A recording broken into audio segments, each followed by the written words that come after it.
to Florence Speedway, the opening night of the Sunoco Race Fuels North-South 100. Dustin Jarrett and James Essex here in the booth. Ben Shelton joining us in the infield tonight. James, Ben will be in the booth with you tomorrow. I will head down and pit report tomorrow night. And let's take a look at the weather outside. It was a little muggy. It was out there muggy today. 85, a real feel of 91, and there's your broken clouds. Next week, you can add a 1 in front of all of that, right? At Batesville, Arkansas. You have fun. You have fun down there. Topless wonder. How about the number of drivers that have never been here before that are racing here for the very first time this weekend? Always good to see that. And 116 may join us here in a little bit, too, by the way. There's Drake Troutman. Wow, okay. He makes his season debut here at Florence Speedway in the Jerry Foster number 5. Yeah, I talked to Drake back in the pit area earlier, man. Incredibly excited. By the way, a third-place finish here just a couple years ago, Drake Troutman. Hey, let's take a look at the current Big River Steel points presented by ARP. Brandon Shepard atop the leaderboard, James, with a 135-point cushion over Hudson O'Neal. Yeah, and again, a dirt late model record, $250,000 to win championship. Brandon Shepard, DJ, also leads the Arizona Sports Shirts Crown Jewel Cup, which there's 12 races that pay $50,000 or more to win. Obviously, this weekend is one of those to pay $75K. That's $15,000. He leads that. Hudson O'Neal, Moran, Overton, Max Blair still 5th. Remember, good to get into the top 5 because 5th in the final points pays $100,000. See the rest of the top 10 there on your screen. Next graphic, Next graphic, we are going to show you Josh Rice, by the way, leading that O'Reilly Auto Parts rookie. Kind of big news, right? Of the year standings. Kind of big news. Big news. Back in a rocket this weekend. The driver of the Ratliff Racing 11R. There's the remaining schedule. You talked about Batesville next weekend. Port Royal in a couple weeks. Knoxville, just biggies from here on out, right? Brownstown, Pittsburgh, Eldora, and, of course, Carl Short's Dirt Track World Championship at the West Virginia Motor Speedway. Can't get any better than that. And again, $100,000 the last 5 of those races. The top 5 will run for a $100,000 bonus. So somebody win the points. Again, it's season-long points. Doesn't affect that. They could walk out to the rest of the year at the bank with $350,000. Well, how about, what if I told you, wait, what do we have? I heard the voice. Something about Josh. I don't know if it was Josh King, Josh Rice, Josh Vineyard is here. Rice, who? 2 drivers that were here already. They entered late, so 59 cars officially entered here tonight. Well, you talked about Josh Rice getting in the rocket chassis. Our very own Ben Shelton caught up with him a little bit earlier on this evening.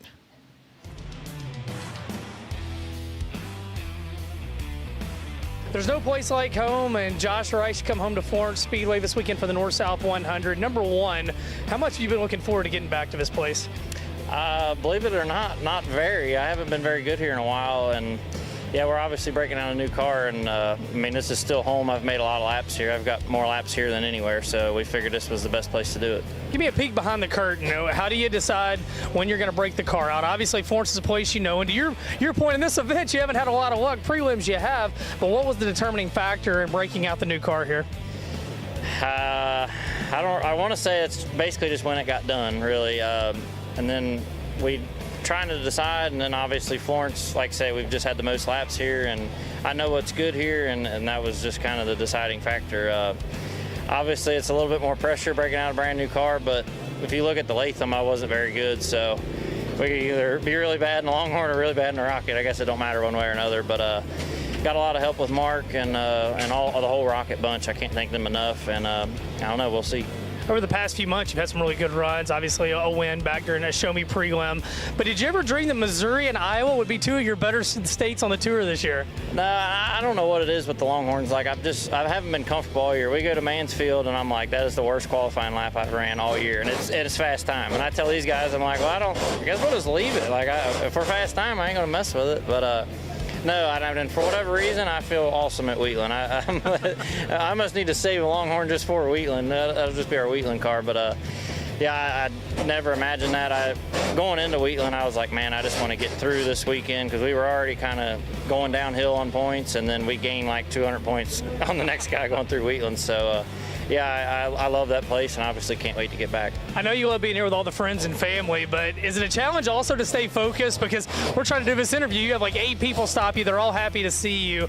How hard is it to be focused, though? I don't know. I mean, it's still obviously business as usual, but it's definitely cool. I mean, our apparel sales do really good here, and it's really cool seeing everybody. And I moved shops on them, and I haven't really told everybody where I'm at, so I kind of got that little bit of break when I'm at home. But it's cool. Like say, Adrian and Mom are working in my apparel trailer, and they're busy all weekend. And it's helped me race for the past 6-7 years. So now I got a little bit of play money with it, so it's fun.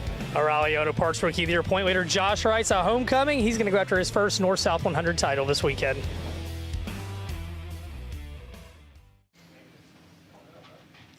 Well, that was Josh Rice in a rocket chassis once again. We're going to step aside for one more set of commercial breaks. When we come back, Dirt Draft Hot Laps from the opening night of the Sunoco North-South 100. You're either on the grounds or you're watching us live on Flow.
Welcome back, ladies and gentlemen, to Florence Speedway as you see the past winners of both the Ralph Latham Memorial and the Sunoco North-South 100. And will someone else etch their name into that historic list this weekend, or will Bobby Pierce do the unprecedented and make it 4 straight wins in this event?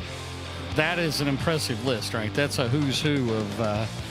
And don't forget, you also have a 3-time winner here, back in a rocket tonight. That would be Jimmy Owens. How about that? In the number 20, the Newport Nightmare with the Vic Hill Power Plant tonight. So you've got the best of the best. And, well, twin features tonight. Tomorrow night, same program. And then Saturday night, we'll have 6 heats, a couple of B-mains. Don't forget, we also have a non-qualifiers race that'll pay $3,000 to win on Saturday night, along with $75,000 to win. What is it, $3,500 just to take the green flag, DJ? Did you set your Dirt Draft fantasy lineup?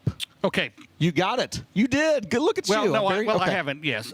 Billy Teagarden. Okay. I've got to go with him. I'm going to go with Pat Patrick. Have to go with Pat. I'm going with Chuck McWilliams. I will go with Ralph Latham. And I will go with, let's see. Give me another one. Steve Landrum, Jerry Rice. Tonight, we'll do Steve Landrum, 6-time track champion. Okay, there you go. And we'll do 5 different tomorrow night. So Billy Teagarden, Pat Patrick, Chuck McWilliams, Ralph Latham, Steve Landrum tonight. How about that? Well, don't forget that the all-new Horsepower Hydration Cup is going on. Every Monday, Dirt Draft starts a brand-new Horsepower Hydration Cup leaderboard.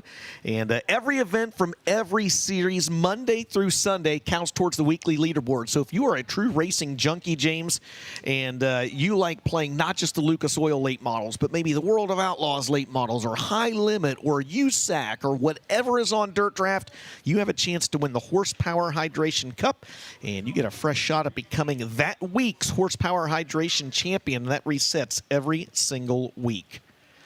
Well, the Florence Speedway push trucks have made their way into the back into the pit area.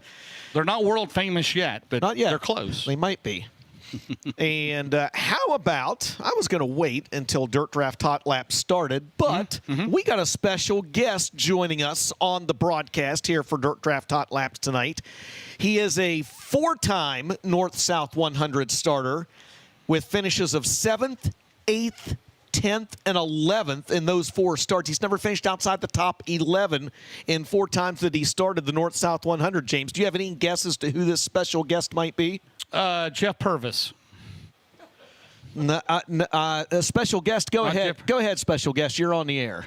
Well, thanks a lot. When you throw my stats out sometimes, it makes me really, question what I've done in my racing career. Well, but the good thing is the North-South is such a big race, and I only got to come 4 times. And we came here a couple of months ago and ran a Topless Outlaw race, and I've got to say it's one of the best racetracks, and I had more fun than I've had in years racing here. So that's what wanted me to come back and be part of this deal, and it never disappoints. Florence is always good. He's going to be inducted into the Hall of Fame this Saturday, Florence. How about it? Randy Weaver joining us up here this evening. You ran here just a few weeks back as well. Got a podium finish, didn't you? Yeah, we did. We came up and started 10th and got to 2nd, and then I swore that I wasn't going to run the Josh Rice line, and I didn't very well and knocked the deck out of it. But, we ended up 3rd and had a lot of fun. Just me and Cameron, my son, getting to do it. And sometimes he drives, and every once in a while he lets me. So it works out. Did you try to twist his arm and let you bring that thing up here this weekend? Well, we would like to, but we're not prepared for something like this level of racing right now. And maybe one day he will, but he's just trying to help me reach a personal goal, and hopefully here in a couple more races we can get that done, and then he can jump back in and have some fun. Well, congratulations. You got your speech written, I assume. You've gone over it a few times, right? No, actually I don't. They just said don't try to outdo you, so I think I'll be able to shorten that up with an hour and a half long speech I've got in mind. But Thank you. James, I wanted to tell you, since you're the vice president of the National Dirt League. So Rigsby and I attended the Oklahoma Sports Hall of Fame, where Emmett Pond was inducted earlier this week. Yes. 5 minutes per inductee was there. That was their time limit. Thank you, Ashley. That's fine. He goes over into this group. Thank you. Thank you, Ashley. Oh, there we have our. Oh, how about that? Fast channel, Amazon. We want to we want to welcome Welcome. those watching at home on Amazon Prime. Number one, thank you for those of you watching on Amazon Prime. And how about the folks that have been tuned in all week long, watching the Loretta Lynn's down there in the great state of Tennessee, the AMA Monster Energy Amateur National Motocross Championship as the first group rolls out on the track for hot laps. Ben Shelton, you were actually at the Loretta Lynn's a few days earlier this week, man, and what an experience that must have been. Yeah, almost 1,500 riders down there and over 1,000 campers. It was like the North-South 100, but with two wheels. And oh yeah, a river runs through it. So it's an experience. They're racing through Saturday. They're going to crown their champions on Saturday. And Mark Foriani was there while I was there and donated over $60,000. Top three in all 36 divisions. Going to leave some cash as well as that coveted trophy for winning their divisions. Really cool. And really glad to have the AMA on board, MX Sports, Racer TV, a lot of cool stuff in the two-wheel space now on Flow. Ben Shelton did not. Brad Doty drive the Loretta Lynn Special, didn't he? Didn't Brad Doty drive that? He did, and then you had Danny Smith and the Kenny Rogers Gambler. Yes. Yes. Yes. Yes. Louisiana man, Mississippi woman. Let's go. Group 1. How about the guy? He started 14th in the Spring 50, DJ.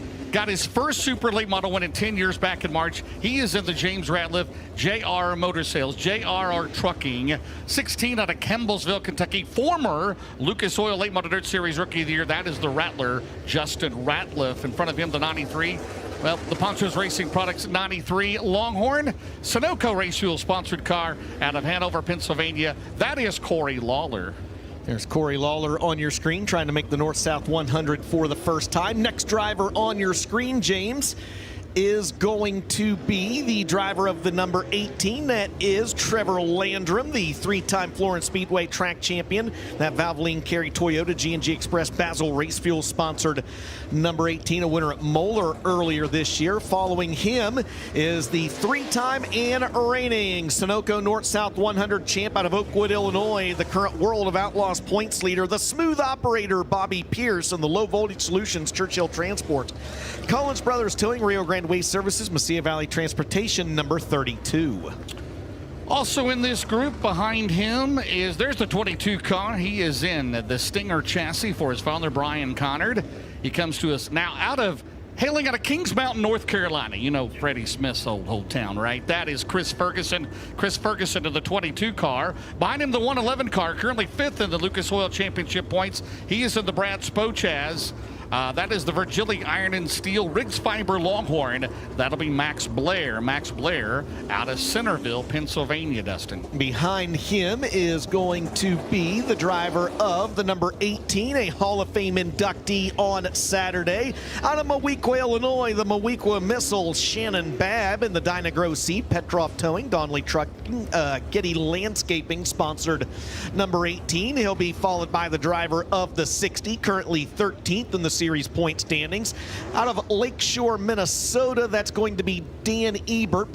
There's Dan Ebert on your screen. Yeah, camera guy threw me for a loop there for a second. I think it's Adam Martz playing tricks on me. The Minnesota Truck Headquarters, Collins Brothers Towing and Soil, Fox Shocks, number 60. Then James will be the 11. Then the number 11, the three-time and reigning Northern All-Star champion, two-time Ralph Latham Memorial winner.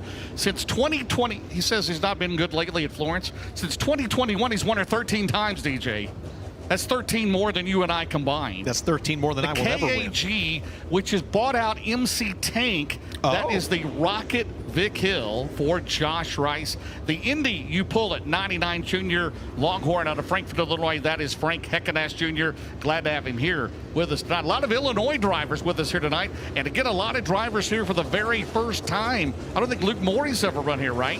Luke Morey, I don't know that he hasn't run a Lucas race this year. He's never run a Lucas race.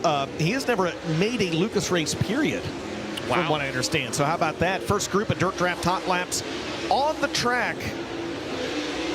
How about Justin Ratliff, former Lucas Oil Late Model Dirt Series Rookie of the Year? He has one career win in the series. Remember that came at LaSalle, Illinois? Yes, I was there. Yes, back in the year he was Rookie of the Year, which was in 2007.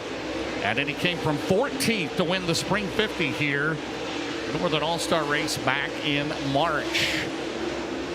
Max Blair loves Florence Speedway, doesn't he? You were on the call for that race. I was on the call for that race, yes. That was was that a Northern All-Stars and Hunt the Front, just Northern All-Stars sanction, right? No, it's just Northern All-Star sanction. They're about There you Chris go. Ferguson right there. Ben Yes, Shep. Ben. I was going to tell you, right now, racetrack obviously a little bit slimy. They're going to iron it in. I would imagine these early sets will get an extra set of hot laps. We talked about the first-timers here. Chris Ferguson rolling down the front straightaway. He's going to be a first-timer next weekend, James. He's going to make his topless 100 debut next week at Batesville Motor Speedway. Told me in the pit area today. So we didn't see Chris on the road as much as we'd like to early in the year, but late in the year, we're starting to see more and more of Fergie. And get ready, Locust Grove, Arkansas. Fergie time coming your way next week. Well, I would assume Billy Moyer Jr., and if you tell me Wendell Wallace and Bill Fry will be there, I'll go. Right? Well, I feel like Wendell and Bill will be there. I don't think they're going to be Wendell may be in a mod, but I don't think you'll see. I don't think that you'll get to see him in a late model. But man, how cool would that be? And Wayne Brooks, for old time's sake, let's get him and Tony Carden and all the gang back. Absolutely, looking forward to that. 1 week from tomorrow that starts, and then next Saturday night, the Comp Camp's Topless 100. Hey, we want to give a mention, DJ, to our good friend Anthony Caution Wiseman, voice of the Ultimate Heart of America series with Bill Lupinos down in Richmond, Kentucky, passed away last week, and our thoughts and prayers with the family. Good guy and an avid watcher here of the Lucas Oil Series on FloRacing, and we miss you, brother. And Steve Trabue, of course, longtime UMP official for many years, along with his father, former Brownstown. Well, he is Brownstown Hall of Famer, and that's where he began his career at many years ago, and he won track titles at Bluegrass Speedway down in Bardstown and at Barron County in Glasgow. So thoughts and prayers to the Trabue family, and one of the best guys, and worked for his dad, and he at I-65 Speedway. I don't know if you've ever there at Scottsburg, Indiana, an original UMP track in 1984. How about that? For Bob Memmer, yep. All right, Weaver, they're out there rolling this racetrack in. You've been out there. You've been out there whenever it's slimy like this, and it's one of those situations as a driver, you know they need to do it, but I'm guessing as a driver, it almost maybe frustrates you a little bit as well, know that you can't really get a good solid couple laps under your belt. Am I right? Yeah, it messes you up as far as getting that exact feel that you're hoping for. But I was telling Bronson and some of the guys, Moran, earlier when I was watching them try to pack it in, this thing looked like a foot of mud. And I told them, don't panic, because I was here 2 months ago, and anytime it looks that way, I'm ready to load up and go home. And I'm telling you, it's one of the best racetracks I'd raced on in a long, long time. Randy, how about the 60? Dan Ebert led many laps last week at the USA Nationals. No doubt one of the most improved drivers, getting his footing here in his second year in the super late model in 60. Yeah, me and my old buddy Grant Pearl was talking, I don't know, a month ago, and then we talked again this week, and we've realized that 60 car is one of the fastest cars in the country right now, and as soon as Dan gets the handle on this thing, putting a whole night together, he's going to be hard to handle. Well, how about Chris Ferguson right there? Well, we have an update on that. 17.086, the fastest driver in that set of Dirt Draft Hot Laps. Shannon Babb second quick, Bobby Pierce third. We're going to send those guys back to the pit here. We're going to roll the next group out. A fresh wrap on the side of the number 58. That is Garrett Albertson in that Romer Machine and Welding, Brack Properties, Low Voltage Solutions. Ink Stains on the side of the car. I want to welcome Ink Stains, Fertilizer Equipment Specialist, sponsored number 58 for Garrett Albertson. Behind him will be the driver of the number 17 SR. That'll be the Slim Reaper, Brody Smith, in the Schaefer's Oil, Big Daddy's Cattle Company, Clyde Johnson Contracting and Roofing, Plum Crazy Plumbing, sponsored. That's crazy. 17. How about the 79 car? Welcome this year's not Summer Nationals. No, close. Southern National Champion again. He was last year's O'Reilly Auto Parts Rookie of the Year. The Sunoco Racio's H&H Auto Sales. That is Donald McIntosh. Donald McIntosh out of Dawsonville, Georgia. Of course, he and Billy Hicks, they split up and in last year. Corey Hitchcock was to drive Lucas Oil Rookie of the Year. That ended early on. McIntosh was back in it one night in Florida, right? That's right. And then they put in Jeremy Steele, And now they bring back Donald Mack, and he wins the Southern Nationals title again for Ray Cook. Good run for him. There's Luke Morey out of Denver, North Carolina, by way of Zeeland, Michigan. That Coltman Farms Racing Ferris Mowers Autism Awareness sponsored entry. Look at the throwback wrap for Dustin Nobby out of Batesville, Indiana, in the 5N. A winner at Circle City earlier this year. The Nobby's Mower Shop, Spencer's Outdoor Solutions, Naylor Electric sponsored number 5N for Dustin Nobby. And by the way, an update on it, that was the 2004 North-South Pole Sitter by his dad, former track champion Ted Nobby. How about in the Blackwood 93? 6-time Brownstown track champion, the Kendall Trucks and Parts, Yoder Farms 93. That is Devin Gilpin. Devin Gilpin out of Columbus, Indiana. Why not just go across town to the Blackwoods on the other side of town, on the south side of Columbus? Devin Gilpin in the 93, former Eldora Speedway late model track champion. Behind him, a driver that has never been to the Florence Speedway before in the 13 out of Chelsea, Iowa. That's the game changer, Dallin Murdy in the Skyline Motorsports Quick Supply. Stealth Oilfield Services, Olson Explosives, number 13 for Greg Bruning. And did you get the shark? Clay Harris out of Jupiter, Florida. In that Wilkerson Farms Impact Electrical Services, Done Right Construction, Reinke sponsor. Reinke, yes. Reinke. By the way, the Silver Shark said hi to you and I. The Silver Shark. He's going to be here tonight and tomorrow. He has a commitment on Saturday, the Silver Shark. And I got to put his dad, Bubby James, on this top 5 here at some point this weekend. How about the H22, the promoter at Lake Cumberland Speedway down in Burnside, Kentucky? And don't forget the Harold Hargrove Memorial Race coming up in a few weeks on August the 29th. That'll be Brandon Hargrove in the Infinity by Wells out of Burnside, Kentucky. There's last year's Northern All-Star Rookie of the Year in the complete towing, Beef O'Brady's. You ever been to Beef O'Brady's? Once. Not Tom Brady, not the Brady Bunch, but Beef O'Brady's 43 out of Walton, Kentucky. That is Billy Green. Billy Green, a good-looking number 49. Garrett Albertson, the fastest driver in that set of Dirt Draft Hot Laps, with a 1:65.06. Dallin Murdy, second quick, and Devin Gilpin, third. Ben Shelton. So Dustin Nobby, as James touched on in 2004's dad, Ted Nobby, on the pole at the North-South 100 with that graphics scheme. Now, what you may not know, their graphics guy didn't get things ready that week, so Scott James' brother actually designed and printed the graphics that went on the race car for that year's North-South 100. So, James, you mentioned Scott James, a tie-in. His brother did that design back in the day. That's awesome. And Ted Nobby is here. I was here for that race in 2004. James, do you remember who won the North-South 100 in 2004? No, go ahead. Think West Virginia, James. Think West Virginia. Oh, Steve Shaver. Steve Shaver, that's right. Was he in the 6 or the 0? Remember, he drove the 0 for Bill Bland. I think he was the in 6 for Leroy Rumley. I think he was in the white and black 30 that year, if I'm not mistaken. Look at that, right on cue. Thank you, Tiffany. Right on cue. All right, next wave of Dirt Draft Hot Laps going to be led out by the current Lucas Oil Late Model Dirt Series points leader out of New Berlin, Illinois, the Rocket 1 of Brandon Shepard. Now, Valvoline, Swayberg, Cat Francis, Petroff, Tilling, Performance Grading sponsored number 1 for Mark Richards. Behind him, the driver that's currently second in the series point standings. That's the number 99. That is third in the series point standings. Yeah. That's Devin Moran out of Dresden, Ohio. In that Roger Sellers Lazy Days RV, Big River Steel, CMW Trucking sponsored number 99. Behind Devin Moran, DJ, and a brand new Rocket in the K&M sponsor, Performance Transport. That is Cody Evans. Cody Evans out of Camden, Ohio, in the 4G. Behind him, the 22 car, Lucas Oil regular again this year. Second in the Rookie of the Year last year, 15th in the points, the Banning Chiropractic, 22 Enterprises capital of Daniel Hilzebeck. And Brandon Overton just went back to the pit area. Yeah, he was the next driver in line, and he takes that Riggs Motorsports Budweiser number 76 back to the pit area. We'll see if we can get an update on him. Calvin Carlton out of, not Calcar, Calcar. Calvin Carlton out of Lawrenceburg, Kentucky, in that play it again, the Clary-powered rocket chassis, the fast track plumbing. He's got an open Racing motor in that Solutions. car. Yeah. He was here last year, I believe, in a crate or a steel block. Dude's Muffler Shop. Dude's Muffler Shop. Not Dude Wipes Muffler Shop, but Dude's Muffler Shop. Lord, how about the new racetrack? Maybe next year, 127 Speedway in Lawrenceburg, Kentucky.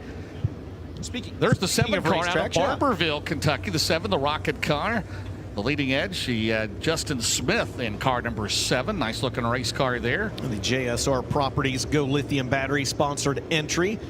Behind him is going to be... I don't believe he's ever been here, has he? I am not sure. Jaden Frame out of Decker, Tennessee in the 81F. That is the Riggs Fiber United Truck Driving School. Triune Trailers Best One Tire sponsored 81. And there's the O-Show, Jimmy Owens, a two-time World 100 winner and a three-time North-South 100 champion in that Vic Hill-powered rocket chassis. Good to see him back in that McCarter Brothers Racing number 20. Third all-time winningest driver in the Lucas Oil Series, 82 victories. Good word here on what happened to Brandon Overton. Took the Budweiser 76 back to the pit area here in Dirt Draft Hot Laps. Brandon Shepard, how about the role he has been on, winning the Prairie Dirt Classic at Fairbury. And 8 wins this year in the Lucas Oil Series, the current championship points leader in that Rocket 1, which I don't believe Rocket 1 has never won this race, right? If not, no. There you go. There's a look there. And Ryder Cantillo and Nick Hardy on the 76 as we have the Dave Warren Power Sports Donago Motorsports drone. I see it over. Who else is that down there looking at that race car? I believe that's Cade Loudy. Is that Cade Loudy? Cade Loudy. Yeah, it is. He's parked right down there by him. Cade Loudy with us tonight in his Masters build. So we'll try to get word on what is happening with the 76 car here. Again, comes in tonight, 4th in the points. No championship points tonight or tomorrow night, DJ, but there will be for Saturday night, along with that $75,000 check to the winner. So in that group, it was Shepard, Moran, Evans, Jaden Frame. Jaden Frame's a regular in the Hunt the Front Series, right? Yes, he is. There's the 40B car, former Silver Dollar Nationals winner, the Atomic Music Group. Race car engineering, that'll be Kyle Bronson. Kyle Bronson in his return to Florence and the Lucas Oil Series, currently 10th in the points for the 40B car. And how about behind him, coming at you down the main straightaway in the 31 car, his first time here at Florence Speedway out of Kingston, Georgia. He's of the Millwood Plumbing entry. That'll be Tyler Millwood. Tyler Millwood in 31, Dustin. Behind him, a driver that finished on the podium here just a few years ago. It's going to be the number 5 of Drake Troutman in that JFR Motorsports entry. First time we've seen him since he teamed up with Jerry Foster, the RFI Resources, ABC Supply Company, Jerry Siding, Roofing, and Windows, Mesilla Valley Transportation, number 5. For 5 with a little 7. Yes, 5, big 5, little 7. That's right. Behind him, Superman Jonathan Davenport in the 49, two-time North-South 100 champion. He's in the Lance and Darla Landers Ace Doran Hauling and Rigging Nutrient Ag Solutions sponsored number 49. And James behind him, one of my all-time favorite throwback wraps. Oh, I love it. They think it's about 1981. The Ray Calhoun Mark Banal Racing throwback wrap. That's Mark's son, Steve Banal. And I'll tell you a quick story. We'll keep the camera on there for just a second. Steve now out of Lincoln, North Carolina. Mark Banal is a big reason why I'm in racing. I was a little kid at a racetrack at St. Clairsville Speedway just by my house. And myself and one of my dad's friends, we bet a candy bar on who was going to win one night. I picked Mark Banal and he won. So the next week I went and I bought a picture of Mark Banal, and man, I thought that was just the coolest thing until someone brought Mark Banal over to meet me. Mark signed the photo that I had, and I still have that picture somewhere. That is awesome. But that's Now, you remember the red T8, which I think was in the wedge era. That was a beautiful race car, the Calhoun Banal, but glad to have Steve Banal, Mark's son, with us. We lost Mark a couple of years ago. There's the 317. It'll be Blake Creech for Northern All-Star Rookie of the Year. And he comes to us out of Richmond, Indiana in the 317. Behind him, the Sunoco Race Fuels, Big Daddy's Cattle 17. Double S, that'll be Brendan Smith. Brendan Smith, DJ, currently 16th in the championship points out of Dade City, Florida. So these drivers here are all in Group B, James. So we had Group A out there on the track first. So those drivers are going to race against each other tonight. This is the rest of the field. This is Group B. These drivers are going to race against each other here this evening. And Jake O'Neill has made his way out, the driver out of Tucson, Arizona, winner at Bulls Gap earlier this year. That Texas General Mechanical, Hodges Farms and Dredging, Red Eye Radiator sponsored number 0. And how about Jonathan Davenport, quickest in that set of Dirt Draft Hot Laps with a 16137. Troutman second quick, and Missing Data third. How about Drake Troutman? Of course, been driving for G.R. Smith the last year and a half. They split up a couple of months ago. Jerry Foster, who owned the number 5 modified, and he was planning a late model team, and they made their debut, a few weeks ago? Was it Winchester? And was it Sealands Grove or was it Williams Grove? Not sure, in the late model. And Drake told me if all things go well, you might see him at the Topless 100 next weekend, along with Wendell Wallace and Bill Fry. Johnny Verdon? Johnny Verdon, right. There you see the 76 back there in the pit area. Brandon Overton did not get a lap in. In fact, he checked out to the pit area before we even dropped the green flag in his hot lap session. So you see him up on the lift. Weaver, I see you over there looking at that screen. Really hard to say, but any thoughts there? Well, the drone shot earlier where everybody was looking at his car, if you noticed when he done the U-turn there to get pointed, it only had one track of the right rear tire in the grass. So it could be a rear end or axle, but they was looking more towards like the yoke on the front of the rear end. But hopefully it's something very minor and them guys can get him ready to go for qualifying. Ricky Thornton Jr. on your screen in the 20RT, former series champion. That Bobby and Jessica Kohler, Knight Company's Hoker Trucking Capital Way sponsored entry. There's Derek Groomer in the D48, two-time winner at Brownstown this year. In the Milliken Smiles, Toby's Performance, Bloomington Plumbing sponsored D48. Currently leading the Northern All-Star Rookie of the Year chase. Behind him, the 93 car, the Paler Motorsports Hoopaw Grading Company, Coleman Farms Racing, the 93. By the way, Kyle Tompkins, the new crew chief on that car for Carson Ferguson, DJ, out of Lincoln, North Carolina. You talked about Steve Bernal. He works for... Yes. He lives down there in Lincoln right now. Behind him, the 11 car. Always good to see Tim Logan. Tim Logan, a legend in dirt track racing throughout the state of Kentucky. How about the wild child, Michael Chilton, in the Cate Industrial Painting 11 rocket chassis out of Salvisa, Kentucky. Oh, DJ, we remember the Battle of the Bluegrass days when he drove for his parents, the 97 car. Yes. And there is Michael Chilton in the Tim Logan number 11. The second most famous driver from Salvisa, behind the Salvisa slick Ed Bain.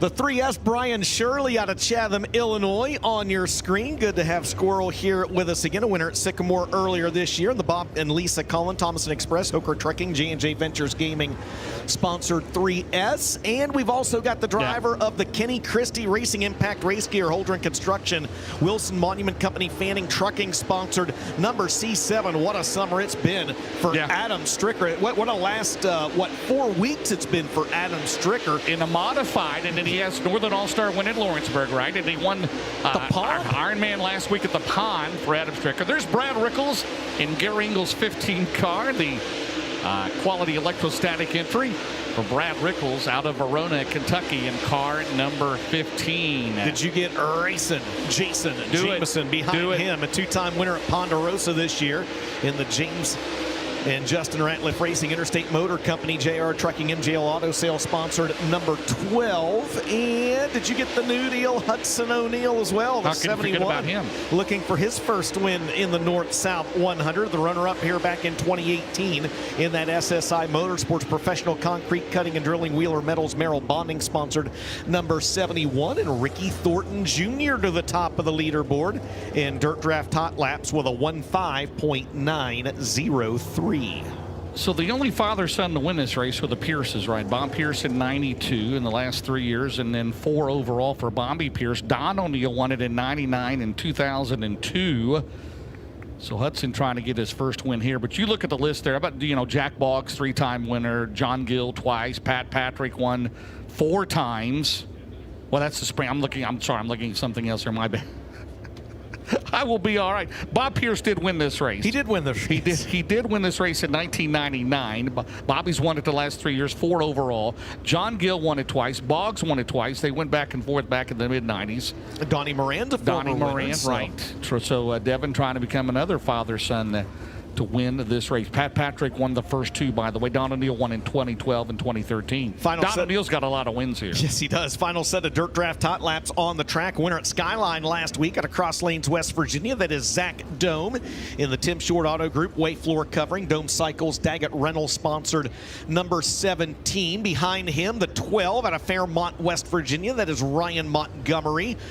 He started this race last year, by the way, in the Harris Walmsley Enterprises. Speaking of Josh Josh Walmsley Racing. Did you see who's back in a Josh Walmsley? Not Chuck Harper. Chuck Harper, the Beverly Gear Jammer, is back. I saw that. I love it. It's been what? How many years? I don't know, but the car looks exactly the same. It looks spectacular. Is it 00H? Double is it zero, blue? the blue and the pink and the orange, and it's Yeah, I saw fabulous. that. It's Good. just fabulous. Out of Beverly, West Virginia. How Bring about back Ryan Butch Montgomery? McGill. He liked Florence so much last year. I'm coming back. Absolutely. And he is here. How about Todd Morrow? Started the year at the World of Outlaw Rookie of the Year. That is a Team Zero car T1 out of Penton, Alabama for Todd Morrow. Oh, a team. That's inside information. Hey, he actually brought the Longhorn this weekend, guys. Okay. I ruined it. Sorry. That's what Sorry. that's what I had in my notes. Well, he's got the Bloomquist in there. How about Josh Dietz there out of Hebron, Kentucky, the Caden Industrial Painting number 9? That's a Velocity race car, is it not, James? For Josh Dietz, the Caton Industrial Painting Superior Drywall We know this guy's in a Enterprises. rocket, right? Yes, he is in a rocket. There's no doubt about that. That is everyone's favorite uncle. That's Uncle T, Tyler Erb, and the Best Performance Motorsports, Langenfelder Mechanical Contractors, First Class Septic, sponsored number 1 for Eric Brock, Dylan McCowan. Pair of wins this year with the Lucas Oil Series at Lucas Oil Speedway, and the Sonic Drive-In BLC Transportation Pomeroy Services, sponsored number 8. And I think we got one, maybe Kirk two Phillips. more drivers. Kirk Phillips out of Ashland, Kentucky in the 21 car. But would you get the 157 of Mike Marlar? How can you forget about him? As some would call him. In the Ronnie Delk Messiah Valley Transportation. Delk Equipment 157. Mike Marlar trying to win this race for the very first time in his career. And we saw earlier, too, the 126 of Cade Loudy, the 2025. There he is, the Southern Nationals champ last year. The Bigfoot Enterprises, Bruce Miller Masonry, JB Salvage sponsored Masters built for Cade Loudy. Michael Leach, Ben, the fastest in that group with a 16.111. Yeah, and touching on Todd Morrow, talking to him down there when he said he brought the Longhorn this weekend. The first time here since 2008. So we talk about guys like Chuck Harper getting back into the sport altogether, but we saw Todd Morrow guys last year get back into the sport. So very cool to see that. Well, right now these drivers are headed back. They're going to get ready for All-Star Performance qualifying. We'll step aside. Thanks to marketing partners. We come back. The Sunoco North-South 100 from here at Florence, and it's on FloRacing.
Welcome back, ladies and gentlemen, to the opening night of the Sunoco Race Fuels North-South 100 here at the King family's House of Power, the Florence Speedway. We have got a huge crowd. The front straightaway completely sold out this weekend, by the way, and I think all but a few rows on the back straightaway. How about the new grandstands over there, right? Yeah, looking Very good. Hey, as we've done the last few years in memory of our good friend Doug Lee, passed away a few years ago, it'll be $1,034 will go to the 34th fastest qualifier, not only tonight, DJ, but tomorrow night as well. So $1,034. Yep. Thanks to everyone who made that possible. Our good friend Michael Lefevers and Slicker Graphics, and thanks to everybody involved. Again, $1,034. We'll announce that in a little bit. Are you ready to go, my friend? Let's do it, man. Let's do Frank Heckenash Jr. He's going to be the first one up, DJ. He's out of Frankfort, Illinois. In the Indy U Pullet Storage Squares, Fastenal, Dirt Oval 66, Stack Products, Buzzy Racing, Garrett Slager Trucking, and Jay Moore Construction, Longhorn, Vic Hill, followed by Corey Lawler, the 93 out of Hanover, Pennsylvania. He's at the Ponchos Racing Products, Ringside Auto Sales, Sunoco Ratios, Longhorn Pro Power. And Trevor Landrum, currently second in the Northern All-Star Points, three-time track champion, and a Longhorn Cornet, Kerry Toyota, Valvoline, Sunoco Ratios, Basil Ratios, G&G Express, Ty Touring, Performance Parts, number 18, Dustin Jarrett. Frank Heckenash Jr. is 16,212. Corey Lawler 16,382. Trevor Landrum 16,446. That's lap number 1. Lap 2 for Frankie Better 16,008. Lap 2 for Corey Lawler. Better second quick 16,286. And the second lap time for Trevor Landrum is better. He jumps up to second, 16,276. After 3 cars, the early bar is set by Frank Heckenash Jr. The time to beat James, 16.008. How about the next two? It'll be the 3-time and reigning, 4-time overall champion of this race out of Oakwood, Illinois. It'll be Bobby Pierce. He's of the Longhorn, Vic Hill, Low Voltage Solutions, Rio Grande Waste Services, Churchill Transport, Collins Brothers Towing, Mesilla Valley Transportation, Carnegie Towing, Fort Knox Ace, First Farmer Steinecker Construction, followed by Josh Rice in a brand new rocket with a Vic Hill, Rice Excavating and Plumbing, Sunoco, BC Fluid, Chain Locker, Glenwood Electric, MG Auto Jesse Insurance, and Justin Ratliff, his teammate out of Campbellsville, Kentucky, the Longhorn Clements, JRR Trucking, JR Motor Sales, Berea Collision, 16, Dustin. Josh Rice goes 4th quick. Bobby Pierce 5th quick. Justin Ratliff 6th quick. On lap number 1, lap number 2 for BP. He's looking to improve on a 16.5. He does, but stays 5th, James, 16.397. Josh Rice improves, but stays 4th, 16311. And now Justin Ratliff moves up to 5th, 16382. Heckenash, Landrum, Lawler, Rice, Ratliff, Pierce, your top 6 after 6 early here in Group A. Up next will be the 60 car. He comes to his 13th in the points. He's out of Lakeshore, Minnesota. The James Trentina Rocket Durham. It'll be Dan Ebert. Collins Brothers Towing in St. Cloud, Minnesota. Minnesota Truck Headquarters. Amsoil, Christensen Group Insurance. Shaw Trucking Fuel Factory, followed by Shannon Babb of Weequahic, Illinois. The Longhorn, Vic Hill. Petrov Towing, Dynagrow Seed, Nutrient Ag Solutions, Getty Landscaping, Donnelly Trucking, Penske, CJI Pipe and Fabricating, Douglas Dodge Ram, and Chris Ferguson, the Brian Connor Stinger Clements, Live Oak Aesthetic Dentistry, Schaefer Racing Oil, Fast Lap, Open Heart, Spray Foam, Heckles Plumbing, Animal Clinic, Splits, Vanilla Cycles, Victory Seats, 22. How about Shannon Babb, second quick, 16.033. Chris Ferguson, 7th fastest. Dan Ebert was 5th on lap 1. He stays 5th. Best lap, 16295. Shannon Babb stays 2nd, 16033. And Chris Ferguson's second lap time, he jumps up to 3rd quick, 16220. So now after 9 cars, Frank Heckenash, Shannon Babb, Chris Ferguson, your top 3. By the way, the official track record, I know there was an error earlier in some stuff, 14.748 by Eric Wells. Back, it was a spring 50 in March of 2012. 14.748 is your track record. Don't think we're going to get there tonight, but I think they had Dalton Wilson at 11.9. That would have been a new world record for a half mile, wouldn't it? Who had Dalton Wilson at 11? Well, we had it on some It was AI. I'll blame AI. It'll be Max Blair, the 111 out of Centerville, Pennsylvania. The Brad Spochaz, Centerline Motorsports, Longhorn Clements. He's at the Riggs Fiber, Virgilia Iron and Steel, Murphy's Logging, C&J Dairy, Creekside Auto Sales, Andy's Towing, Upstate Auto Group, Tavern 618, the Gable Inlet, Side Auto Body, and Andy's Towing, followed by Luke Morey out of Denver, North Carolina, the Longhorn Clements, Coleman Farms Racing, MPM Marketing, Ferris Commercial Mowers, and Garrett Alberson and Ken and Beth Roberts, Longhorn Clements, Low Voltage Solutions, Sunoco Racing, Mesilla Valley Transportation, Bill Sports Shop, Hogan Farms, Romer Machine, 58.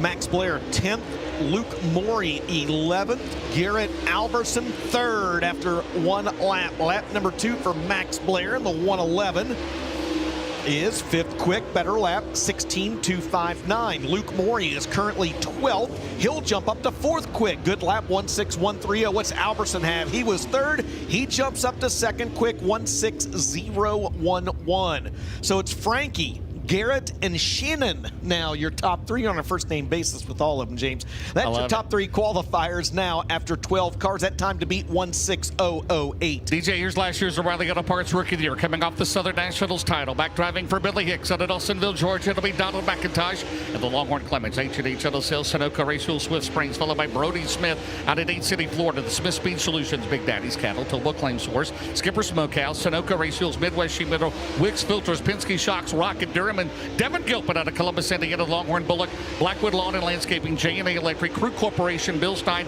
Kendall Trucks and Parts, Yoder Farms, Blair Home Improvement, Dan Healer, and Columbus Restoration 93. Donald McIntosh 14th, Brody Smith 11th, Devin Gilpin 14th after lap number 1. Lap 2 for D-Mac. He's currently 15th. He'll move up to 12th, 1:6.369. Brody Smith stays 11th. His best lap was lap 2, 1:6.324. And Devin Gilpin is currently 15th. He'll move up to 14th with a 1:6.396 after 15 cars. It's still Frank Heckenast, Garrett Alberson, Shannon Babb, your top 3. Up next will be the 6th car to be Clay Harris. He is out of Jupiter, Florida, currently 11th in the championship points. He's of the Longhorn, Wilkerson Farms, Reinke Manufacturing, National Fragile X Foundation, Dunright Construction, Palm Beach Coastal Strategies, Growers Irrigation, Universal Cabling Systems, and 12 Kings Construction Supply 6. Followed by the 5N out of Batesville, Indiana, to be Dustin Nobby in a throwback to his father's pole sitter car in 2004 for the North-South 100. He's out of Batesville, Indiana, the Rocket Clements, Nobby Mower Shop, Spencer's Outdoor Solutions, Naylor Electric, Creekside Painting, and Lee's Country RV. All right, and then he'll be followed by the 49, last year's Northern All-Star Rookie of the Year, Billy Green out of Walton, Kentucky, and the MB Customs Cornet, Joe Lay and Sons Plumbing, Beef O'Brady's, and Jeff Olson Masonry, 49. So this is the second half of Group A, so there's enough cars that Group A and Group B get split in half, just as you would anytime you have enough cars for 2 groups in qualifying. So we reset the field. Nobby, Harris, Green, your top 3 after lap 1. Lap 2, Clay Harris, 2nd quick. 16.311 his best lap. Dustin Nobby, his best lap, 1:6.293. And Billy Green's 2nd lap better. He's 3rd, 1:7.004. So this is still Group A, second half of the field. So we reset that. So Group A2, it's Dustin Nobby, Clay Harris, Billy Green, your top 3. And the next 3, first time here in the 13 car. He's out of Chelsea, Iowa. That'll be Dallin Murdy, followed by the 99 out of Dresden, Ohio, Devin Moran. And the number 1 of the current championship points leader out of New Bern, Illinois, it'll be Brandon Shepard. Dallin Murdy, he's in the Greg Bruning Skyline Motorsports. He is in the Quality Services LLC, Stealth Oil Well Services, Bruning Rock Products, Murdy Farms, Brown's Heavy Equipment, Quick Supply, Cash Money. Devin Moran, the Big River Steel, Millwood Plumbing, Ohio Natural Energy, Northeastern Fabrication, C&W Trucking, Phillips CPA, Longhorn, and Brandon Shepard, the Valvoline, Sweppert Cat Branches, Ace Metal Works, Performance Grading, Rocket Durham, number 1, Dustin. Dallin Murdy to the top of the leaderboard. Devin Moran 4th and Brandon Shepard 2nd. Lap 2 for the Game Changer. Not as good, but he stays atop the leaderboard with a 1:6.165. Devin Moran was 5th. He jumps up to 2nd, 1:6.251. Brandon Shepard now 3rd. He jumps up with the time to beat the quickest time turn tonight. Brandon Shepard, the only driver in the 15-second bracket with a 1:5.929. All we need is Eddie Carrier Jr.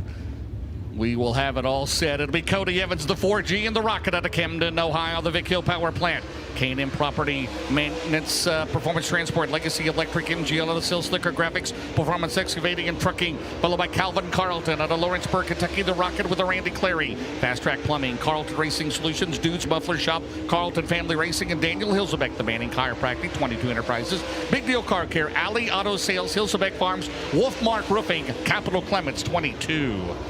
Cal Carr 8th on lap 1 with a 1.7741. Daniel Hilsebeck 7th quick on his first lap. Second lap time for Cody Evans. He's 6th on lap 1. He'll stay 6th. His best lap time is a 1.6473. Calvin Carlton stays 9th. His best lap 17.575. And Daniel Hilsebeck will wind up 6th with a 1.6.367 after 9 cars. Brandon Shepard, Dallin Murdy, Devin Moran, your top 3 in Group A2. Up next will be the 7 car. He's out of Barberville, Kentucky in the Rocket Cornet. It'll be Justin Smith, the JSR Properties Leading Edge Graphics and Race Parts number 7. He will be followed by the 20. 4-time Lucas Oil champion, 3-time North-South 100 winner in a Rocket for McCarter Brothers Truck Racing. It'll be Jimmy Owens. Jimmy Owens, Vic Hill Power Plant, Hodges Farms, McCarter Farms, Redland Oil, Elite Ready Mix, Capital Waste, and Hommel Excavating and Concrete. And he will be followed by Jaden Frame, who's 4th. Is Jaden Frame out there? Yes, he is. He is 4th in the Hunt the Front Points out of Winchester, Tennessee. The Riggs Motorsports, Riggs Fiber, Gateway Tire and Service, Best One Tire and Auto, United Truck Driving School, Longhorn Clements. Checkered flag falling on this trio of drivers. Justin Smith will be 10th quick, 1.6501. Jimmy Owens 8th fastest, 1.6430. And Jaden Frame 4th quick, good lap on lap 2 for Jaden Frame, 1.6.273. So after 12 cars in Group A2, Brandon Shepard, Dallin Murdy, Devin Moran, your top 3, and James should have one more. Brandon Hargrove. We do not. We've had Brandon Hargrove is going to get 1 lap in the H22. He is in the Infinity by Wells. He's in the Lake Cumberland Speedway. Godby Realty and Auction, Don Franklin Family of Dealerships, Bass Online, that is Steve Miller. August 29th, don't forget the Harold Hargrove Memorial, Lake Cumberland, J&H Contracting, and D&M Muffler, H22 for Brandon Hargrove, DJ. His first lap time, 13th quick, 1.7666, and that's the only lap because he was supposed to come out a little bit earlier on, James. So I believe that is it for Group A. And it's going to be Brandon Shepard, the overall quickest in Group A with a 1.5.929. And this is Group A2 that you're looking at on your screen. Still got one more, Glenn Hounshaw. Glenn Hounshaw. How could we forget about the veteran driver, the number 20, James? Out of Lancaster, Kentucky in the 20. Makes his Lucas Oil debut tonight. Down the back straightaway, that's a Kryptonite with a Travis Kern Racing engine. Race Parts Unlimited, Jay's Golf Carts, Don's Marathon, Dan Cummins. Sponsors Glenn Hounshaw. 1 lap for the 20 for the Kentucky veteran.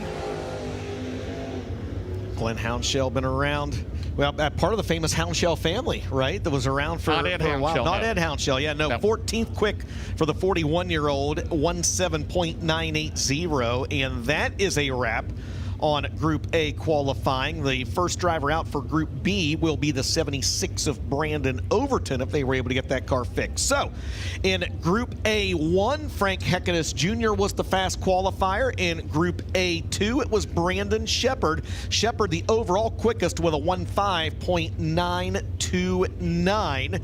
So that will set the lineups for our Group A heat races. They'll run heats against each other. They'll run a B main, and the drivers you just saw qualify in Group A, they will run a 25-lap, $6,000 to win A main. We're going to wipe the slate clean, James, and now we're going to bring out the drivers for Group B. So I assume Brandon Overton did not get a qualifying lap. No, he's in Group B, buddy. He's in Group B. Yeah, he got moved up here, yep, because of the 20-pound show. Yep, there you go. I should have told you that. Don't confuse me. I was withholding information. That's all right. Evans and Georgia, the Budweiser, Garto Southern, Riggs Fiber, Muscle Factory, Harco Construction, followed by Kyle Bronson, the 40B out of Brandon, Florida, the Race Car Engineering, LTX Home Builders, Rocket Clements, and Jonathan Davenport, Clements Powered Longhorn, A-Store, and Hauling and Rigging, Nutrient Ag Solutions, 49. 3 tough customers out there. Brandon Overton, 16,363. Kyle Bronson, 16,483. Jonathan Davenport, 16,019. Lap 2 for Brandon Overton, not as good. His best lap, second quick, 1.6363. Kyle Bronson, not as good. His best lap, third quick, 1.6483. And Jonathan Davenport lays down the early time to beat for Group B1. He is 1.6.019. here after 3 qualifiers in Group B1. It'll be up next to 317, former Northern All-Star Rookie of the Year Blake Creech out of Richmond, Indiana. He's at the Longhorn Bullock.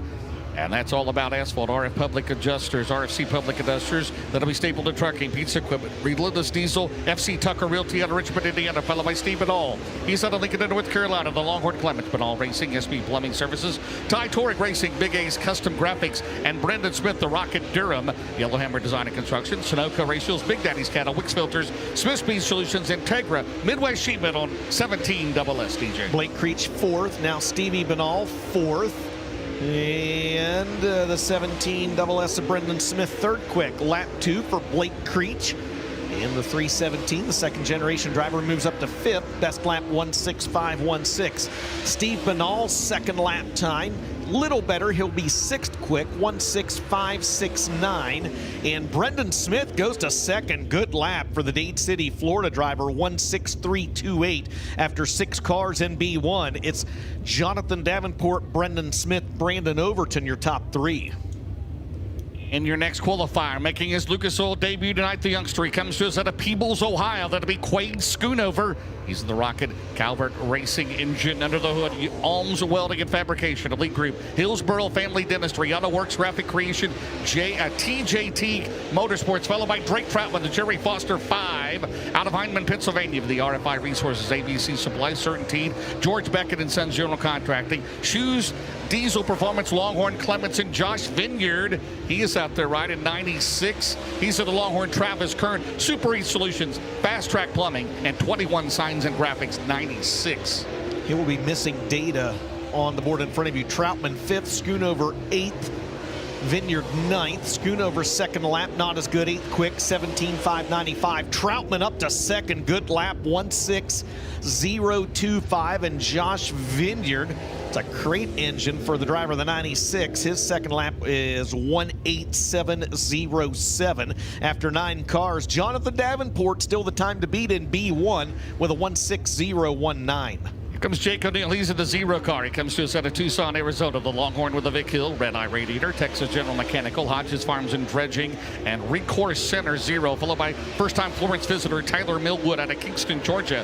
The Millwood Plumbing, Competition Equipment, Tarpon Springs, Machine Construction Company, Grace Mobile Services, Sugar, Rush Baked Goods, not the Rush late model series, Rocket Durham, and Jason James with the Longhorn Clements, Big House Guns and Outdoors, JR Motor Sales, C&K Trucking, Kleinholz Electric, and MGL Auto Sales 12. Millwood 3rd, O'Neill 4th, Jameson 7th, lap 2, Jake O'Neill stays 4th, 16.324. Tyler Millwood stays 3rd, 1:6.208. What's racing? Jason Jameson got on lap 2. He jumps up to 4th quick, 1:6.277. Davenport, Troutman, and Millwood now your top 3 in Group B1 with just a couple drivers left to qualify. Up next will be the 20 RT. Comes to us out of Chandler, Arizona. Currently 6th in the points. That'll be Ricky Thornton Jr. coming off a win at Shelby County in the Silver Dollar Nationals. The Bobby and Jessica Calder Longhorn. That's the Hooker Trucking, Knights Companies, Capital Waste, Coleman Farms Racing, Elite Ready Mix, Certified Inspections, Strange Oval, SI Towing, Sunoco Ratios, followed by Hudson O'Neill. He too at the Sunoco Ratios, Big River Steel, Wheeler Metals, Subsurface of Indiana, Merrill Bonding, Professional Concrete Cutting and Drilling, O'Neill Sandwich, Lineal Contracting, Beeman Lumber, Seven Spurs, Rance, Indiana, USSSA, Fast Pitch Sopo, and Michael Chilton in the Tim Logan Rocket Clements, Caton Industrial Painting, number 11. Hudson O'Neill 9th quick on lap number 1. Michael Chilton 11th fastest his first time around. Ricky Thornton Jr. to the top of the leaderboard. James 1:5.996 for the 20 RT. Hudson O'Neill stays 9th. His best lap is a 1:6.414, and Michael Chilton stays 11th. His best lap is a 1:6.513. New driver atop the leaderboard in Group B1, Ricky Thornton Jr. with a 1:5.996. That's the second overall fastest lap we've seen turn here tonight. More to go in B1 here. It'll be last year's Prairie Dirt Classic champion. First year in the Lucas Oil Series, 8th in the points. It should be Brian Shirley. We'll see how that goes. Maybe he moves to Group B2 since we moved Overton with the late arrivals, 59 cars overall. Anyway, Shirley will be coming out next. So overall, still Shepard What is Brandon or Frank Hecken asked? Shepard 15.929, the quickest overall in Group A2. There's Thornton in the 20 RT looking for his first win in the North-South 100. There's Brian Shirley. 2025 Prairie Dirt Classic champion, the Longhorn Durham for Bob and Lisa Cullen. Thomason Express, Hoker Trucking, All Geyer Performance, Ted Brown's Quality Paint and Body Shop, Cheap Cars, J&J Gaming, J&E Construction. He's followed by the D40, leading the Northern All-Star Rookie of the Year, Chase Dairy Groomer out of Bloomington, Indiana. The Longhorn Cornet Groomer Construction, Milliken Smiles, Toby's Concrete Plumbing, DC Davis Concrete, Cole Jones Excavating, G&W Monuments, Signals Driving School, Ramon Trucking and Excavating, and also is Adam Stricker in the Jamie Christie, Team Christie, C7 Longhorn Clements, Impact Race Gear, Holder Construction, FK, Slicker Graphics, VG Performance, Ross and Ross Fab, and Fannin Trucking, C7. First lap times going up, second lap times up now. Shirley second quick, best lap 16210.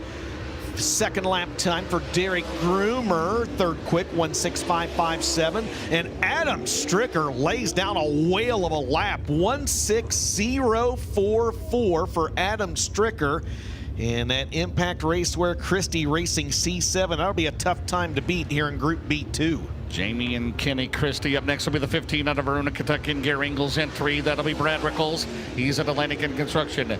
Rocked Outdoors, Dust Chill and E-Cards, Quality Electrostatic Painting, Slicker Graphics, Independence Insurance, followed by Carson Ferguson, the Paler Motorsports, Supal Grading Company, Coleman Farms, Triple Electric, Solidify Concrete Floor Solutions, Buddy's Wrecker, Matman Designs, Pro Fabrication, Pilot Risk, number 93, followed by Zach Dome, the Longhorn Vic Hill, Tim Short out of group, Way Floor Covering, and Daggett Reynolds, Dome Farm, and Dome Cycles Racing 17. Second lap times going up for these drivers coming around this time. It's going to be the 15 of Brad Rickles, sixth on lap 1, stays sixth, best lap 17.222.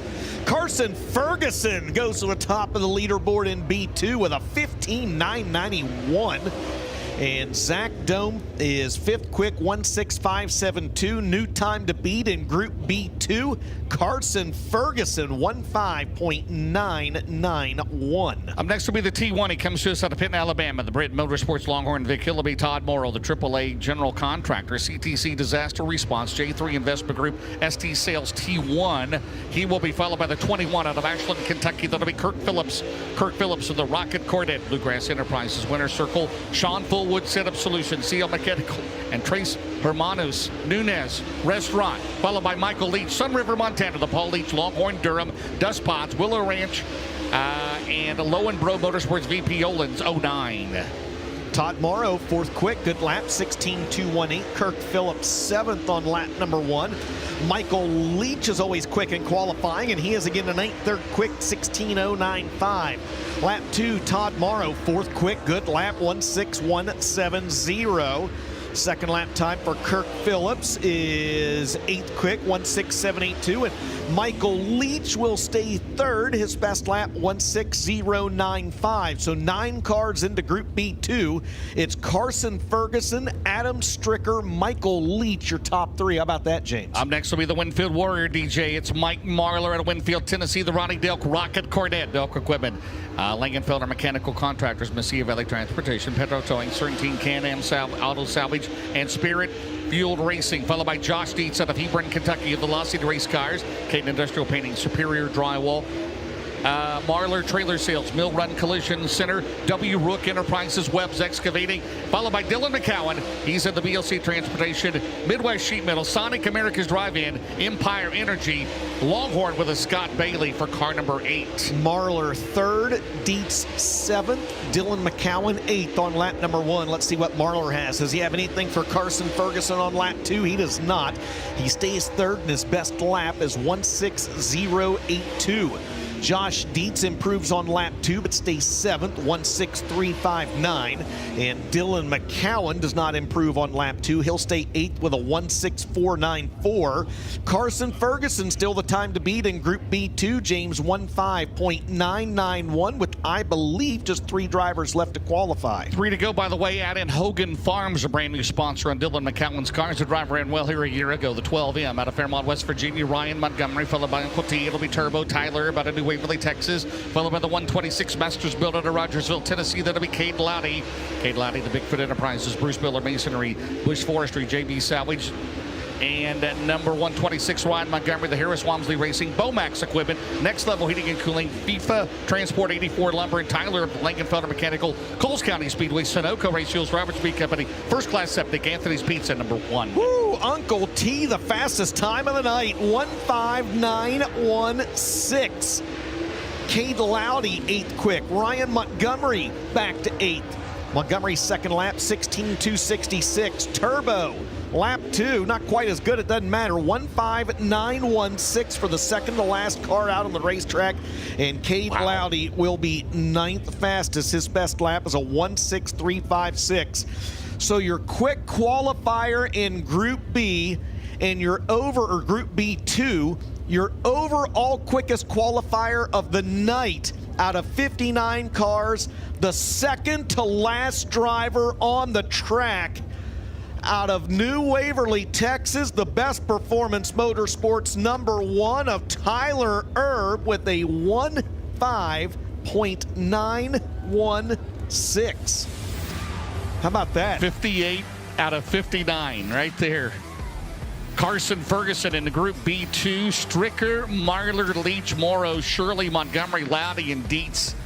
That was East Bay-like, right? That was fun. That was a Mike Benedum coming out last in a Group B many years ago, and Turbo gets it here tonight. The All-Star Performance fast time out of 59 cars. Again, twin 25s tonight, 6,000 to win each. It'll be combined points from tonight tomorrow night. Oh, poor Sheppy. Oh, poor Sheppy rode out on the bike. Oh, no. Oh. Hey, so, Brandon, you came out here. They told you and you were. How do you feel about Tyler Erb right now ruining your fast time party? You know what? I'm okay with it. Another XR2 up front. Can't ask for much more than that. Tyler's been really good. Showed a lot of speed here lately. And, to be in contention for fast time at these races is really tough. So, happy for him. You don't feel like anybody's on a throne of lies and they gave you bad information, do you? No, like I said, Turbo just went out last, and the track was definitely wasn't what I thought it was going to be anyway. I figured we'd be buried in the cushion the whole time, and but in hot laps even I felt good down in the track, so I'm sure that Turbo was probably down in the track if I had to assume. I don't know, I didn't see his lap, but good job to him. Race fans, how about it though? Brandon Sheppard, fastest in his group. And they had sent him out of the pit area in the interest of keeping the show running. And guys, sometimes, not very often in our sport, the next to last qualifier was the All-Star Performance Fast Qualifier. 17th different driver this year, Turbo. He's down there at the Droop Check, and then he'll be making his way over to us.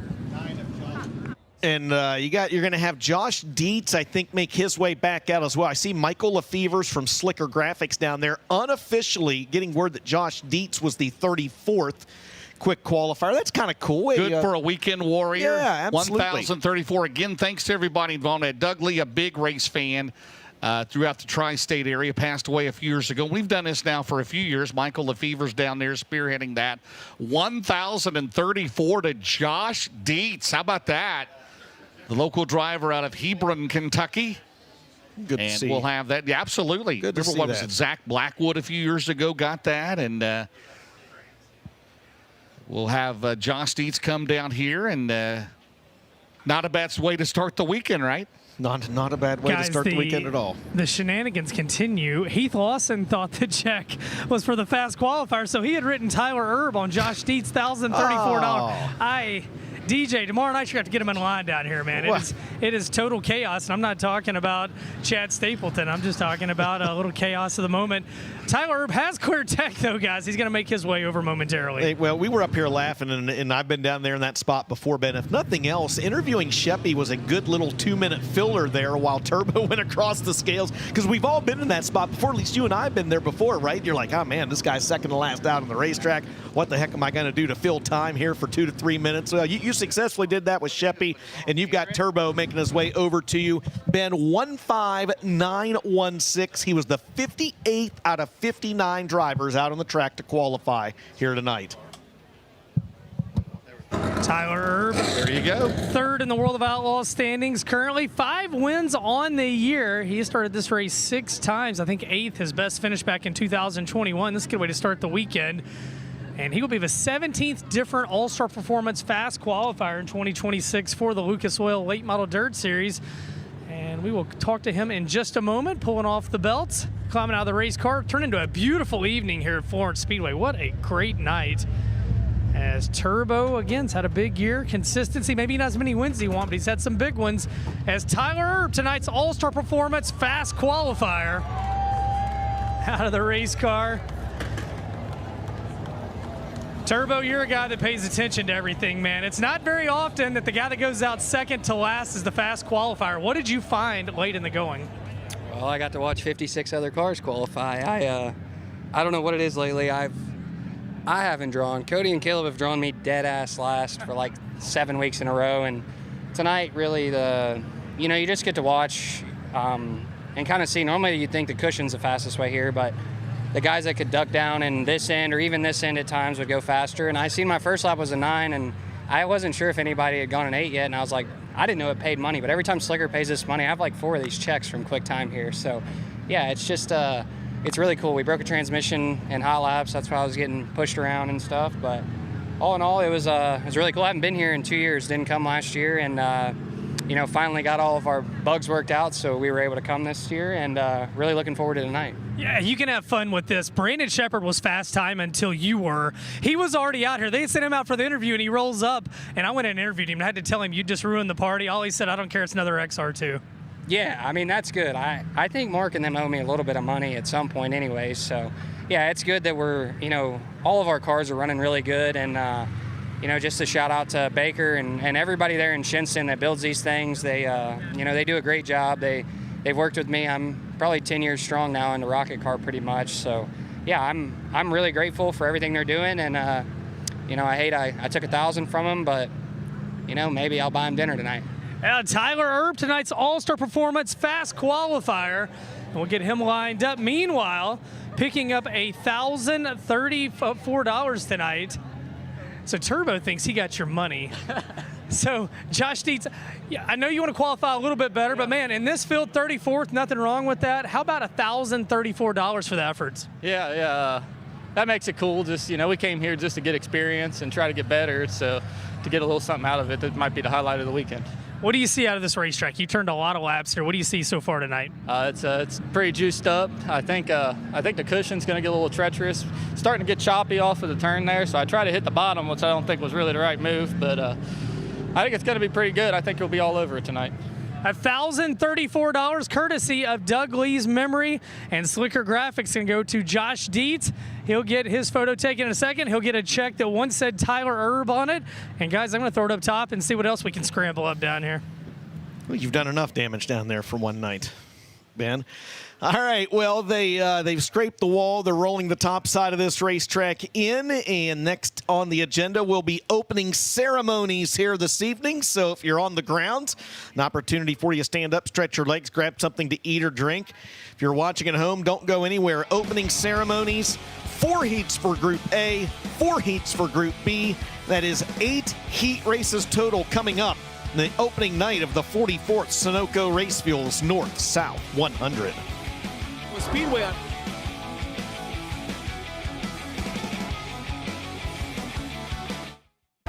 Sprint Car Racing returns to the legendary Southern Iowa Speedway on Monday, August the 10th for one of Sprint Car Racing's most electrifying nights. The 31st annual McKay Group Front Row Challenge presented by Country Builders Construction and DKW Transport. Feel the thunder, experience the speed. This is a one-night stand for $21 grand. Get your tickets now at OskiChallenges.com and don't miss one of the biggest nights in Sprint Car Racing at the Southern Iowa Speedway in Oskaloosa. Think you've got what it takes to be this week's Dirt Draft champion? Then it's time to chase the Horsepower Hydration Cup.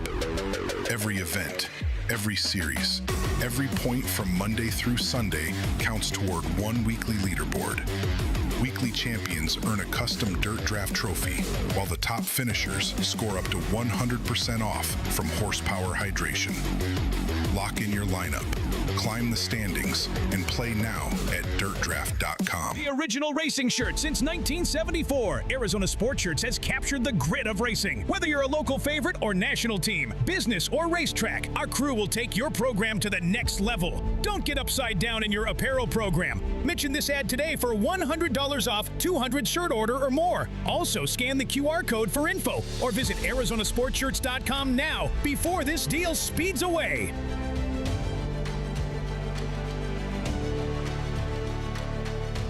You have to fight to pull ahead, to find your edge, to do whatever it takes to make you 1/10 of a second faster, smarter, more committed than the other guy, because you've got the kind of passion that can overcome the impossible. And we've got the most powerful performance race fuel available to help you do it. Sunoco Race Fuels. Take the lead. FloRacing Studios live. Tune into Flo and watch pretty much any race we want. This is our Daytona 500. This is it. The largest crowd in the history. Destiny fulfilled. This is the biggest race I've ever won. This is exactly the group you need to put on a big event like this. The biggest night in pavement late model racing history. Kubota High Limit Racing. You're watching the greatest sprint car drivers in the world right here on FloRacing. The Lucas Oil Late Model Dirt Series is brought to you by FloRacing, your #1 source for all things racing. By Summit Racing Equipment, let's build it together. And by Sunoco Race Fuels, race fuel for the street.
Welcome back to night one of the 44th annual Sunoco Race Fuels North-South 100. James Essex, Ben Shelton, Dustin Jarrett with you here tonight. Twin 25s coming up here in a little bit, but we've got 4 heat races in each of the groups here coming up here shortly. Again, 6,000 to win each. And the same format here tomorrow night, starting at 7 o'clock. It'll be combined points tonight and tomorrow night. We'll set up an invert of 4 in each of the heat races here on Saturday night. Don't forget, tomorrow afternoon, 3:30 in the infield, the Hellraiser Jacks Pit Crew Challenge. And, folks, that's going to pay $10,000 to win to some pit crew. The defending champions are the Rocket 1. Before that, it was the Devin Moran Double Down Motorsports team. 3:30 tomorrow. It'll be live on FloRacing, and you can come out here and watch that. That'll be in the infield. All right, before we get started, if you will, everybody please rise if you're able to. Everyone remove your hats. And to give the invocation tonight is Mr. J.T. Marsh. J.T.? Dearly Father, we thank you for tonight. We thank you for the opportunity to come and do what we love. Thank you for the King family and the Florence Speedway and all the sponsors from Sunoco and throughout the land that help us to continue to get to do what we do. And we thank you for that. We thank you for the opportunities you give us. We ask that you put your full protection on all of us, be with our first responders and our military, wherever they're at, Lord, and where they're serving. We ask for your blessings now, Lord. We ask you for your protection. We ask this all in Jesus' name. Amen. Thank you very much. Please remain standing for the playing of our national anthem. I like it. All right, Florence Speedway, are you ready to go? Let's do it. Heat number 1, Group A. It'll be 8 laps to top 5 transfer. On the pole will be the 99 junior. He's out of Frankfort, Illinois. That is Frank Heckenast Jr. Out of the outside, he'll be inducted to the National Dirt Late Hall of Fame. Former multi-time dirt track world champion. Out of Moweaqua, Illinois, the Moweaqua Missile, it's Shannon Babb. Row number 2, Dustin Jarrett. Now hailing out of Kings Mountain, North Carolina, it's Fergie time, the 22. Out of Mount Holly, North Carolina, it's Chris Ferguson on the outside. 3-time track champion out of Florence, Kentucky, it's Trevor Landrum. Row number 3 on the inside of the Lakeshore, Minnesota, the 60. What you doing, Dan? That's Dan Ebert, and on his outside, Dade City, Florida.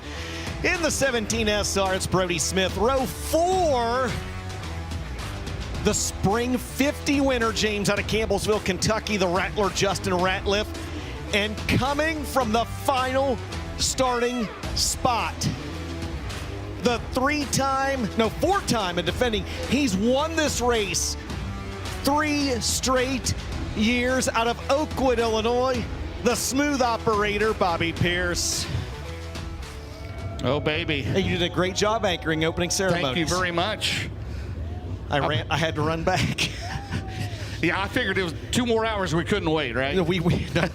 Hey, great crowd on hand here. If you haven't been to the concession stand yet, delicious. Everything they've got is awesome. They do a great job here at the King family. The double cheeseburger for $5, the best deal in racing. Absolutely. You can't get that at a watch party, I can promise you that.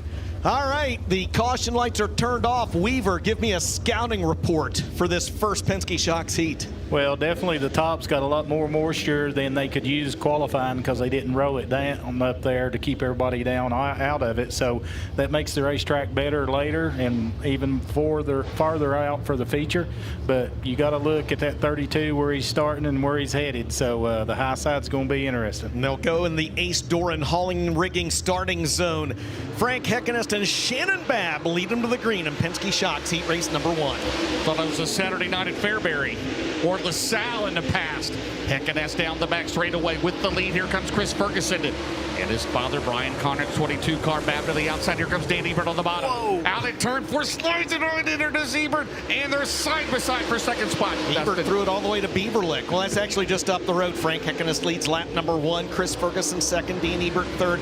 Top 5, James. Top 5 in these 8-lap heat races.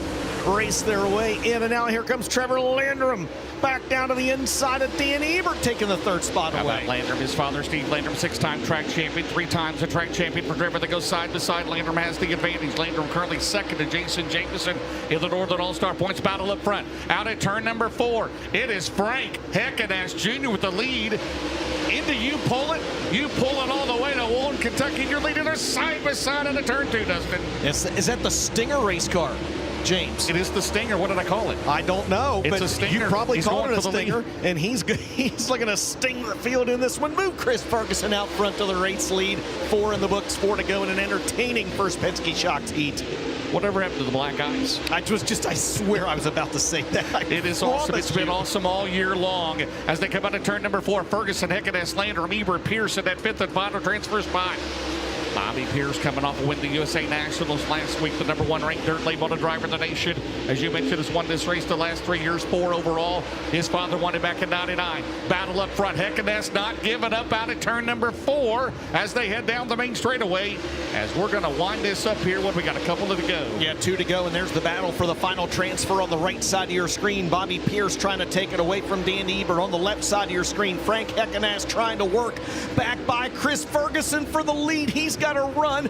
Pierce still 1 spot out of a transfer. We need the quadruple box. Barron's Performance 1 to go. And they come out at turn number 2 down the back straightaway. Heckenash digging hard. Chris Ferguson has the lead. Into 3, 3rd is Landrum, 4th Ebert, 5th is Pierce. Off at turn 4. Final lap. Who's going to win it, Dustin Jarrett? It's going to be Chris Ferguson getting the win. Frank Heckenash 2nd, Steve Landrum 3rd, Dan Ebert 4th, and Bobby Pierce will round out your transfer cars in 5th. Justin Ratliff, Shannon Babb, and Brody Smith will round out the field. So Pierce 5th, Ebert 4th, Landrum 3rd, Heckenash 2nd, and the winner of Penske Shocks Heat Race number 1, the driver out of Mount Holly, North Carolina, 5-time North-South 100 starter in the Schaefer Oil Animal Care Clinic, Fast Laps, Open Hearts, Heckles Plumbing Service, Live Oak Aesthetic Family Dentistry, Spray Foam Technology, Vanilla Cycle sponsored number 22. How about it for Chris Ferguson? We'll go ahead and give you the lineup for Summit Racing Heat 2 as Fergie makes his way to the Long Acre Racing Products Tech and Scale area. And Summit Racing Heat 2 will have the driver out of Las Cruces, New Mexico, Garrett Alberson on the pole, and on his outside out of Denver, North Carolina, the 49 of Luke Morey. Row 2, the driver currently 5th in the championship points. It'll be Max Blair, the Brad Spoch has 111, Centerville, Pennsylvania, and also out of the Keystone State out of Hanover, PA, the 93 is Corey Lawler. These heats are all loaded. Row number 3, Josh Rice in the Rocket out of Crittenden, Kentucky in the 11. D-Mac, Donald McIntosh and the Billy Hicks Racing 79 on the outside. And how about the 6-time Brownstown track champ Devin Gilpin starting shotgun in the field in row 4. That's how they line up in Summit Racing Heat 2. Ben is with the winner of Penske Shocks Heat 1. Chris Ferguson, 1 win on the year, came with the Hunt the Front Series at Cherokee Speedway back in July, and he has got a fast hot rod, the Vanilla Cycles lid on his head, trying to get it off. As we'll talk about this, he'll be in the pole position for the first feature tonight. Well, how about that, Fergie? Did you have you and Frank Heckenash Jr. on your bingo card throwing sliders for the win? Well, I mean, I've always ran pretty good here, so. But Frankie, man, he was really good. I think the groove knew down and he didn't really know that, so I kind of beat him to it. But then I saw him back there under me, so just a little too tight. But got to give God all the glory for us being here. I feel a little rusty. I couldn't take my helmet off there because I haven't been in a race car in about a month. So just shout out to all my people, all my sponsors watching, my wife, my family, my crew. Just good starting spot. Track's definitely way different than normal, but just happy to be here and hopefully put on a show for you guys. Well, he's here and he's on the Bill Stein pole. Chris Ferguson wins Penske Shocks Heat 1. I hope it's not rusty and taking the top off next week in Batesville. If that's rusty, congratulations. If that's rusty, I don't want to see what knocking the rust off looks like, and neither does the rest of the field. These are some wild heat race lineups, man. So the field files behind the race car engineering pace truck. They'll get the high sign next time by. 8 laps, top 5 transfer. So the first 4 heats are all Group A. And then the second 4 heat races are all Group B. Again, the field split after the pill draw. Group A races against each other tonight. A 25-lap, $6,000 to win A main. Group B does the same. They race against each other in a 25-lap, $6,000 to win A main. Hey, don't forget also, fans, don't forget to visit the Hall of Fame tomorrow afternoon, maybe. But we'll have the Larry Moore tribute. Larry, of course, passed away a few months ago. We'll have several of his racing compadres down there tomorrow. That'll be from 1 to 3. 3:30 will be the Hellraiser Jack's Pit Crew Challenge. And I want to give a big shout out to Jeff Alsop. If you've been into the new Hall of Fame addition here, he spearheaded that after we lost David Poole a couple of years ago. And Jeff Alsop, thank you very much. I want to also thank Jesse Lay, also Dave Latham for all that he has done, and also Daryl Lanigan for what they have done. And hopefully you folks can get down there and visit that. And again, the Hall of Fame ceremony is closed to the public on Saturday, but they will be live here on FloRacing at 12 noon. So again, Jeff Alsop, Dave Latham, Daryl Lanigan, and Jesse Lay, we appreciate you. No doubt about it. Garrett Alberson, Luke Morey, I believe his first time here in 49. No, I mean, he might have been here last year for the Hunt the Front Northern All-Star race last June. That was run by Devin Moran. Well, he's going to try to race his way into this Group A feature. Top 5 transfer, 8 laps is the distance. In Summit Racing Heat Race number 2, they'll fire in the east door and hauling and rigging starting zone. Garrett Alberson, Luke Morey, Max Blair, Corey Lawler, Josh Rice, Donald McIntosh, and Devin Gilpin go green. And 24 cars will be in the Group A feature, 24 in the Group B. Garrett Alberson in the 58 car. The Ken and Beth Roberts entry. Lawler tries to sneak through the middle. Here comes the new rocket for Josh Rice. Josh Rice leading the O'Reilly Auto Parts Rookie of the Year chase. He is last year's O'Reilly Auto Parts Rookie right there. The 79 to Donald McIntosh. Whoa, baby, they are going at it on a turn 4. Luke Morey had a handful right there coming out of corner number 4. He keeps his feet under him. Yeah, we know that's a shot. As McIntosh drives down to the inside, and he's going to try to bring Devin Gilpin with him out front. The lead duos put a few markers between themselves and your third place car. It's Garrett Alberson over Max Blair and Josh Rice. It is 8 laps, top 5 transfer as they come out of turn number 2 is Max Blair. Again, he's up to 5th in the points. Garrett Alberson enters this weekend 7th. Again, no championship points tonight and tomorrow night. They'll be available for that $75K to win here on Saturday night. Corey Lawler down to the inside of Luke Morey. That's a battle for the final transfer, and he takes it away. So Lawler up to 5th, and Max Blair off the pace over in turn 2, and that'll draw a Hellraiser Jack's caution flag for the first time tonight. I wonder if he's got a tire down as he'll head to the infield with his crew chief, his dad, Robbie Blair. Skyler Scott as well, as he is in the Heartbeat Hot Sauce Hot Pit. Ben Shelton coming at you as Max Blair. Yeah, and they're pulling the plastic off one of the right rear tires as the 111 rolls our way. And yeah, man, right rear has shredded on the 111 car. And of course, this year's been a pretty solid year for Max. He enters the weekend and currently running 5th in the point standings as they get some body damage as well. A little bit of the skirting on the right side, the plastic on the bottom. That tire's come apart. You got to wonder if he ran over something or if it was contact. And I think we're going to go to a replay for you guys in the booth. Absolutely. We'll take a look at that. Those of you here at the track can check out the video board down in turn number 2. And yeah, you saw that right rear explode right there down in turns 1 and 2. Weaver, you saw that replay from your monitor over there. Could you tell anything from that or what that might be? No, it probably ran over something maybe, but one thing about this racetrack or any racetrack, when it's wet and really, really fast, it builds a lot of temperature in the right rear tire, and these guys are fighting being a little tight, so that makes you actually wheel spin more than normal and keeps you, circling the corner of the racetrack. So, could have been something like that, but more than likely when the tires are super hot like that, if they don't come apart, it don't take much to run over to blow them out. And guys, looks like Max Blair's going to be out of this one. Broken 4-link rod on the top. Max, what happened out there, man? I have no idea. They said something broke on the rear end. I'm not sure what happened. All right, well, tough break. I noticed when that car rolled to a stop, guys, had that flat right rear tire, but you could tell the top of turn 2, the rear end had shifted over and indeed knocks him out of this one. He'll have to try to come up from the back of a B main later. 3 laps in, 5 laps to go. Garrett Alberson leads. Randy, definitely a possibility that he broke that, and that's what caused the right rear to go down then. Yeah, it could do that, or when you blow a tire, we see how much damage they can do when the tire comes apart. It could have broke the 4-bar, but definitely some issues there. All right, we're going to go back to green flag racing this time. 3 laps scored, 5 laps to go. Garrett Alberson leads the field. We're going to go green, and then the Hellraiser Jack's halfway. Garrett Alberson leads on to turn number 2. And a Ken and Beth Roberts 58 car. The Sunoco Race Fuels Low Voltage Solutions 58 car. Josh Rice. Right now, he'll go to the 2nd spot. Can Josh Rice They've been working on this new rocket for a few weeks now. The current O'Reilly Auto Parts Rookie of the Year contender. And can he catch Garrett Alberson?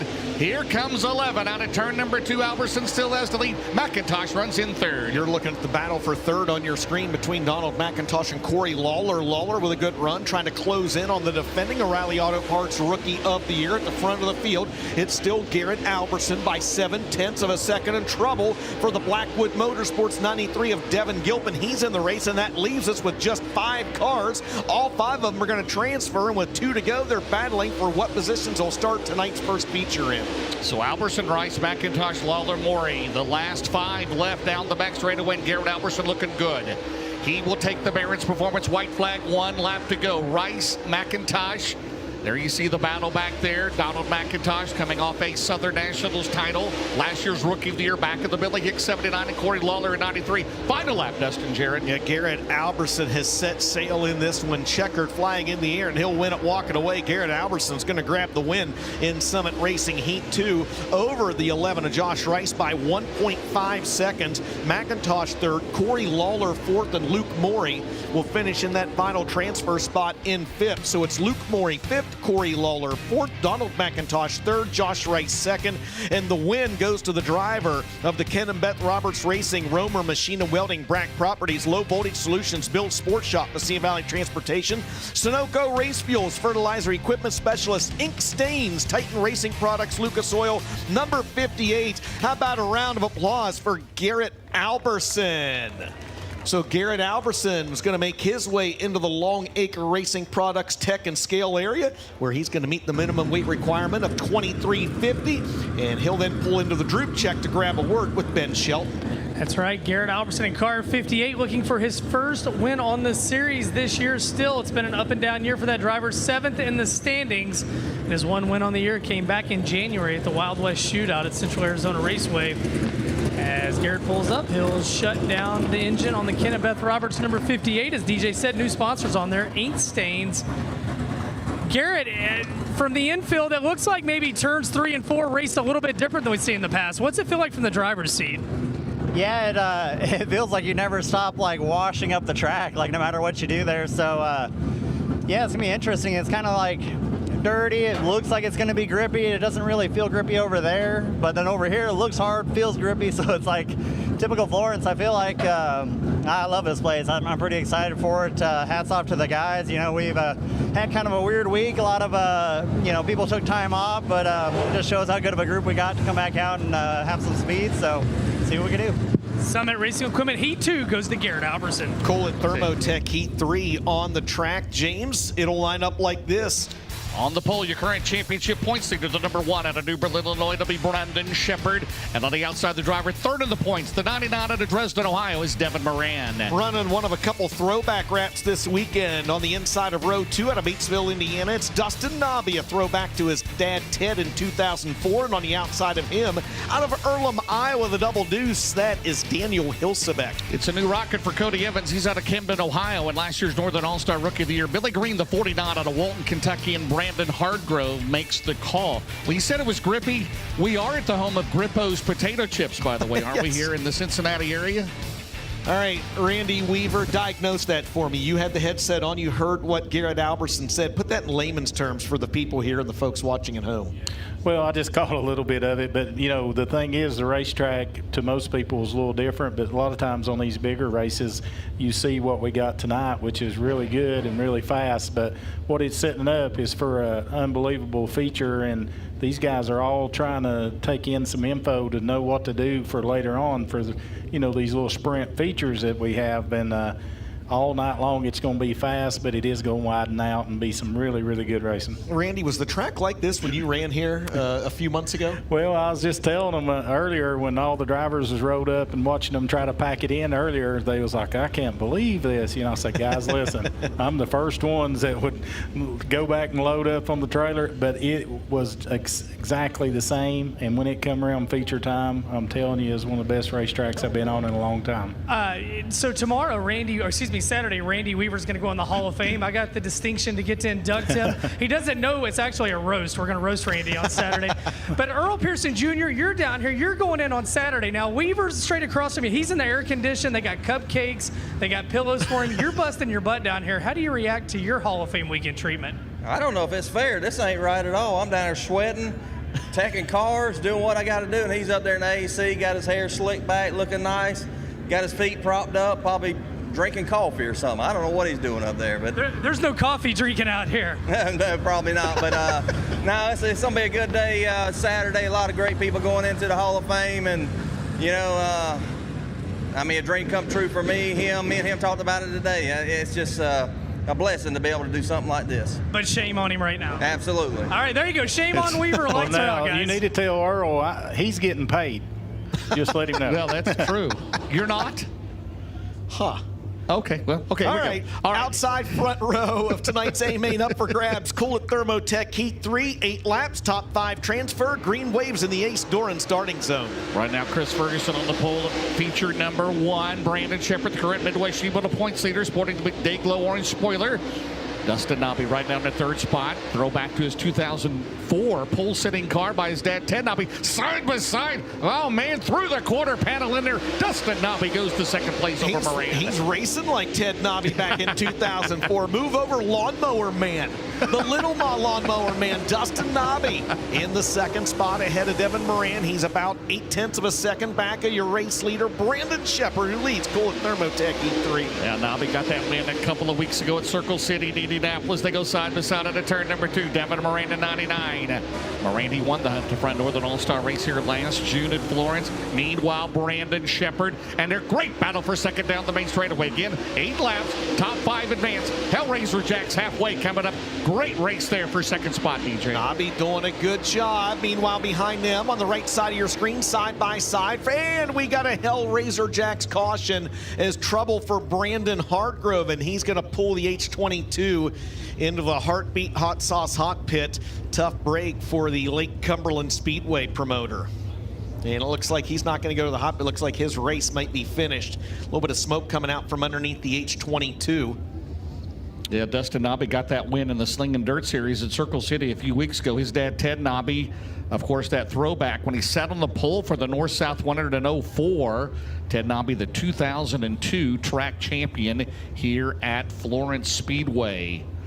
So Brandon Shepard's been running good. Yeah, 3 laps into this one. You're exactly right. He had a good run last week at the USA Nationals with the Outlaws. Of course, won the Prairie Dirt Classic the week before at Fairbury Speedway as well. And that team just firing on all cylinders right now. And he's looking for his first North-South 100 win. You got to remember, Brandon Shepard didn't run this race. No. Really up until fairly recently. He's a 4-time starter. His best finish in the North-South is actually just 12th. And that came last year in 2025. Of course, when he ran for Rookie of the Year in the Lucas Oil Series, when he drove for the Best Performance Team, of course, winning the Dirt Track World Championship as well. He was Rookie of the Year back in 2015. You got to think, there were some UMP Summer Nationals races here a few times that most likely he was here, but Rocket One has never won the North-South 100. The North-South 100, when you take a look down that winners list, right? It's an impressive list. Yeah. And equally as impressive, though, are the drivers that haven't won it, like Brandon Shepard, like Devin Moran, like Hudson O'Neal, like Ricky Thornton Jr., right? And in the same token, you've got something unprecedented that could happen here on Saturday with Bobby Pierce winning 4 straight. I don't know that anyone has ever won 4 straight of the same crown jewel before in the history of dirt late model racing, and he's got an opportunity to do that here in 48 hours. All right, here we come out of turn 4. The East Door and Holligan restart zone will go green and then halfway. Moran and Nobby still tied together into turn number 1. Shepard with the lead. Nobby throwing it in there into 5 in. Here comes Cody Evans. How about Dustin Nobby? Remember, he made the North-South here a year ago with a strong run and battling with one of the nation's best, Devin Moran, out of 4. Yeah, Nobby's a 2-time starter, but Moran will cross him over down in turns 3 and 4. Hellraiser Jacks halfway. Moran back to 2nd. 0.8 of a second behind your leader, Brandon Shepard. Right now, it's Shep, Moran, Nobby, Evans, and Billy Green rounding out your final transfer spot. Billy Green, that MB Customs, had to rebuild that car here the last couple of weeks, and right now he is ahead of Daniel Hills Hilsebeck. Hardgrove out of the race, so 6 cars battling for 5 spots. Misstep for Daniel in turn number 2. He'll try to regroup. Again, for the outside of the front row. Feature number 1, and it's Chris Ferguson on the pole, and is Brandon Sheppard going to join him in 2 more laps, Dustin? Well, Devin Moran's trying to close that gap, but he's about 1.1 seconds back of your race leader, Moran, Nobby, and Evans right there.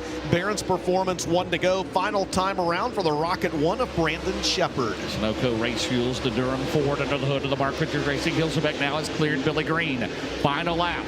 Brandon Sheppard for the outside of the front row in the first 25 lapper tonight on a turn 4. Here comes your championship points leader. Checkered flags in the air. Shep's going to win Cool at Thermotech Heat 3. Devin Moran 2nd. Dustin Nobby 3rd. Cody Evans 4th. And Daniel Hilsebeck will round out your transfer cars in 5th, followed by Billy Green and a DNF for Brandon Hartgrove.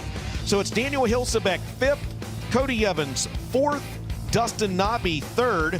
Devin Moran 2nd, and your winner will start on the outside front row of tonight's Group A feature. He's in the Valvoline, Swabert Calf Ranches, Petroff Towing, Performance Grading, Franklin Enterprises, Ace Metalworks, Gunners Honey, Fox Shocks, Collins Brothers Towing, Stiles Marine, sponsored Rocket 1 out of New Berlin, Illinois. He's the current Lucas Oil Late Model Dirt Series points leader, Brandon Sheppard. He's going to be the last car to go across the Long Acre scale, so we will give you the starting lineup for Simpson Race Products Heat Race number 4. And on the pole of this one, in his first appearance at the Florence Speedway, out of Chelsea, Iowa, the game changer, Dallin Murdy in the 13, and on his outside out of Decker, Tennessee, in the Riggs Fiber 81, that'll be Jaden Frame. The inside row 2, 11th in the points, so be the 6th, that'll be Clay Harrison. On the outside, it is return to Rocket. He is a 3-time North-South 100 winner, 4-time Lucas Oil champion, the Newport Nightmare. It's Jimmy Owens. We move back to row 3, and on the inside out of Barberville, Kentucky, in the 7, that'll be Justin Smith. On his outside out of Lawrenceburg, Kentucky, in the 6, it's Calvin Carlton. And your final starter out of Lancaster, Kentucky, in the 20, it'll be Glenn Hounshell. 7 cars will race 8 laps. With the top 5 transferring, it'll be Simpson Race Products Heat Race number 4 for the Group A drivers as we hand out 5 more starting spots in that one. Meanwhile, the winner of Coolant Thermotech Heat Race number 3 is just now making his way into the Long Acre Racing Products Tech and Scale area. Ben? Current Midway Sheet Metal point leader for the Lucas Oil Late Model Dirt Series, Brandon Sheppard. 8 wins on the year with the Tour, 15 wins overall. It has been a big year. DJ talked about the win in the Prairie Dirt Classic a few weeks ago, and he would love to get his first win here in the North-South 100 this weekend. He'll start outside front row alongside Chris Ferguson for the first 25 lapper tonight. Helmets off. Brandon, out of everybody so far, your car looked the most balanced, but how did it feel from the driver's seat? You know, the track's definitely, it's pretty tricky right now because it's blowing so many crumbs, and the bottom's got so much grip, and 3 and 4 it's a little bit of grease still down there yet in the bottom, so the track's still got a lot of blowing off to do, but overall my balance feels pretty good. Yeah, we'll just have to, hopefully Mark and the boys will make the right adjustments like they've been doing week in and week out, and we can put this thing up front again. Brandon Sheppard, he picks up the win. Coolant Thermotech Heat Race 3. He will start on the outside front row of the first feature of the night. Mark and the boys. Mark and the boys. Coming up with a new album. You were talking about Glenn Hounshell. You were thinking about Ed Hounshell. I was thinking about Ed Hounshell, Ed Hounshell yes. out of Middletown, Ohio, the longtime late model, modified veteran as well. Ran Atomic for many, many years. Right. Remember he drove the Mecca Transmission 05 car for many years. Oh my, that's starting with UMP in 1984, did Ed Hounshell. Out of Middletown, Ohio. So you've got Dallin, who had Dallin Murdy and Jaden Frame, not only your dirt draft, but your bingo card here tonight. That's awesome. I may have put both of them on my team, actually, but I will neither confirm nor deny. Dirt Draft, they did something really cool tonight, by the way, as we get ready to go green here. And actually, you got to enter twice. You got to enter for Group A and for Group B both. I thought that was pretty cool. So, well, that means I would lose twice. But anyway. Race Car Engineering Pace Truck yields to the infield. 8 laps, top 5 transfer. Green flag flies in the Ace Doran Hauling and Rigging starting zone. Well, you never, heck, Dallin Murdy might as well come to the topless next week. He's never been there. They come out of turn number 2 down the back straightaway. in that great Brooding Skyline Motorsports number 13. Is he in the Longhorn tonight as he comes into turn 4 of the Brooding Rock Products entry? He leads lap number 1, Dustin Jarrett. Was that a question or was that a statement? No, they've also got an AK They got race an AK car as well, yeah. Yep. I talked to Zeb Hawkesvik, his crew chief down there in the pit area, and we actually discussed everything except which race car he was in, so shame on me for not getting that information. He's got the AK tonight, guys. He's got the AK, Austin Kirkpatrick. That's why we keep Ben Shelton on the team. That's right. Al Murdy and Jane Frame. Again, Jane Frame 4th in that current Hunt the Front Super Dirt Series points. Those guys off this weekend. Frame now making a bid on the bottom of the Riggs Motorsports 81F. Yeah, Frame's right there. Murdy's, he's not pulling away from him. Frame, you see right there, entering just a tick lower down in turns 1 and 2. Murdy, though, has the momentum there with that little bit of cushion to build up. About halfway or a little less than halfway up the racetrack coming off the corners. Murdy with a nice run there off 4 James. Hellraiser Jack's halfway. Remember when we go to East Bay, Scott Riggs, not the NASCAR Scott Riggs, but Scott Riggs, he had like Randy Cordy, he had Kevin Cole, former UMP Rookie of the Year, driving those cars back in the day at East Bay. He had everybody but Randy Weaver driving one of those cars. Oh, man, Murdy just bicycled up there for a second. Weaver, did you see that? Yeah, that real traction strip right around the bottom, and then it turns to a little drier leaving. It started to getting pretty choppy the last heat race, and you definitely don't need to be in there right rear first. They guys are trying to dodge it a little bit. Murdy's really impressive right now. It's what I was going to say. Hitting it actually kind of catapulted him out front there just a little bit further. He's got a 1 second advantage, James. Barron's Performance 1 to go. Final time around for the game changer. And a lot of racetracks he has never been to, and right now his first visit to Florence Speedway, one of the toughest tracks in the country to get hold of. And he's making it look easy here in heat number 4 of Group A2. Dallin Murdy's going to get the win in Simpson Race Products. Heat number 4. Second will go to Jayden Frame. Clay Harris 3rd. Jimmy Owens 4th. And the final transfer spot belongs to Justin Smith. It'll be Calvin Carlton and Glenn Hounshell in the B main. So finishing in 5th, it's Justin Smith. Finishing 4th, it's Jimmy Owens. Finishing 3rd, it's Clay Harris. Second is Jayden Frame, and the winner, the Skyline Motorsports, Greg Bruning, Quick Supply, Stealth Oilfield Services, Olson Explosives, Bruning Rock Products, Quality Services, Truck Country sponsored number 13, the 21-year-old out of Chelsea, Iowa. How about a round of applause for the game changer, Dallin Murdy. So those drivers are going to make their way into the scale area. We will now flip the script into Group B. So the next 4 heat races are your Group B drivers. Penske Shocks heat race number 1 for Group B is going to line up like this. Your pole sitter out of Chandler, Arizona, the 20RT is Ricky Thornton Jr. And on his outside, out of Hyndman, Pennsylvania, the Jerry Foster 5, it's Drake Troutman. Former track champion, current Northern All-Star points leader, the 12 out of Lawrenceburg, Indiana.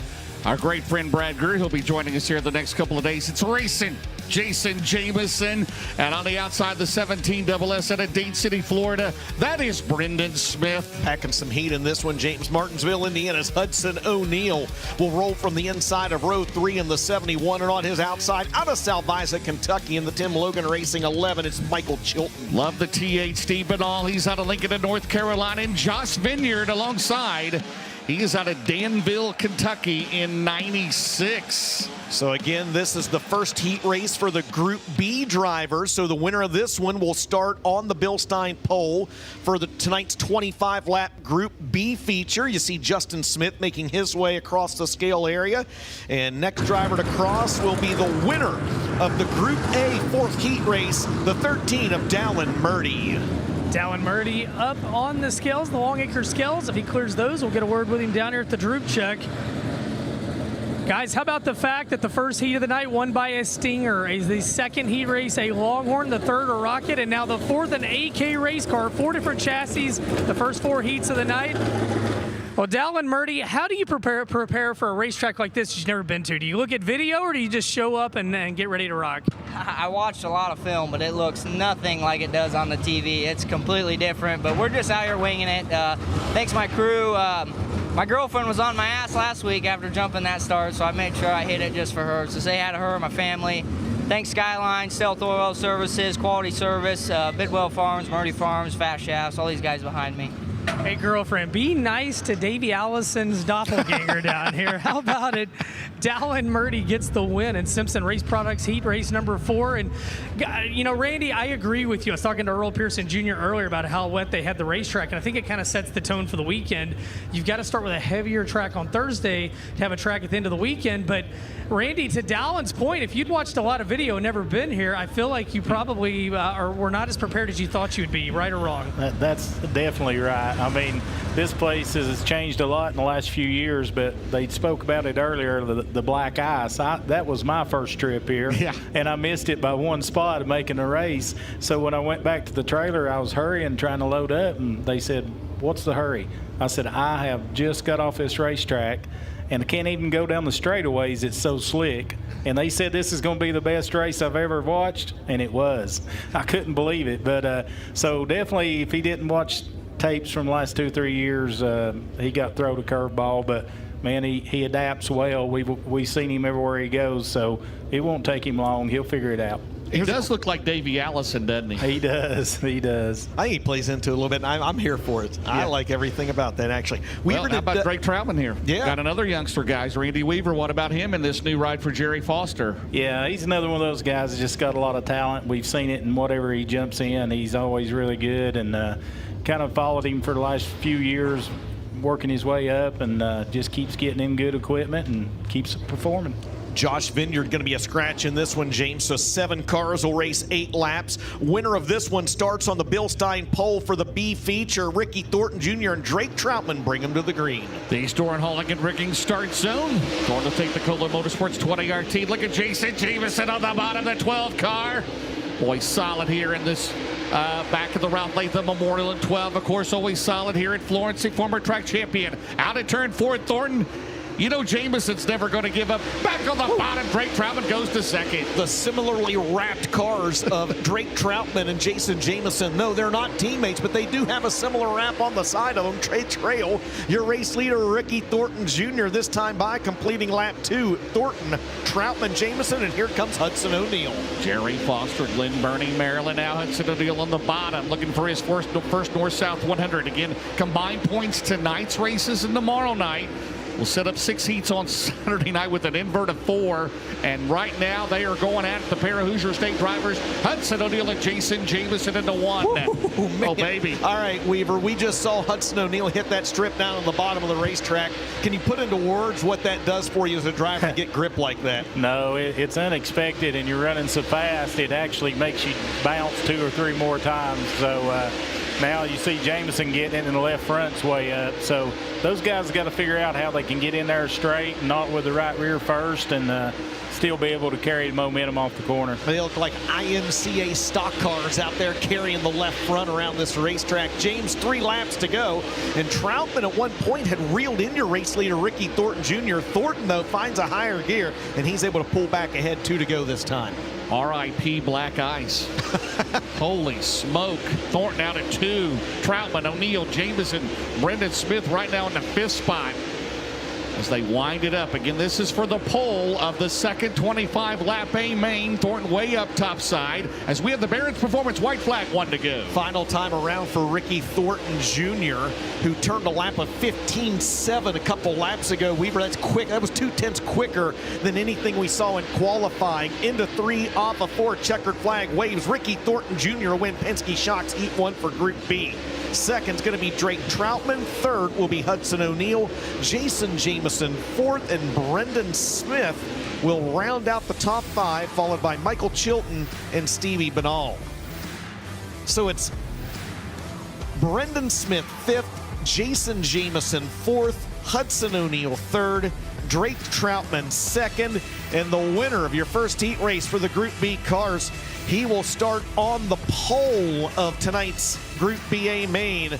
Out of Chandler, Arizona, the Bobby and Jessica Kohler Knights Companies, Hoker Trucking, Capital Waste, Elite Ready Mix, Coltman Farms Racing, Certified Inspection Services, Sunoco Race Fuels, number 20 RT. How about it for Ricky Thornton Jr.? So they changed things up down here while Randy Weaver was having his Grey Poupon and his Caviar up there. They moved the scales so that they could scale the winner first. They're going to send them straight to the droop check, and then everybody else will scale. So, yeah, Earl Pearson Jr., he continues to work hard, and I hope that that maybe Randy Weaver's going to make a run for the border with him after the races, buy him a little Taco Bell for all the work that he's done here tonight. Hey, real quick, guys, we do have a house announcement. The owner of the Guardian Fence and Construction Truck, you need to move that vehicle immediately, please. Guardian Fence and Construction. If that is your truck, you need to move it at this time, please. And before we go into the lineup for Summit Racing Heat 2, Ben Shelton will send it down to you with the winner of Penske Shocks Heat 1. Yeah, I don't know whose truck that is, but I know who was trucking in the last heat on the Bill Stein pole for feature number 2. Ricky, you've been close in this event before, second here last year, man. How did the race car feel in your heat race? I feel like we got back to our old cars. After Fairbury, went back to the shop and worked really hard, built a new car. Not that the other one was hurt, just when you're working in that 1% of late models, you got to make sure everything's perfect. So built a new car. Obviously, it's really good so far. I feel like the track's gonna probably get a little better. I think being a second feature is gonna be huge for us. I think the first one's gonna blow it off a little bit, and I think you'll be able to run around the bottom, run around the top. So I thank everyone at Kohler Motorsports for working hard. Elite, Ready Mix, Capital Waste, my wife, my kids up there, everyone for coming out tonight, and hopefully we can have a good feature tonight and good night tomorrow, and put ourselves somewhere good for Saturday. Guys, it's all about the 1 percentile, and Ricky Thornton Jr. elite in the first heat of Group B. He'll start on the Bill Stein pole for the second feature.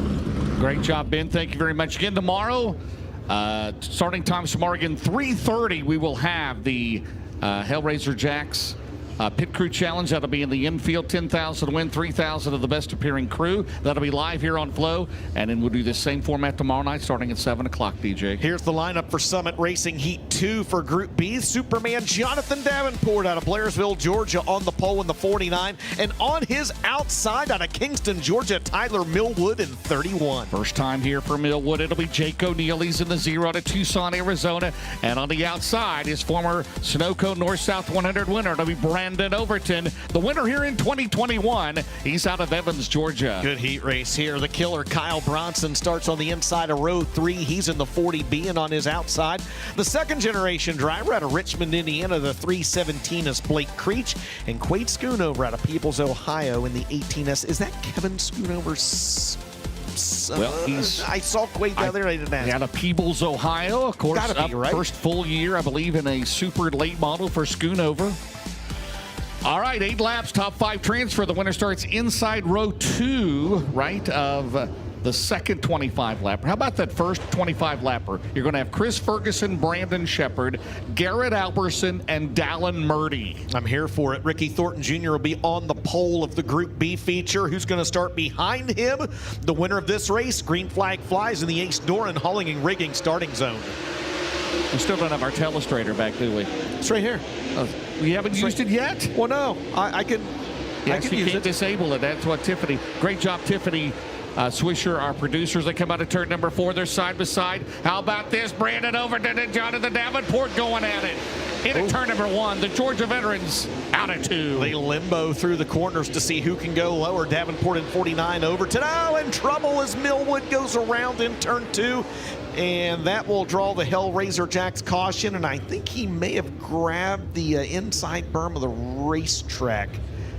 Yeah, first time here at Florence for Tyler Millwood. Of course, been running some Summer Nationals races the last few years. First time here to the hallowed half mile.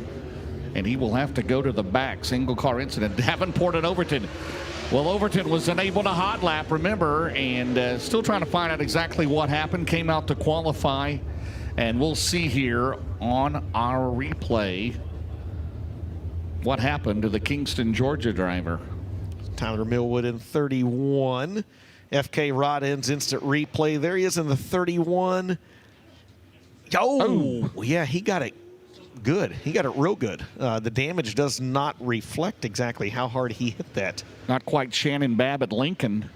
Oh, I mean, Shannon Babb just completely pulled a Dukes of Hazzard on that infield berm coming off of 4 at Lincoln, man. So 1 lap in the books. Again, the winner starts inside row 2. This next heat race is going to have Tyler Erb and could Adam Stricker sit on the front row tonight of the second feature, then Carson Ferguson and Mike Marlar in the final heat of the night. They're on the front row. JD will lead them at the Yates Doran Hauling and Rigging in the Yates Doran Hauling and Rigging sponsored 49. You've been waiting to say that. 1 in the book, 7 to go here in Summit Racing heat race number 2. Brandon Overton right there looking back down to the inside. Here comes Kyle Bronson. Hey, Jake O'Neill has been really, really good this year in the Zero, Jake. Yeah, top 5 down at Smoky Mountain. Right now, Ben's on the bottom in the Zero car. Well, he started what? In a USMTS modified, went to a late model, back to a modified, he's back in a late model. And here comes Bronson. He'll battle down the back straightaways. JD pulls away into turn number 3. Right now, Blake Creech, the 317 in the 5th and final transfer spot. Oh, man, the 40B of Kyle Bronson was almost over-rotated, as McDowell would say, down there in turns 3 and 4. He gathers it back up.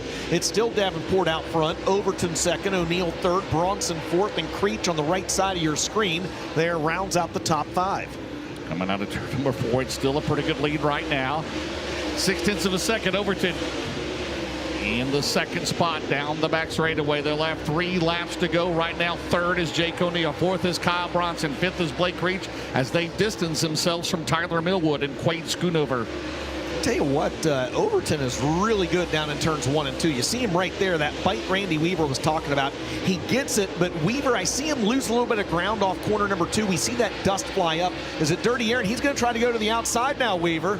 Yeah, he's getting a little more momentum in 3 and 4, and now he's going to try it in 1 and 2. But when you hit that traction spot, you go wide open, of course, trying to leave out there, and then it makes you shove on X in the corner. So, but this is going to be a heck of a race over to the outside. To the outside, and they did touch. Barrett's performance, white flag, 1 lap to go. Boy, Davenport made it wide. Here comes Overton down the back straightaway. They're side by side on the final lap. Checkered flag going to be out this time by Overton. Clears him. Davenport will try to cross him back over. Fans are on their feet. A drag race to the line, and it's Brandon Overton by half a cat's whisker over Jonathan Davenport, Jake O'Neill, Kyle Bronson, and Blake Creech. Florence Speedway, how about that one? Finishing in 5th, it's Blake Creech. Finishing in 4th, Kyle Bronson. 3rd goes to Jake O'Neill. 2nd to Jonathan Davenport. And your winner in the Riggs Motorsports, Riggs Fiber, Budweiser, Garnto Southern, Supply Chain Management, Hardco Construction, RW Powell Construction, Big Dog Stump and Tree, Muscle Factory, ERG Roofing, Mesilla Valley Transportation, Dude Wipes, number 76. He can hear you, Florence Speedway. Big, sexy Brandon Overton.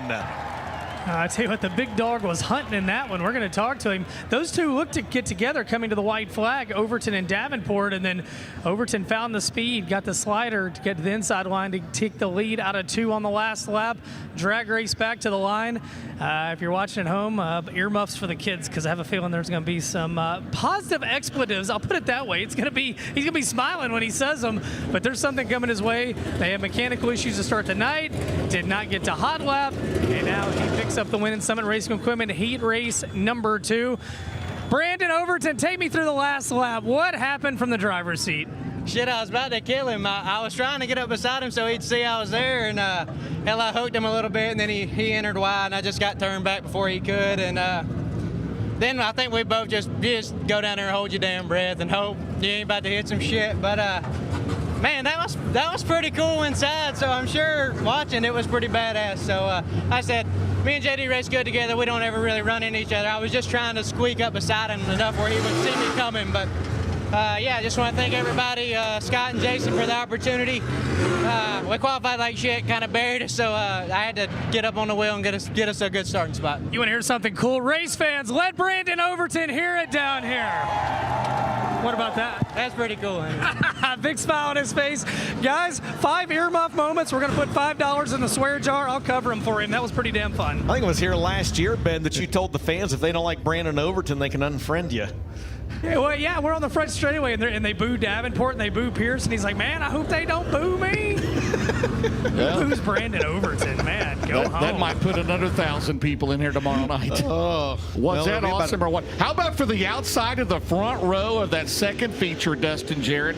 It'll be Uncle T, Tyler Erb out of New Waverly, Texas, in the Best Performance Motorsports 1. And how about the Christie Racing C7 of Adam Stricker? Michael Leach, the 09 Sun River, Montana, and Brian Shirley, last year's Prairie Dirt Classic champion, 8th in the Lucas Points. He's out of Chatham, Illinois. You talk about the up-and-comers in the sport. How about Cade Lowdy in the 126 out of Rogersville, Tennessee, and on his outside, another up-and-comer out of Urbana, Missouri. The 8 is Dylan McCowan. Zach Dome loves Florence Speedway. Got his work cut out for him tonight at a 17D, Cross Lanes, West Virginia, in the Geringle 15 of Brad Rickles. How about Cade Lowdy in that Mastersville? Great run in the Prairie Dirt Classic at Fairbury.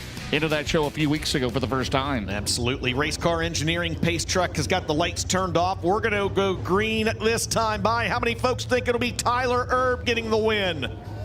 What about Adam Stricker in the C7?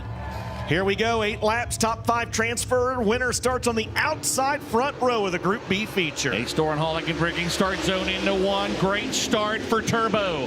Leach on the bottom. Here comes Stricker down the back straight with a Jamie and Kenny Christie C7.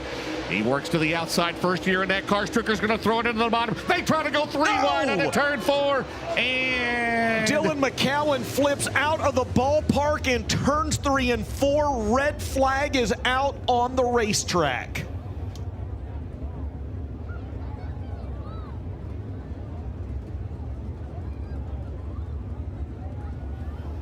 Red flag out on the racetrack as Dylan McCowan went for a wild ride through the billboards and flipped out of the ballpark over in turns 3 and 4 here on lap number 1 of Coolett Thermotech Heat Race number 3 for the Group B drivers.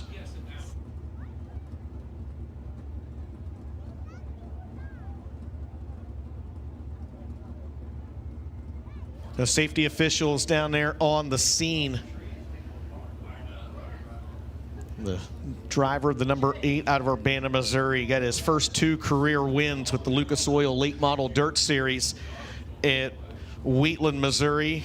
Won the Diamond Nationals just about a month ago. And the 22-year-old who comes into this event 14th in the Lucas Oil Late Model Dirt Series point standings, down there with a host of Lucas Oil Late Model Dirt Series and Florence Speedway track officials. And as soon as we get any word, we will pass it along to those of you here on the grounds and those of you watching at home.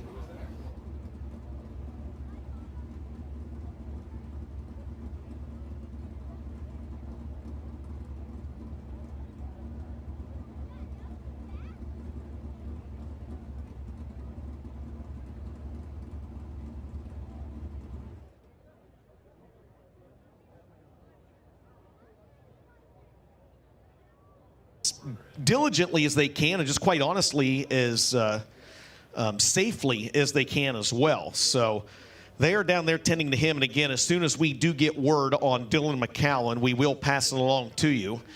For those of you here on the grounds and watching at home, I would expect this to be an extended red flag, again giving just where the car went out of the racetrack. Those of you watching at home on Flow, we are going to keep it here. We're not going to go to a commercial break at this time as safety officials tend to Dylan McCowan, and once we get an update on his condition, we will certainly pass that along to you. As you can see, just a host of safety officials down there in turns 3 and 4. And James, I don't know if you saw the accident or not. Weaver, I don't know if you saw it. It looked to me like he got high down in turns 3 and 4, and the car kind of bicycled up on 2 wheels and then tumbled out of the park. Yeah, I was honestly looking right at him, and he entered right on the cushion, and then when it got up on 2 wheels, you know, he couldn't steer back out of it because of the cushion, and then it just rolled over. But the good thing is of that wreck, he actually got up before he hit the wall. So at first I thought he was going to hit, you know, with a halo first, but it bounced him up over the wall. So hopefully he's okay. Yeah, certainly don't want to downplay the severity of the accident or anything, but to the point that you made, Randy Weaver, as well, it was the car was not going as fast when it exited the racetrack, certainly as it was, just a couple seconds prior from what I saw. The scary part of that is if you hit with your halo against the wall, but as you're turning over, of course, it got up a little bit,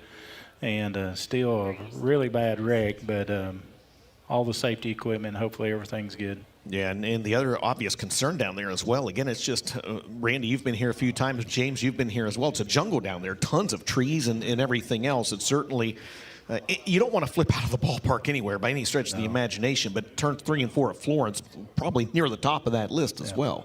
Yeah, and when you get upside down like that, unfortunately I've done that, and you're just hanging on, so. Safety officials down there right now are getting the word the car was upside down, or at least on its side, up against a few trees down there in turns 3 and 4. They are getting that car back over on all 4 wheels. That way they can help Dylan McCowan get out of that race car down there. So, again, this is what these crews train for, folks. They train for this a couple times during the course of the year. They do it during the off season. James, I know you're part of the Lucas Oil Late Model Dirt Series. Their staff, they go through, just quite honestly, them and the Outlaws and all these guys, they go through an incredibly extensive training, whether it's putting out fires, extracting drivers from race cars, putting race cars back on all 4 wheels. It's a tremendous amount of right, and then the safety through. equipment. You have the the self-containment seats. You've got the they make sure all the belts are up to date, and I wish more tracks would do that. There's that's a great need there, and of course the head and neck restraint that they've been required the last several years in the series, and most series, by the way, and quite frankly, all racetracks ought to have the head and neck restraint there. And I know it's uncomfortable for some, but it needs to be done at all racetracks. Hey guys, yes, I can tell you down here that Dylan is climbing out of the race car in turns 3 and 4. They're going to take a second. He actually puts his hands in the air, wipes some sweat off, and we're going to let the safety officials talk to him. But he's telling him he's okay. They're going to probably be a little bit more hard-headed that he's standing on top of the wall. This is like a Trey Mills moment at Golden Isles. Off the wall. Dylan, first, are you okay, brother? Yeah, it takes a lot more to hurt me than that. What happened?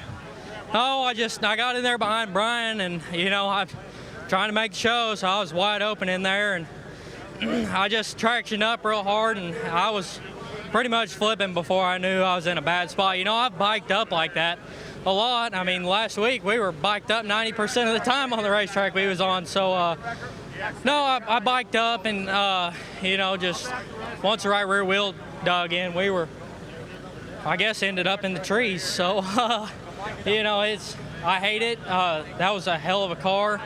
I hate it for my guys and my dad and my mom and everybody. I'm all right. The trees stopped me from going into the creek down there. If hey, I'm selling T-shirts over there. I'm really gonna need y'all to go buy some of them because I got a lot of stuff to pay for now. Tell Mama you're okay though. I'm good. I've wrecked stuff harder than that, it feels like. But no, I mean, Victory Seats, they build one hell of a seat. I can't thank Chris enough. My belt helmet done its job, and my Hans device, and all my safety equipment done all its job. Longhorn builds one hell of a stout race car. So if it wasn't for all them people, I wouldn't be able to walk away from it. Race fans, let Dylan McCowan hear it. And go down there and buy a Team 8 T-shirt because they got to put a race car back together, guys. That is why we always talk about it, the best safety equipment. And I can tell you, that was one of the most quite the predicament. Let me try that again. The way he landed between the wall and the trees, safety crews did a great job, and glad a good, safe race car. But Dylan McCowan, smile on his face, in a very tough situation. Ben, we've got the drone hovering over that down there. I mean, and that is precarious. Is an understatement. And you got the drop off in the trees, and it's just, I don't know that you can even put into words what we just saw and how that car landed. Well, and the scary part is obviously you got the trees, you got the wall, the sheet metal gets pushed up, and they took their time. And his dad Charlie was down here with the same dad Charlie that was kissing the dirt at Wheatland back during the Diamond Nationals both nights. I think he aged about 20 years down here. But man, safety crews did their job. The race car did its job, and just glad that Dylan's okay. And it's going to take a second to get this car back over. But man, James, you've been coming here longer than DJ and I combined. Have you ever seen anything like that here? I believe Brad Neat, if I'm not mistaken, Brad Neat went out of the ballpark down there in about the same area. And reminiscent of Trey Mills. I mean, out of the ballpark at Golden Isles. Shane Clanton at Deer Creek. Remember that? And he drove the car back to the pit area. Yeah, nothing from the drone. So this is, I'm going to use my telestrator here. So this down here, that is quite the drop-off, by the way, down there where that is. So it looks bad, and it is bad, again, but the car being up against the trees actually saved it. We kind of caught the tail end of it. You're going to look at the left side of the right side of your screen here. Right side of your screen, yeah, right there. That was a great shot by and the billboards also kind of lessened the blow on that one. So thank goodness he walks away from that as you see the safety crew down there. It was that was a way better shot than I thought we had of that. Again, tip of the hat. The billboard, I mean, do you agree with that? The billboard kind of it cushioned the blow there. It did. We're going to slow this down for you one more time for those of you watching at home and those of you here on the ground, the video board, the infield. The right side of your screen, you're going to see Dylan McCowan come into the screen. And just as Randy Weaver said, that car bicycles up. It gets up on the wall. And then the billboard actually cushions that fall a little bit. It does at least one complete revolution, and then it actually lands up against those trees right there. So it took him a little bit to get Dylan out of the race car because it was actually pinned up against those trees. And Randy, you've been in a race car enough. It's tight getting in and out of these race cars as it is, let alone when you're up against a bunch of trees like that, it going downhill. Yeah, and that's what I was going to say. The safety equipment is like no other, but it also hinders you getting in and out. And once you get in, like, you know, that's where you want to be. You want to stay there and not move any at all. So that sometimes when you're upside down will slow them getting you out or getting the car where you can get out. So it's just part of the process, but so thankful that he's okay and everything done its job. Well, do we have any tree trimmers in the crowd? We are going to step aside for a set of commercial breaks. When we come back, we'll take a look at that replay another time or two. We're under a red flag here in Coolett Thermotech Heat 3. It's the opening night of the Sunoco Race Fuels North-South 100.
Welcome back, ladies and gentlemen, to night number 1 of the Sunoco Race Fuels North-South 100 here at Florence Speedway. And if you are just tuning in, that is not an AI image or video. That is Dylan McCowan's number 8 being extracted from the trees in turns 3 and 4 after he flipped out of the ballpark in the Group B third heat race here tonight. So we got a couple different replays here, James. We're going to take a look at exactly how started this. So we're going to look at the drone shot first here, James. So here's a look at the FK Rod Ends instant replay. And so Dylan McCowan is this car right here, okay? And you're going to see him catch right there. That car catches, and then you see it launch, and it barrel rolls a couple times and then goes out of the ballpark.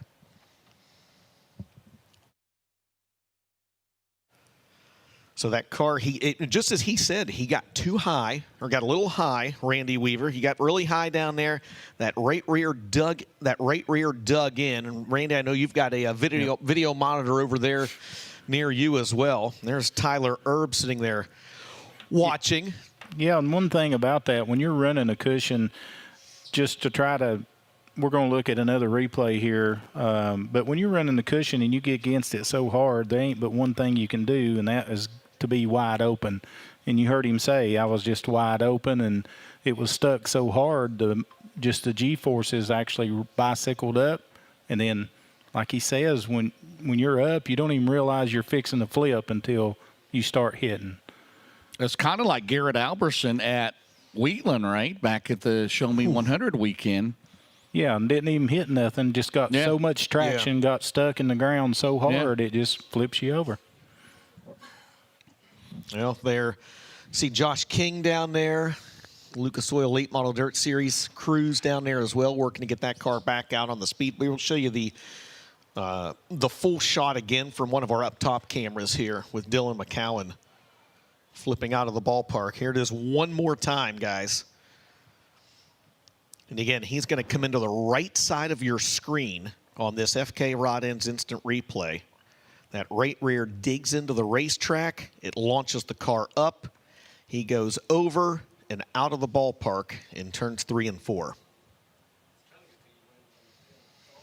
And the good news is Dylan McCowan was able to walk out of that race car A-OK under his own power. And, hey, you heard him make the plea. He's got T-shirts for sale down there, James. I saw you step away for a second. Did you go down and get a Dylan McCowan T-shirt? Well, I'm going to support Sonic, too, next weekend in Batesville because I got like 15 of them, right? Yes, that's right. But yeah, thank goodness. Again, the safety equipment. He mentioned the seats and the head and neck restraint and the gloves, the helmet, everything. Again, everything is dated. And in the Lucas Oil Series, of course, we check that and make sure that none of the safety belts and everything are outdated. And see Jake Steele down there along with Canute, our tech director. As they try to get, you see Josh King down there trying to gingerly get it back over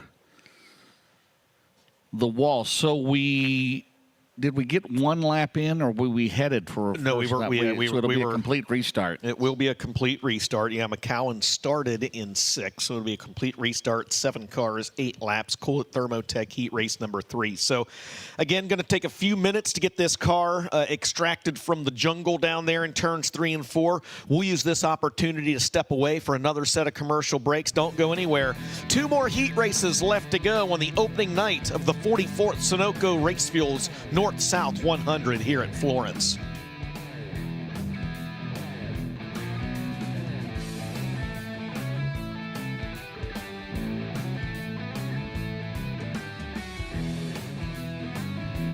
What does it mean to be built with Summit? It means turning some rust into rolling artwork. Built with Summit means you're making something that was already fast even faster. It means that your project will be on the road or track long after you've bolted it together. And Built with Summit means you're doing it with in-stock parts, fast shipping, expert advice, and the best prices. Summit Racing Equipment. Let's build it together. SummitRacing.com. Deep in the world of dirt racing lies a mind that refuses to rest. A team obsessed with innovation, precision, and the relentless hunt for speed. A brand new product line built through a partnership with one of the most respected names in high-performance suspension. Öhlins doesn't simply participate in racing. Racing is their core. Öhlins Shocks. Available exclusively through Longhorn Dynamics. In the heat of the game, every drop counts.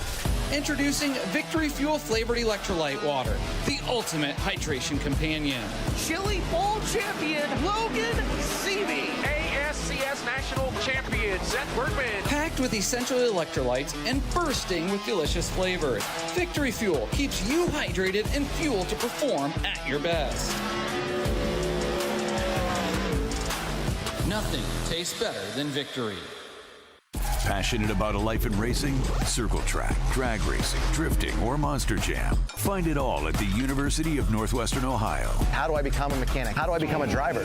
How do I drive monster trucks? And here at UNOH, there's pathways for everything. The fact there's a school you can go to for racing is just a little bit insane, but it's very cool because it gives kids like me the opportunity to chase that dream. See where your future can take you with a high-performance motorsports degree from the University of Northwestern Ohio. The Lucas Oil Late Model Dirt Series is brought to you by Eclipse Claims Consulting, your trusted property damage claim expert. By Lucas Oil Products, keep that engine alive. And by the University of Northwestern Ohio, turn your passion into a career.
Welcome back, ladies and gentlemen, to Florence Speedway as Dylan McCowan's number 8 has been extracted from outside of turns 3 and 4 where he flipped out of the ballpark, and there you see the damage. Great work from Landon Summers down there as that car barrel rolled off the racetrack through one of the billboards and into the trees off turns 3 and 4. And we were talking up here, James, that you and I and Matt, who regularly announces here, that, again, it's never good to flip into trees, but that drop-off from turns 3 and 4 down to the road, that's where folks enter the pit area, that's that's got to be a 25 or 30 foot drop off at least down there. So the trees, as bad as it is, really probably saved that car from flipping a lot farther. You can sell the halo, the cage, everything did its job. And then again, the safety seat, SFI certified, and everything else down there. As you see Earl Pearson Jr. taking a look at that as well. So he'll have to pull out the backup car. Now, again, it's not a points race tonight or tomorrow night for the Lucas Oil Series.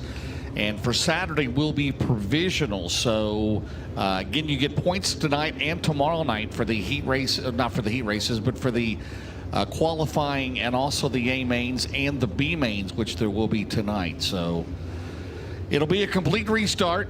You see Adam Stricker there in his first year driving for Jamie and Kenny Christie. And they ran their first race together here at the Spring 50 back in March.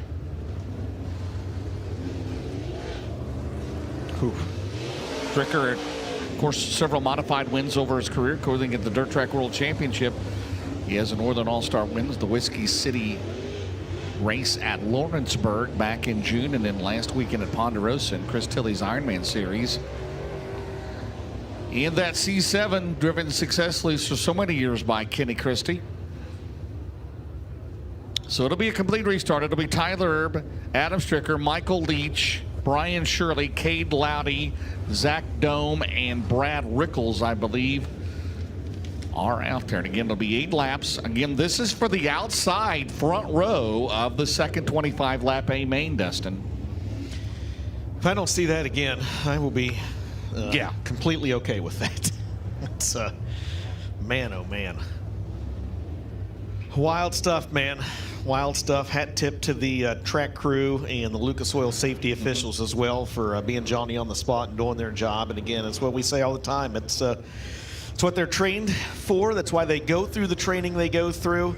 You hope you never need to use the resources and the knowledge that you have, but it sure is good to have in case something like that happens. And what you saw right there can happen at any racetrack in the country. And we ask folks to stay back away from the fence and adhere to safety precautions. That's the reason we ask right there. We're going to go back to Green Flag Racing here, James. Coolip Thermotech Heat 3 for the Group B drivers. The winner of this one starts on the outside front row of the Group B feature. 0 laps in, all 8 laps still to go. A-Store and Holligan Rigging start zone back underway. Turbo, fastest overall qualifier to 59 cars tonight. Adam Stricker works the outside out of turn number 2. Shirley took a peek on the bottom. Here comes Michael Leach of the 09. Leach trying to look down to the inside. Adam Stricker in a battle for that second spot. That 09 car always fast. Randall Edwards turning the wrenches on the Willow Ranch Dust Pots. 09 on Michael Leach. Turbo leads lap 1. Stricker made this race a couple of years ago, and right now, as they come out of turn number 4, Tyler, 21 career wins in the Lucas Oil Late Model Dirt Series. Now, there will not be a steering buddy tonight for anyone that has never won a feature. This does count in the all-time win list, but it would be a preliminary night win. The steering buddy Dark Horse will be available on Saturday night for $1,000 to a driver that has never won a full field Lucas Oil race. Turbo with a 1.1 second advantage in this one. Battle for second on your screen. Adam Stricker has it. Michael Leach trying to take it away behind them. Brian Shirley, Cade Loudy. Loudy right now rounds out your transfer car. Zach Dome on the outside looking in. Right now, Herb looking good as they come out of turn number 4. As we're a lap past the Hellraiser Jacks, halfway, 3 laps to go. A 1.2 the advantage. Stricker back in the second. Now Leach will throw it in on the bottom of the 09. Randall Edwards turning the wrenches of the 09 car down the back straightaway. But Tyler Erb looking good out of turn number 4 as they head down the main straightaway with 2 laps to go. Just 2 laps to go, and this battle happens a good second and a half behind your race leader, Tyler Erb. Brian Shirley's entered the chat in the 3S. That's the battle for the second on the left side of your screen. The battle for the final transfer on the right side of your screen. Barron's Performance, 1 to go for Uncle T. And they're side by side for second into turn number 1. Final lap. A higher starting spot in that second 25 lapper down the back straightaway. Stricker and Leach, Shirley, and then back here trying to hold off Loudy is Zach Dome as they come out of turn number 4, final time. Turbo wins. Second goes to Stricker. Leach third. Shirley fourth. And Loudy will hang on for the final transfer over Zach Dome and Brad Rickles. So finishing in fifth, it's Cade Loudy. Fourth is Brian Shirley. Third is Michael Leach. Adam Stricker will take second. And your winner in the Best Performance Motorsports, Langenfelder Mechanical Contractors, First Class Septic, Anthony's Pizza, Roberts Beef Company, Paul Construction sponsored. Number 1, how about it for Turbo, Tyler Erb? So Turbo going to pull down and eventually make his way into the Longacre Race Products Tech and Scale area. Well, he talked about earlier, DJ, that he had transmission issues early in the night, so he comes down. They'll push him up to the scales, and then they will get him over here to the droop check. What a tumultuous Kuat Thermotech heat race number 3, and it results in Tyler Erb picking up the win. He will start outside front row for the second feature tonight. Man, this racetrack, and it hasn't cooled off much, cooled down just a little bit, but this thing's got a lot of bite to it, a lot of moisture in it. These features are going to be really interesting for 25 laps. As Tyler needing a push over here. In hindsight, guys, we could probably had you do the lineup for this heat race, but I tell you what, roll with it. They got to push him over. Yeah, we'll roll with it. You get a question ready. Simpson Race Products heat race number 4 is going to have Carson Ferguson on the pole in the 93, and on his outside out of Winfield, Tennessee, the 157 of Mikey Marlar. It'll be Todd Morrow. He's out of Penn, Alabama, the T1, and Ryan Montgomery ran well here a year ago in the North-South. He's out of Fairmont, West Virginia in the 12. And your final 3 starters in the final heat race of the night, Josh Dietz in the 9 out of Hebron, Kentucky. Bloomington, Indiana's Derek Groomer in the D48, and Ashland, Kentucky's Kirk Phillips in the 21. That's Simpson Race Products heat race number 4, and Uncle T has made his way to Uncle Ben down in turn number 1. Turbo, that was a long heat race, man. What's going? Oh, car's taking off. There we go. What's going through your mind there as you sit there under the long red flag? Obviously, I know you're worried about the driver, but what goes through your mind trying to stay focused? Just really killing time. Obviously, that was a vicious wreck. I haven't seen one like that in a long time, so just glad Dylan's good. You know, obviously him and Scott and everybody here, we kind of are on the same program with a lot of things. So yeah, I'm really glad he's okay, and I hope Eric's watching. I need him to bring me a transmission, the second one today. Need low gear, Sandy Weld. Somebody needs to bring me a 1400 series Burt tomorrow. Thank you. Crowdfunded transmission, guys, for Turbo. He's gone through not 1, not 2, but he needs a third one. Eric, somebody. 1400 series Burt if you got one of those laying around, Ben. If you could get on Facebook Marketplace, I bet there's one never raced, never bent, and someone never turboed. Someone will not try someone will not try to cut you a deal on it either, I promise. Oh my. Eric needs to bring one down I-75 there, St. Mary's, right? That's right. Okay. That's right. All right, Carson Ferguson, Mikey Marlar finally to the night. Make the trip down. Just make the trip down, Eric. You got this. Things are getting rowdy up here in the press box. Oh, my. Okay, final heat of the night. Again, this will set, and we'll have a B main, in each one of these? One B main for each group. Yep.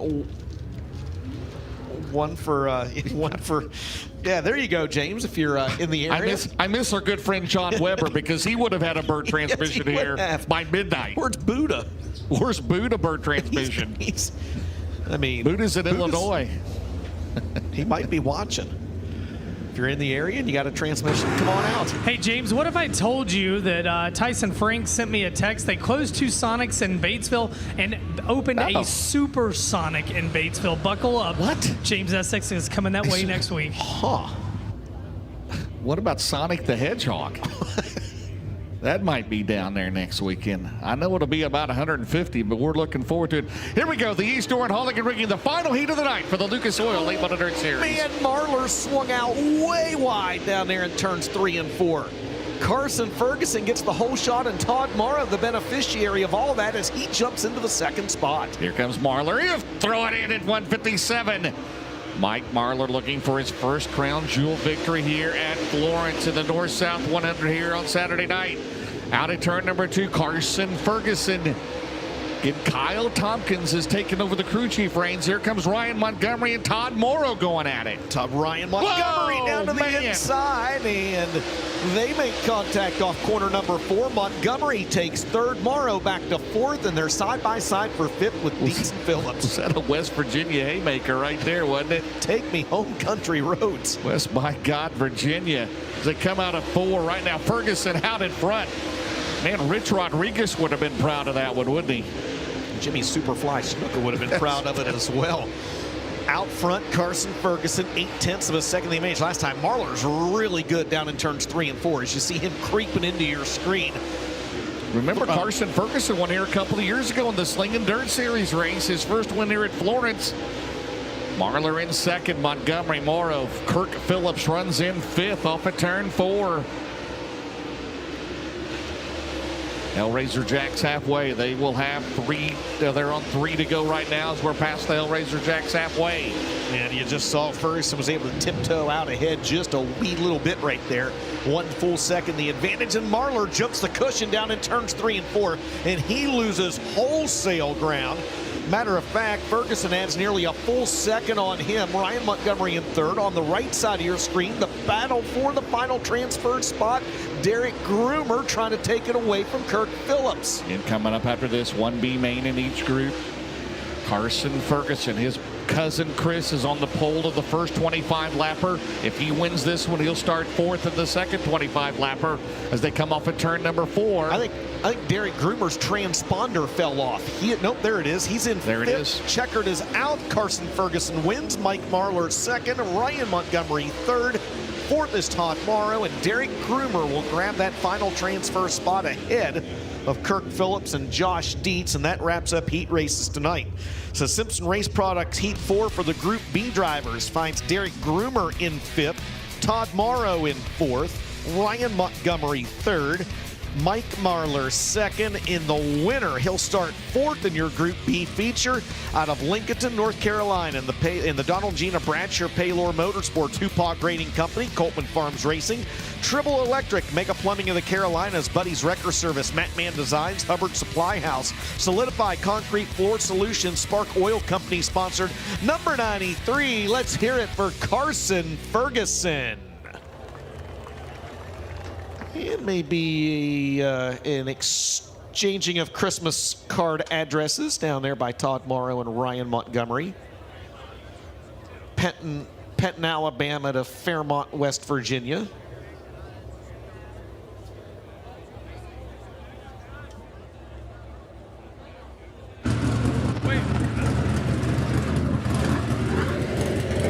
Well, Carson Ferguson got a win here a couple of weeks ago. Tested earlier this week, I should say, at Harris Speedway, trying to shake a few things down.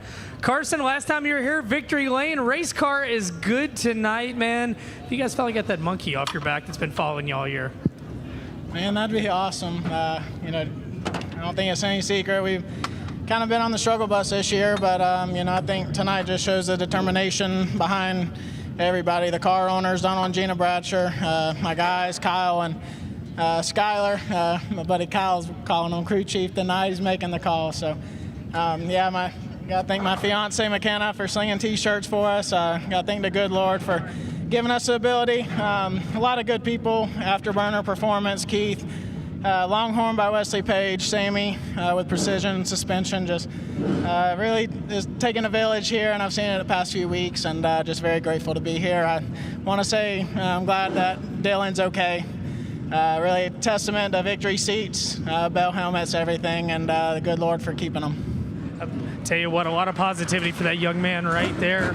As Carson Ferguson wins the 4th and final heat of the night, Simpson Race Products Heat 4, he will start 4th in the second B main. Guys, we got a couple of B mains around the corner, a couple of main events, and I'm going to assume right now we're going to step aside. Thanks to marketing partners. We come back B main action here from the Sunoco Race Fuels North-South 100. You're watching it live on FloRacing.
Welcome back, ladies and gentlemen, to the Thursday night portion of the Sunoco North-South 100 here at Florence Speedway, the 44th running of this dirt late model crown jewel. 2 B mains left, and that's it. First will be the Fast Shafts B main for the Group A drivers. 10 laps the distance. Might be less than that. Number of cars? No, we got 8 cars, right? 8 cars. I say 8 laps. Well, that may be. Justin Ratliff and Billy Green in row 1. Devin Gilpin and Calvin Carlton in row 2. Shannon Babb and Max Blair in row 3.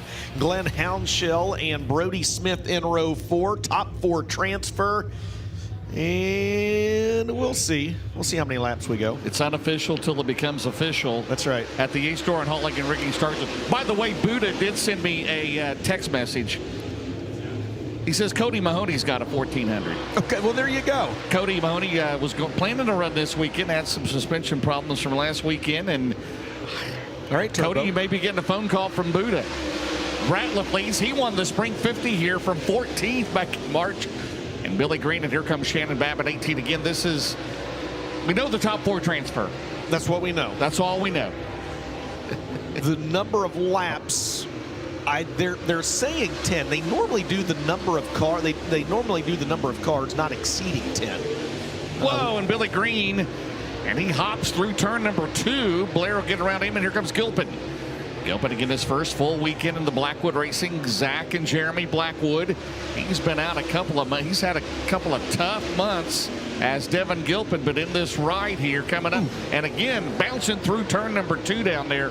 Randy Weaver, what do you see as they hop through there again? Weaver sees the cheeburger in front of him. Oh, no, Weaver I ain't got no cheeseburger. What'd you get? I got rid of it already. But no, the racetrack is just so aggressive getting into 1. That little chop is getting a little bigger. But eventually, like, it's going to blow up above that, and the guys will all be above that, I'm pretty sure, in the features. Top 2 have kind of pulled away here by a pretty good little margin. Justin Ratliff and Shannon Babb. Max Blair has settled into 3rd. And then it's anybody's race on the right side of your screen for that last transfer, Gilpin, Smith, and Green. Coming out of turn number 4. Good battle for the lead right here. Half a car length. Ratliff and Babb into 1. Shannon Babb, a rare appearance here at Florence. They get down the back straightaway. It's been a good night for the Illinois drivers, right? Heckenast, Shepard, and here they come. We may have a new leader. Ratliff and Shannon Babb's got the lead dusted into 1. Babb's going to take the lead, and I think there's 3 laps left to go. And secretly hoping for an 8-car, 8-lap B main. Shannon Babb says, I want to lead the last 3 laps in this one. Ratliff says, give me a few more laps. Max Blair's catching both of them. 2 laps to go this time by. It's Babb out front at Florence. Ratliff, 2007 Lucas Oil Late Model Dirt Series Rookie of the Year. Again, got his first Super Late Model win in 10 years here back in March. On the bottom at Florence, by the way. Back for that Spring 50. And right now, Shannon Babb, as we have the Barron's Performance white flag, 1 to go, DJ. Max Blair's closing in on these guys like he's at Muskingum County. I mean, that's the. Was he 7 seconds back? He was not 7 seconds back, but he was back by a good little clip. Not going to matter though. Checkered flag in the air. Babb's going to win. 2nd will be Ratliff. Max Blair will finish 3rd, and then Devin Gilpin's going to get the final transfer in 4th over Brody Smith, Billy Green, Alvin Carlton, Glenn Hounshell, Brandon Hardgrove was a scratch. So that's how they wind up in your Fast Shafts B main for the Group A cars. Shannon Babb gets the win out of Moweaqua, Illinois. And the Dinah Grove Seed, Petroff Towing, Getty Landscaping, CJI Piping and Fabrication, Donnelly Trucking, Keebler Transport, Penske Shocks, number 18.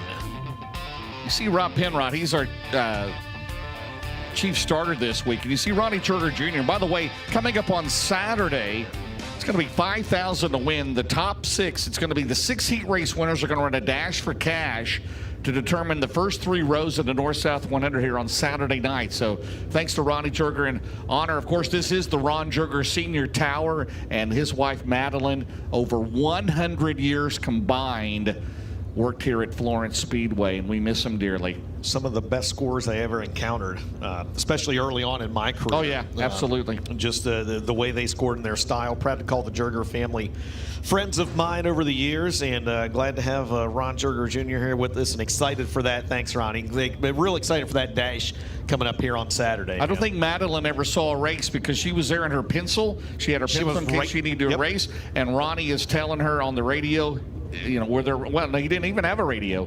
Remember, he had the old school timing clock. Yes, he did. He had to go set up the timing light under the flag stand to do that back in the day. But great shot there from our Donago Power Sports drone, by the way. Glad to have Hartley Aerial here giving you these high overhead shots of the Florence Speedway as we're just outside Cincinnati, Ohio, just south of Florence, Kentucky.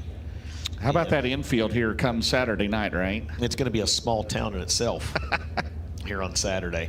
All right, one more B main left here tonight. It'll be the B main for the Group B drivers. It'll be the UNOH B main for Group B. And it is scheduled to go 10 laps. We're scheduled to have 10 cars. And Michael Chilton out of Salvisa, Kentucky, set to be on the pole of this one. And Zach Dome scheduled to be on the outside. You got to remember that fourth heat race just finished up a few minutes ago, by the way, for the Group B car. So it's going to take just a minute or two for them to turn back around and get lined back up. The Group A cars, they had quite a while with the Dylan McCowan wreck. They had quite a while to get ready for their. So that feature is set 24 cars. It will be Chris Ferguson, Brandon Shepard, Garrett Alberson, Dallin Murdy, Frank Heckenass Jr., Devin Moran, first 3 rows, and of course you just added the last 4. So their 25 lapper is set. So we'll finish out the night. Final preliminary of the night.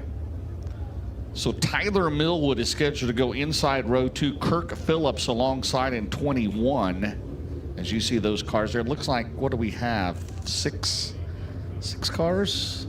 7? Sure. 2, 4, 6. Steve Banal, Brad Rickles, Quade Schoonover, Josh Dietz, Josh Vineyard. I don't think Dylan McCowan's going to be back out there. There's the lineup for those of you watching at home. Chilton and Dome, Millwood and Phillips, Steve Banal. I hope he had T-shirts made. I did not. I talked to Stevie down there a while. I mean, and they need to be like white T-shirts too, right? Right. Like a white T-shirt. Look who pulled out on the track. McCowan. They got bring out the backup Look at this. car. They got the backup car unloaded. The crowd on their feet. If you don't like Dylan McCowan, you can unfriend me now, right? Or are you kidding me? Probably everybody's moving their vehicles on the outside of 3 and 4. I would too. Just in case.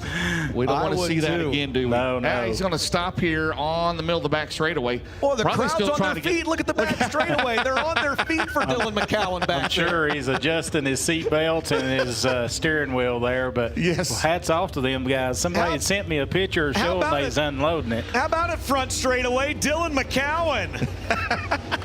Look at that. That's awesome. Oh, man. Oh, Randy. If you don't like that, get the hell out of here. Yeah. I mean, I'm sorry. That's dedication right there. You can unfriend me, James, and Dale McDowell, all 3. All right, 10 laps the distance, top 4 transfer. This is the UNOH B main for the Group B cars, going green flag racing this time, top 4 transfer. What if he wins this race? I'm here for it. He's just got to get into the top 4, DJ. Working the bottom. He's gotten around Dietz down the back straightaway. Banal gets sideways. McCowan around Schoonover. Eyes Banal as they come out of turn number 4. Out in front is Zach Dome. He entered 3 and 4 a lot lower that time. We need McCowan cam. We do. Can we get a McCowan cam, please? There it is. Ask and you shall receive. All right. He's got to get a couple of more spots. Again, Zach Dome with the lead. Second spot is Chilton. Third is Millwood. Fourth is Phillips. I mean, this crowd has just come to life here. I don't know if he's going to get there or not, but boy, it's sure going to be fun to watch him. Randy, we say it all the time, there's no such thing as a backup car, but how hard is it to jump in a car that you really weren't planning on racing here and going out and trying to run a 10-lap heat? Well, you always try to get every car the same, but All of them has that little feel. The seat's a little different mounted or, something. So it ain't taking him just a second and he's back in the swing of things. But the problem is when you start back there, as we can see, the racetrack is finally starting to get the black streak down the straightaways, entering the corner. So everybody's hunting somewhere to go, and it's really hard to get some grip off the corners.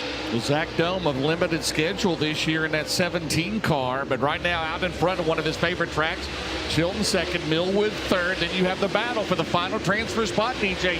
3 cars, Kirk Phillips, Steve Banal, and Dylan McCowan down the back straightaway. And we're going to have 4 to go coming up. Steve Banal looking like his dad, Mark Banal, out there in the Calhoun Banal Racing 1981 throwback, trying to work his way to the show. McCowan 2 spots out of a transfer.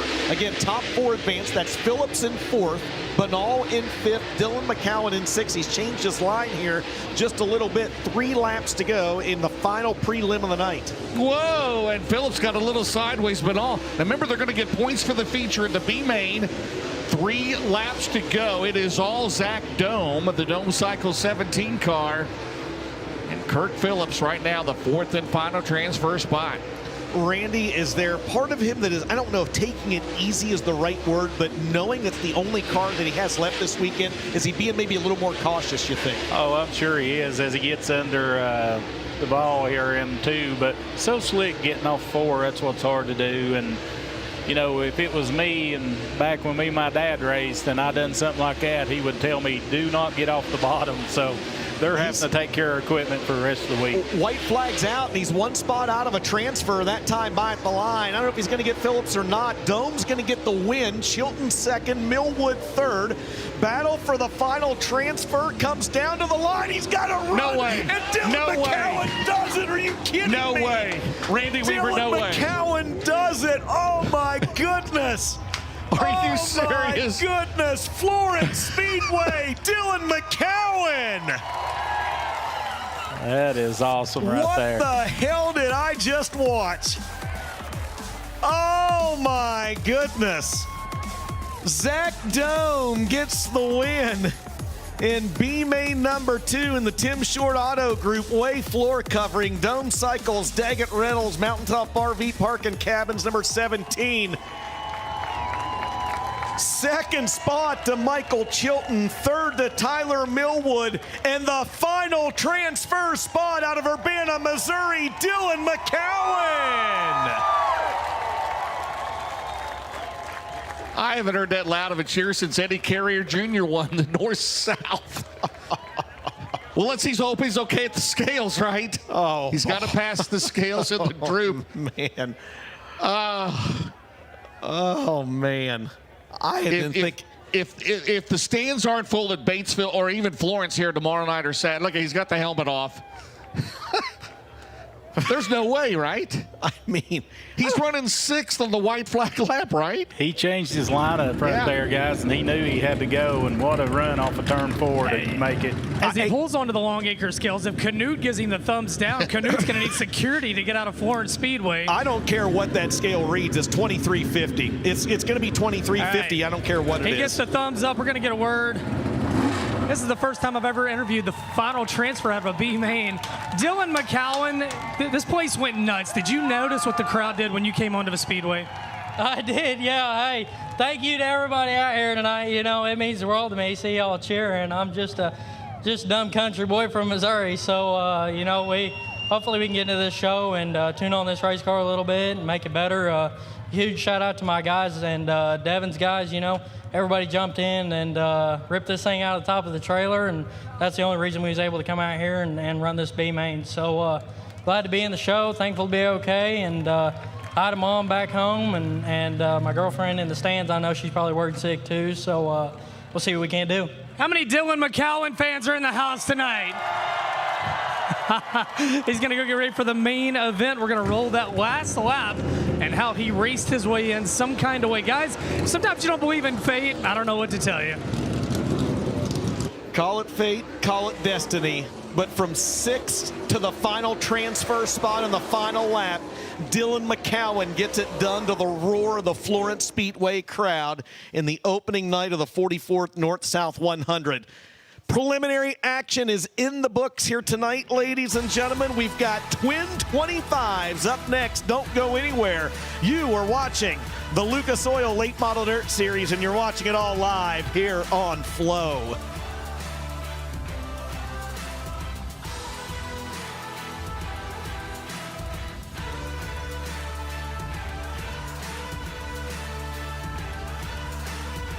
When disaster strikes your home or business, dealing with the insurance can feel overwhelming. You paid for coverage, but that doesn't always mean you get what you deserve. That's where Eclipse Claims Consulting steps in. We are your advocate, working for you, not the insurance company, making sure your claim is properly documented, negotiated, and fully paid. We never represent the insurance companies. We represent the insured. If you've suffered a property loss, don't fight alone. Eclipse Claims Consulting, making sure you get every dime you're owed. Sprint car racing returns to the legendary Southern Iowa Speedway on Monday, August the 10th for one of sprint car racing's most electrifying nights. The 31st annual McKay Group Front Row Challenge presented by Country Builders Construction and DKW Transport. Feel the thunder, experience the speed. This is a one-night stand for 21 grand. Get your tickets now at OskiChallenges.com and don't miss one of the biggest nights in sprint car racing at the Southern Iowa Speedway in Oskaloosa. ARP, the ultimate fasteners for racing in the dirt. With high horsepower demands, ARP delivers maximum clamping force and performance. When failure on the dirt is not an option, it's ARP-bolts.com.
Welcome back to Florence Speedway, ladies and gentlemen. The opening night of the 44th Sunoco North-South 100. And there's been no shortage of entertainment and drama here tonight. You like this format? Two 25 lappers here tonight. 25s. We ain't out here logging laps. We're getting up on the wheel, and we're going at it for 25 laps. Knock down, drag out, brouhaha. Hey, don't forget, by the way, Dan's Tunes. We'll be DJing off the back straightaway there after the feature tonight, after the last feature tonight and tomorrow night. So, how would you like to be the second most famous Rice and the second most famous DJ? Well, I am. You're not. I'm talking about Dan Rice. Oh, by the way, congratulations to Dan Rice. Congratulations to Dan Rice. He just became a pop. Yep, absolutely. So. So, we would like to welcome those of you, by the way, that have been watching tonight on Amazon Prime. And if you like what you see, if you've been entertained, even if you don't like us, scan the QR code in the bottom left-hand part of your screen, and you can unlock your all-access pass to FloRacing. It's dirt track racing, it's asphalt racing, it's snowmobiles, it's motocross, it's drag racing. It is all points in between. If you're a gearhead, if you like high-performance machinery, if you like racing, we've probably got something for you. FloRacing, you can unlock your year-long subscription. Welcome those of you watching tonight on Amazon Prime.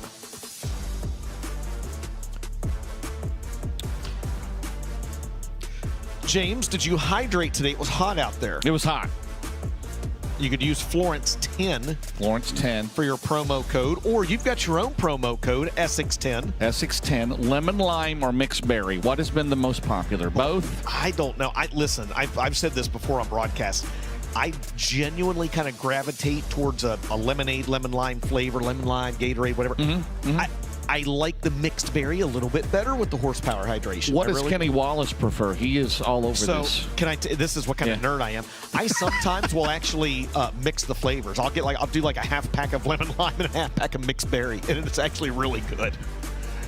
Does Kenny Wallace put it in his Sunoco Rachel's coffee cup? I did. Well, he's got a horsepower hydration coffee cup. Now gotta love Kenny. I love Kenny. He's awesome. Love Kenny. Saw him at Fairbury a couple weeks ago when we were there hanging out. He was at Belle Claire. How about that? 4,000 people there last week. Pretty impressive. Great stuff. I saw Chris Blair. Chris Blair, I've known him a long time back when he, I believe he wrote for Kentucky Racing News. I was going to say originally from Kentucky, originally dirt track guy. Yeah. All right, Florence. I saw what you said, Chris. That's great. I love Chris. Hopefully we'll be there at Belle Claire for maybe a Lucas race or a Flow night in America. You never know, right? I would love to have a Flow night or a Lucas race or both there next year or for both. Sure. All right, well, we have got the Group A feature pulling out on the track. Will Parks is up there on the flag stand, by the way. He's going to be dropping the green flag. He's getting a little bit of practice up there right now. Bachelor party this weekend. He's celebrating his last few days of life and yep, there he is. I hope my wife was not watching when I said that, by the way. I thought that was Steve Austin there for a moment. Stone Cold, oh my. Parks 316 up there on the flag stand. So he's going to wave the green flag alongside Rob Penrod.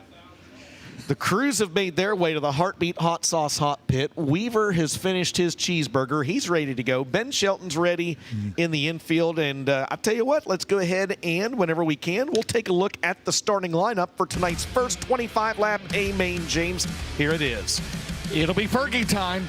It'll be Chris Ferguson in the Stinger for his father, Brian Connor. He is out of Mount Huntley, North Carolina. And on the outside, your current championship points leader, sporting the Midwest Sheep Moto spoiler, it'll be Brandon Shepard out of New Berlin, Illinois. Row number 2 on the inside out of Las Cruces, New Mexico. It's Garrett Albertson in the 58. And on his outside, it'll be the game changer, Dallin Murdy out of Chelsea, Iowa, the 13. How about Frank Heckendash Jr. out of Frankfort, Illinois? Surprise entry this weekend. We're glad to have him trying to win his first Lucas Oil race. He's out of Frankfort, Illinois. And Devin Moran He is third in the championship points. He's out of Dresden, Ohio, the defending series champion in '99. Josh Rice looking to get the win from the 7th starting spot out of Crittenden. He's in the Ratliff Racing number 11, and on his outside in the Riggs Motorsports 81 out of Deckard, Tennessee, Jaden Frame. Pair of drivers, their families, long-time regulars here at Florence Speedway. Trevor Landrum, 3-time track champion out of Florence, Kentucky, and Dustin Nobby. He is out of Batesville, Indiana, the 5N. Donald McIntosh, the defending Lucas Oil Late Model Dirt Series Rookie of the Year in the Hicks Motorsports 79. And on his outside, that's row 6, the number 6 Jupiter Flores, Clay Harris. Row 7 looks this way. It'll be Dan Ebert. He's out of Lakeshore, Minnesota, and Cody Evans alongside the 4Gs out of Camden, Ohio. Row 8's going to have Corey Lawler in the 93 on the inside. On the outside, it'll be the 20, the 3-time North-South champ Jimmy Owens. Well, a 3-time and defending North-South 100 winner Bobby Pierce. He will start 17th here tonight. And in Hilsebeck, Maury, Smith, Babb, Ratliff, Blair, and Devin Gilpin. 24 cars set to go 25 laps. I love these old school Saturday night shootouts. Again, you can't get out there and log laps. You can't get out there and bide your time. You got to get up on the wheel. And as you mentioned, James, you are earning points that will set the stage for Saturday's 6 traditional heat races. The Race Car Engineering Pace Truck makes the hard left-hand turn to the infield. It's going to be Chris Ferguson on the pole, Brandon Shepard on the outside, 25 laps. The green flag flies in the Ace Doran Hauling and Rigging starting zone. Chris Ferguson with the lead in the number 1 quickly here. Again, they get points for the B main and the main event as they head down the back straightaway. Brandon Shepard, your current championship points leader, looks to the bottom of the 1. Garrett Alberson runs in third out of turn number 4. They're side by side. Chris Ferguson will lead lap 1 here in this first 25-lapper. Shep second, Alberson third, down Murdy fourth, and Frank Heckeness going to round out the top 5 on lap number 1. Brandon Shepard right there knocking on the back door of your race leader, Chris Ferguson. Fergie trying to tiptoe around the cushion. Shep trying to roll the middle. Ferguson stays out front. Ferguson into turn number 1, now hailing out of Kings Mountain, North Carolina. Former home of the legendary, the late, great Freddie Smith as they go into turn number 3. How about Freddie Smith and Brandon Shepard? Both 5-time winners of Carl Short's Dirt Track World Championship as they head down the main straightaway. Fergie's still in front. Max Blair still nursing problems on the 111. He's out of the party. Side by side for the lead momentarily and side by side for third.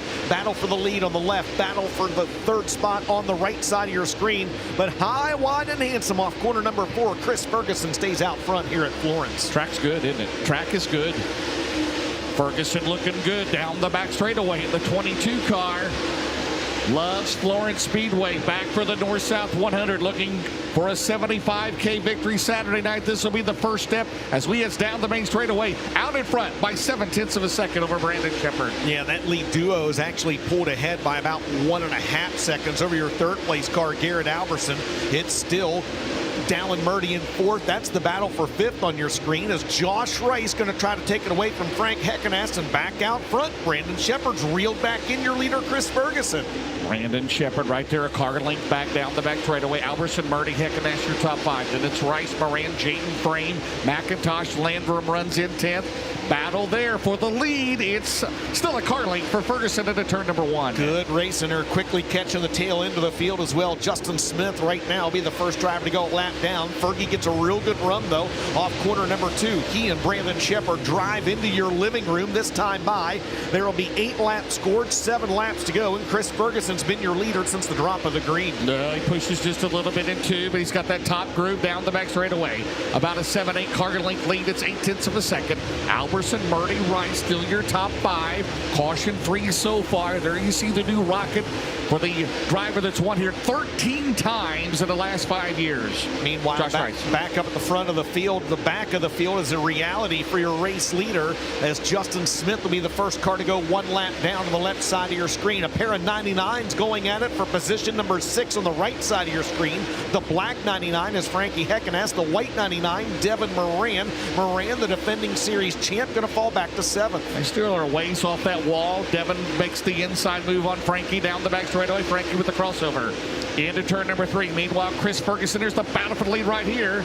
Into turn number 1. I'm telling Shepard to go to the bottom. And they come out at 2 as they've gotten around Justin Smith as we head down the back straightaway as we work with 13 to go coming up. James, watch Ferguson here as that high side is really really dipped out wide now coming off corner number 4. That's why Shep had been looking down to the inside, trying to find a way around. Still can't do so. Again, this lead duo 1.7 seconds ahead of Garrett Alberson, who hangs on to third. He's got about that same advantage over your fourth place car, Garrett Alberson, and Shep back down to the inside for the lead. He's got it. New leader is Brandon Shepard. 12 to go.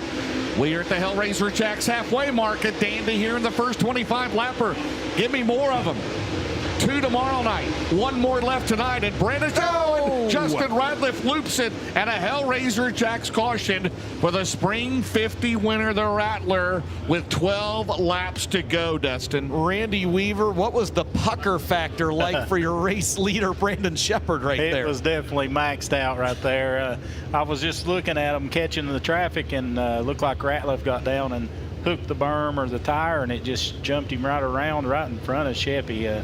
Man, them guys, they got some quick reflexes, but I guarantee you the pucker factor was in effect. Man, Shep doing a nice job there, and that was a completed lap. They had completed 13, so Brandon Shepard will be your leader as Ratliff's going to make his way into the infield, and I think he's going to bypass the Heartbeat Hot Sauce Hot Pit and call it a night in the 16. Max Blair went out on lap number 1 in this one, so he's out of the party.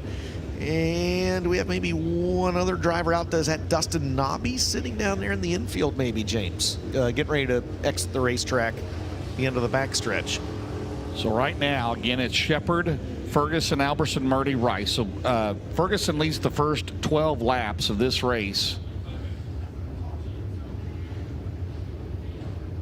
Well, the first 13 laps, 12 to go. Brandon Shepard out in front. Ferguson, Alberson, Murdy, Rice, Moran, Heckeness, McIntosh, Jaden Frame, Trevor Landrum. Again, every spot important as far as points. Again, they'll have points tonight and tomorrow night. Jimmy Owens heads to the Heartbeat Hot Sauce Hot Pit in the 20 car. 3-time North-South 100 champ Jimmy Owens going to come down kind of unexpectedly, maybe, to the attention of his crew. They're going to look over left front, right front of the race car. You see what the issue is here. That's a new rocket with a Vic Hill power plant under the hood of the McCarter Brothers Racing number 20 of Jimmy Owens. Everything looks okay. They're going to send him back out on the racetrack. Cody Evans out of Camden, Ohio, going to pull in as well behind him in the 4G. Let's take a look at the FK Rod Ends instant replay and see just how close this was for Brandon Shepard right here. No, that was close. That was close. It's Justin Radcliffe. They're going to go with a new right front tire on Cody Evans, number 4G, as everything else pretty much status quo. They pulled the right rear quarter panel out a little bit, but new right front tire going on. Man, I tell you what, this racetrack is so aggressive tonight, and Brandon Shepard definitely got a get out of jail free card in that one. Yeah, just to hit on what Ben just said about the racetrack being really aggressive. The 20 car Jimmy Owens, I was watching them. They had to take the cover off of the oil cooler, so evidently he's getting some temperature, and the oil temperature was getting way up, so they come in and take that cover off, and that'll usually cool them down 15-20 degrees. Well, you talked about the chassis parity in this first feature. We've got a Rocket, right, a Stinger, a Longhorn, and AK in the top 4 still. I'm here for it. That's you see cool. The AK race cars again. Tanner English won the Summer Nationals this year with an AK race cars. Austin Kirkpatrick, Dallin Murdy sporting that as well. All right, 13 score, 12 remaining in this first feature. Second feature will be coming up a little bit after this one. And again, that's going to have Ricky Thornton Jr. and Tyler Erb and Brandon Overton and Carson Ferguson in the first 2 rows. So again, Chris Ferguson led the first 12 laps. Shepard led this last lap. So we'll have Delaware double file. So Chris Ferguson, DJ, will pick the bottom on this restart. Something about that, James, too. It lines up Josh Rice outside for this restart, and he's been working his way up through there pretty good, so this will be interesting. What are you saying, Weaver? You saying Rice likes the outside of Florence? Well, they call it the Josh Rice line for a reason, so we're fixing to see. Well, you tried that a month or so ago. You got the second, didn't you? I did, but run out of talent and got in that air that I always tell all of our fans about on Flow. And how about a race with Randy Weaver, Skip Arp, and Brandon Kinzer in it, right? That would have been good. Classic. Weaver, I love you, but I'm taking Skip Arp all day in that race. That was my hero growing up. Well, that's okay. Skip outrun me quite a bit, but up here he had a little trouble, so it was good racing with him. All right, B-Shep at the Ace Door and Halligan Rigging restart zone. One caution so far as they come out of turn number 4. Let's see what the 58 car has. Good restart for Garrett Alberson at turn number 1, DJ. Alberson going to try to get that advantage on Ferguson for the second spot. Rice going to try to get the run on the outside of Murdy down the back straightaway. Shepard out front. Murdy's going to fall back, or is he? Rice on the outside. Heckenast on the outside. Alberson up to second. For number 1, we've got 14 in the books, 11 to go. Battle there, trying to go 3 wide. Moran on the bottom. Here comes Rice up top. 11 and 13 going at it. Josh Rice and Tyler Murdy. Meanwhile, Brandon Shepard trying to pull away from his fellow Lucas Oil regular Garrett Alberson off at turn number 4. Remember, Alberson won one of the prelims on this night a year ago, James. He's trying to get up one more spot. Meanwhile, Devin Moran throws it in. Look at Donald McIntosh in the 79 up there battling amongst the top 5. Yeah, the Southern Nationals champion last year's O'Reilly Auto Parts Rookie of the Year back in the Billy Hicks 79. And Donald McIntosh run on the bottom. Oh, man. And he got 2 right there. And Dallin Murdy, I believe, got into the wall. Yeah.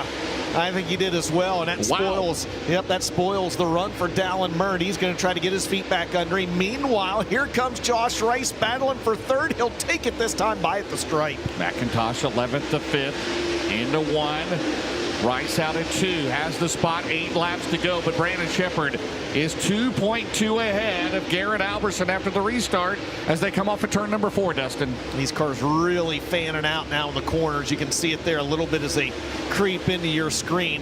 And we got a Hellraiser Jacks caution as we got them all bottled up, and one's pointed in the wrong direction over in turn number 4, and it's Dan Ebert, and that will draw the Hellraiser Jacks caution flag with 7 laps to go. Corey Lawler, I believe Bobby Pierce was involved as well. Cody Evans. Well, and Pierce maybe going to exit the racetrack at the end of the back straightaway. Man, his bid to win 4 straight North-South 100s not off to a great start here tonight. And they're told each and every racer you cannot turn right off the racetrack, so he has to come back down through the middle and exit. And he's going to go down here to the All Makes Collision work area. Guys down here in the Heartbeat Hot Sauce Hot Pit. You talked about Cody Evans back in the pit. Meanwhile, Dan Ebert's crew going to work on that right front flopper, trying to make sure it is off that right front tire. Randy Weaver can tell you all too well, you do not want to go in the corner here and lose that right front. So right now they're working on to make sure that's all good. And yeah, man, I tell you what, Alberson got a really good restart. But how about 7th to 3rd, Josh Rice, brand new race car. He's still in the thick of things here tonight with 7 to go. Randy, what do you see on Pierce? We see the replay. We see what Pierce, he might have a radiator he's worried about there, right? Getting a little hot. Well, wow. Yeah, it knocked the filler panel in, as you can see right there. And you want to make sure it didn't get to the radiator. I don't think it did, but, you know, that aero deal is going to be different for him. But when you're racing for these points, every lap matters. You've got to stay out there and do what you can. It looked like Ebert maybe caught Murdy pretty quickly there in the corner. We said just the lap before, Murdy kind of pancaked the right side of that race car.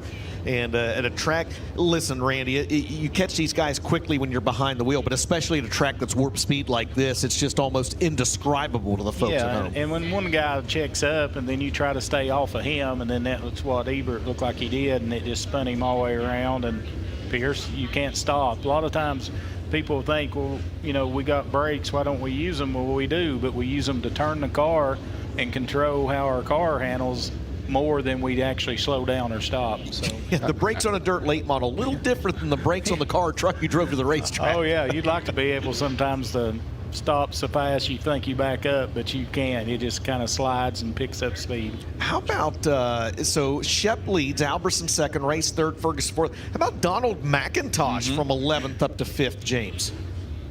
Did you ever drive the 79 car, Randy? You didn't, did you? No, they wouldn't let me. They wouldn't let you. How about Shannon Babb here? Hey, Shannon Babb's going to Hall of Fame, so are you. Maybe you need to be out here tomorrow night. Yeah. Babb's 21st to 10th. Yeah, super good group to go in with Pearson and Earl Pearson and Babb, and it's just amazing all that's going on. Mr. Catfish himself, right? That's right. DJ the Hurricane. All right, DJ, 7 to go to decide it. And it's still a Delaware double file. Alberson, Rice, Ferguson, McIntosh. They head down the main straightaway, back underway. Rice tries to use that Kenny Shelton brand line to get a launch off quarter number 4 on the inside, but he can't clear Alberson. Here comes McIntosh to the inside. Donald McIntosh. What's your favorite kind of apple? McIntosh in the Billy Hicks 79 goes to 3rd. 79, he may not be done yet. Here comes Miranda Ferguson, but Alberson, but Brandon Shepard's pulling away as they will have 5 laps to go out at turn number 4. Move over PC, I'll take a Mac. Donald McIntosh from 11th trying to get 3rd. Shep says, see ya boys, have at it, less than 5 to go. 2nd, 3rd, and 4th on your screen, Alberson, Rice, and Donald McIntosh. Oh, Rice throws the slider on Alberson down the straightaway. Garrett still has the spot. Meanwhile, Shepard 2 seconds ahead. Dandy battle here. Rice, Alberson, crossover. Thank you very much. Garrett go back into 2nd. McIntosh is there at 79. On to turn number 4, it is still Brandon Shepard. 3 laps to go. There's a scenario where McIntosh passes both of them on the bottom right here. Shepard's checked out. He's got a 2.5 second advantage. Take him out of it. You got a whale of a race back here. 2 to go this time by. Shep leads. Alberson, Rice, McIntosh, and Ferguson 2 to go, and we get to do another feature after this. You have the current Rookie of the Year points leader, Josh Rice. You have last year's champion of the Rookie of the Year, Donald McIntosh, as they come now out of turn number 4, and you have the Barron's Performance 1 to go. Barron's Performance white flag 1 lap to go. Garrett Alberson, he was the 2022 Rookie of the Year. How about that? I love it. Down the back straightaway for the final time. Brandon Shepard picks him up and puts him away. He takes the lead on lap 13, and he wins the Group A feature tonight. 2nd will go to Garrett Alberson. Josh Rice 3rd. Donald McIntosh 4th. And Chris Ferguson will round out the top 5 in an entertaining first feature here tonight. Then it was Devin Moran. Clay Harris 7th. Trevor Landrum 8th. Bobby Pierce rallies to 9th. How about that from 17th? And Shannon Babb will round out the top 10 after starting way back in 21st. So Rice 3rd, Alberson 2nd, and your winner, the current Lucas Oil Late Model Dirt Series points leader, and unofficially his 16th overall win of 2026 in the Valvoline, Swabert Calf Ranches, Petroff Towing, Performance Grading, Franklin Enterprises, Ace Metalworks, Gunners Honey, Fox Shocks, Collins Brothers Towing, Styles Marine Rocket 1 out of New Berlin, Illinois. He's going to go across the scales to make it official. How about at Florence Speedway for Brandon Shepard? So Shep going to roll into the Longacre Racing Products Tech and Scale area to make it official. And we get to do this one more time, the Group B feature coming up after the victory lane ceremonies here for the Group A drivers. So Shep rolls into the scales, makes weight. He'll roll over into the droop check. And if he passes that, he'll roll out onto the front straightaway, then to make it official $6,000. And equally as important, James, he's going to get wholesale points to use towards the starting lineup in Saturday's 6 traditional heat races. And he can sit back tomorrow and watch at 3:30 his team defend their Hellraiser Jacks Pit Crew Challenge title. $10,000 to the winning pit crew. $3,000 for the best appearance. Are we going to have the Devin Moran, what was it, the painter, the painting, Remember that 2 years ago they won it. They had the American theme, right? The American theme, yes. They had the bib bibs. overalls. They had the American bibs That's on, what yes. I mean, the American bibs. The American bit. They were Woodstock themed, it felt like. You probably saw a good bit of that at the Loretta Lynn earlier this week. I did see a lot of that. I feel like James was trying to get to Bob Ross as where he was trying to go with that, but the happy little clouds. Well, we'll wait. Looks like Brandon Shepard has cleared the droop check at the Longacre Scales. And that'd be his 44th career Lucas Oil Late Model Dirt Series win, 9th of the year, double digits into wins overall. It's been a big year. I'm going to have to ask him, though, guys. I don't know if he's won one of these prelims. This might possibly be the first time that he's won a feature here at Florence Speedway. We'll find out if he's won a prelim feature previously. He obviously has never won the North-South here with Rocket One Racing, and they're trying to change that this year. They're having a big year. Currently atop the Big River Steel Chase for the championship presented by ARP. As they got the Midwest Sheet Metal Day Glow orange spoiler on there. And our buddy Chris Davis from Midwest Sheet Metal back in Missouri tuned in tonight. He was glad his buddy Dylan McCowan was okay earlier, but pulling into Sunoco Victory Lane. How about this bid? The top 4 all Sunoco race fuel cars. Yeah, Russ Bradford, make sure I was aware of that when he came down here. Sunoco top 4, forget a podium sweep. How about a top 4 sweep? Brandon Shepard, man, it's been a big year for that team. Could this be the time they get their first North-South 100 title? The pursuit begins tonight. $6,000 to the good for the winner out of New Berlin, Illinois. He currently leads the Lucas points, leads the FloRacing Night in America standings. And again, everybody's got the eyes on the prize for Saturday night, $75,000. But tonight, $6,000. Brandon Shepard, your feature winner. Picking up the win and feature A, the Sunoco checkered flag, the confetti. And certain members of the crew are more excited than other ones. I love it, Danny. Oh, man, collecting the confetti down here. It is a family affair in the sport, and that's what we love about it. We'll get Shep in front of the race car. Little man was more excited than anybody, Shep. For sure. He always is. He's something else, that's for sure. I'm just grateful to be able to do this here in front of all these fans, and you know, I'm really looking forward to Saturday night, as good as this thing was tonight. Mark and Dan, Austin, and Joel, they've been doing a phenomenal job keeping this thing dialed in and night out. And just got to thank, like I said, my kids, my beautiful wife for their support, and of course all the great fans for coming out. Love seeing this place packed. Love coming here. It's really awesome. Like I said, I got to thank my dad and my grandpa. Wouldn't be here without them, that's for sure.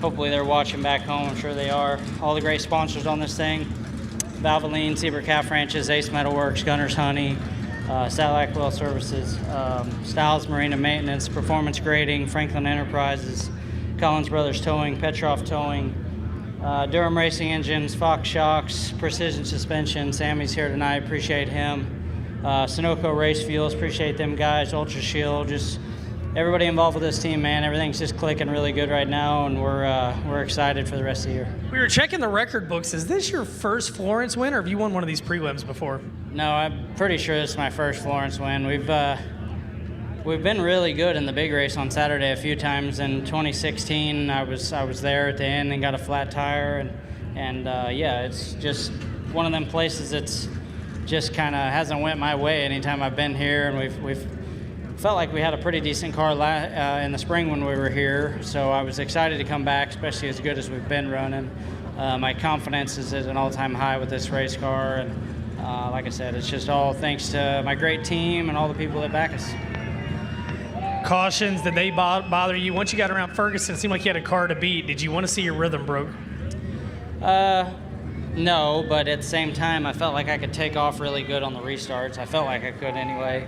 And then I just felt like I had a really smooth line going there once I took the lead, and it just worked out for us today. You know, I think starts at the beginning of the night. You got to qualify good. You got to start up front in your heat race, and luckily we were able to do that and capitalize on a good starting spot in this feature. Race fans, Brandon Shepard wins the first feature of the night atop the Big River Steel podium in Sunoco Victory Lane. We'll talk to second and third momentarily. So Garrett Alberson comes home in second. Josh Rice again third. Ben will talk to them. Then Donald McIntosh fourth from 11th. And Chris Ferguson, Devin Moran, Clay Harris, Trevor Landrum, Bobby Pierce, Shannon Babb. Your Hoka Trucking Hard Charger in 10th, Ben. Garrett Sheppy didn't want to play tonight, but man, I tell you what, from second on back, you guys had a heck of a battle. What was it like from the driver's seat? Yeah, I knew once Josh got to third there, I was like, all right, we're gonna have us a fight right there, because I was a little too tight to really run that top the way I needed to. I kind of had to back it in there and be real wheel spun, and but hats off to Josh. We had a good little race right there. That was a lot of fun. Yeah, Shep and them, they were really good. His car is super balanced right now. But yeah, just proud of my guys. Yeah, big time. Just got to thank Sunoco Race Fuels, Mesquite Valley Transportation, Bill Stein Shocks, VG Performance, Bragg Properties. I know Kenny and them are here. Low Voltage Solutions. Shout out to Ink Stains, the new sponsor, come on board with us. Thanks Peyton and Jeff and Ken and Beth, my wife Dan, and just everybody that works on it. How about it, race fans? Garrett Alberson second tonight on the podium. Coming home in position number 3, brand new race car out of the box, and he is third on the Big River Steel podium. How about it for Kentucky's own Josh Rice? Josh, is it a relief with a brand new race car to come out and be on the podium right out of the gate? Well, hell yeah, it is. I wanted second bad, man. That was fun racing with Garrett. I wanted to get to second for Mark. He worked a lot on my car this week, and I can't thank him enough for that. Really, the whole Rocket team. They worked Tuesday, Wednesday on my car, and obviously my guys, Snack, Zach, and Daniel, they never quit, and they stick behind me no matter what route we go. But felt just like home. I mean, it was a typical Florence on the cushion. I was probably a little too tight for the cushion, and probably didn't have much for Shep, but congrats to them guys. I just can't thank all my awesome sponsors, James Ratliff, JR Motor Sales, JR Trucking, CAG on the quarter panel, that's Rob Snyder, can't thank him enough, Scott and Kelly with Chain Locker, Sunoco Race Fuels, I guess I got to thank Rocket with Fox Shocks now, Glenwood Electric, Jeff March, he had a big role in making this deal happen. I can't thank him enough. Todd Rice with Rice Excavating. We had our Vic Hill motor in tonight. Lonkard Construction. There's a big long list of them. Bria Collision. I haven't got to do this much this year, so I'm probably forgetting a few. And it takes a bunch to do this deal, and I just can't thank them all enough. And work on it a little bit and try to be a couple spots better. How much do you love these fans? They're the best. You can't beat them. It's so much fun coming here, and I'm going to drive my ass off for him the rest of the weekend. Race fans, how about that? He's going to drive his ass the rest of the weekend. Josh Rice third in feature 1. Well, guys, he called his shot right there. Get ready. You know what Josh Rice is going to do, but hey, they got to get Sheppy. A lot of guys have been chasing Sheppy all around the country this year, and tonight he wins the first feature. Yeah, 15 times they've followed that Rocket 1 this year, and lately that car has been a rocket ship for sure. So he's going to get down there and get his picture taken with with Russ Bradford, Jim, and Olivia down there representing Sunoco Race Fuel here tonight. Of course, longtime title sponsor of the North-South 100. I don't know if this is breaking news or not, but Sunoco has just signed on board for another, I believe, 5 years to be the title sponsor of the North-South 100. So we say it all the time. Support those that support racing, and Sunoco does a lot. And so if you're out there and shopping for gas, man, make sure you visit the Sunoco gas station, Sunoco Race Fuels. They're one of the sponsors of the Lucas Oil Late Model Dirt Series as well, and happy to have those folks on board here again for another year. Hey, we got another feature. And oh, by the way, we get to do this one more time. It too will be 25 laps. Again, points for this one. How about? Love it. We'll show the lineup to the folks here and the folks watching at home momentarily. Talk about throttle stompers. It'll be Ricky Thornton Jr. and Tyler Erb in row number 1. And in Brandon Overton, that thrilling last lap pass on Jonathan Davenport in the seat. And Carson Ferguson, who just won here a couple of weeks ago. Yeah. And then you got Drake Troutman in his new ride. Yes. And Adam Stricker, who's got a lot of laps here. Oh, my. And we run triple features. That's good stuff. Good stuff, man. Oh, and by the way, starting dead last in this next one, the driver that got the final transfer spot on the final lap of the final B main out of Urbana, Missouri, Dylan McCowan. Sometimes I like announcing things at Florence Speedway just to hear the pop from the crowd. I ain't going to lie to you. They are some of the most enthusiastic and knowledgeable fans that we run across Oh, 100%. Well, you and I. Well, you've been coming here long. I've been coming here for a long time, for over 20 years now. All right. Well, they're going to race through the confetti here for a lap or two and get the race car engineering pace truck, get everything back, and then we'll bring them out. If Thornton wins this race, just leave that confetti out there. His kids will clean it up. Again, hey, if you get here tomorrow, stop down there on the souvenir row, vendor row, and then we got the Lucas Oil Late Model Series. Stop and see Jeb down there. We have Lucas Oil Racewear, Flow Racewear, all the T-shirt trailers. There's even some on the back straightaway. Don't forget we have at Arizona Sports Shirts. They have the Hall of Fame shirts available. And, man, what a great weekend. And, again, we'll be back here tomorrow, 3:30 in the infield, the Hellraiser Jacks Pit Crew Challenge. Is that open? Will the gates be open for the fans to watch that? I cannot answer that. But it will be live here on Flow, by the way. Gates open at 5? Oh, no. So they're going to have to watch that on Flow Racing. All right. Unless they're in the pits, right? Unless they're in the pits, they can come across there you the go. track Get your pit pass tomorrow. For that kind of money, maybe me and DJ and James needs to try that. Not if they want to win. Well, what do you say? You got a best appearance. James probably get that. Yeah, well, we could all wear our Flow Racing polos. I don't know if that's going to get best appearing or not, but I have a face made for radio. That's in our shorts. All of us in our black shorts up here. 3,000 for best appearance. Thank to Chrissy Hensley chipping in those 3,000. I think Chrissy just likes spending Tim Sheets' money. That's what I think. I'm not going to tell. I'm sure Chrissy's watching right now, and I ain't going to tell her that. You don't know. Tim could be spending Chrissy's money. I mean, it could be going the other way. You don't know where that's coming from. And these teams love it just the same. They don't care who it's coming from. They like the cash. By the way, good news, Ben. I talked to Matt up here, and there is a very, very good working wireless microphone, so all three of us get to announce tomorrow. So we're looking forward to that. All right, here's the starting James lineup. and Randy, let's go. Here's the lineup for B feature number 2 tonight. The second feature, the B group. James, give them the lineup. It'll be Ricky Thornton, the 20 RT out of Chandler, Arizona. On the outside, your overall fast qualifier on 59 cars tonight. It will be Tyler Erb.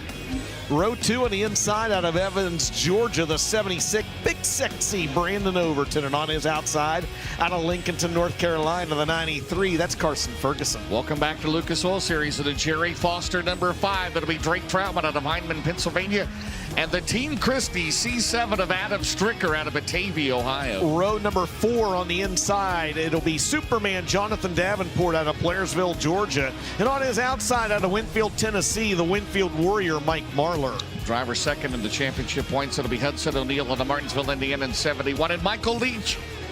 He's at the 09. He's out of Sun River, Montana. Row 6 will be Jake O'Neill.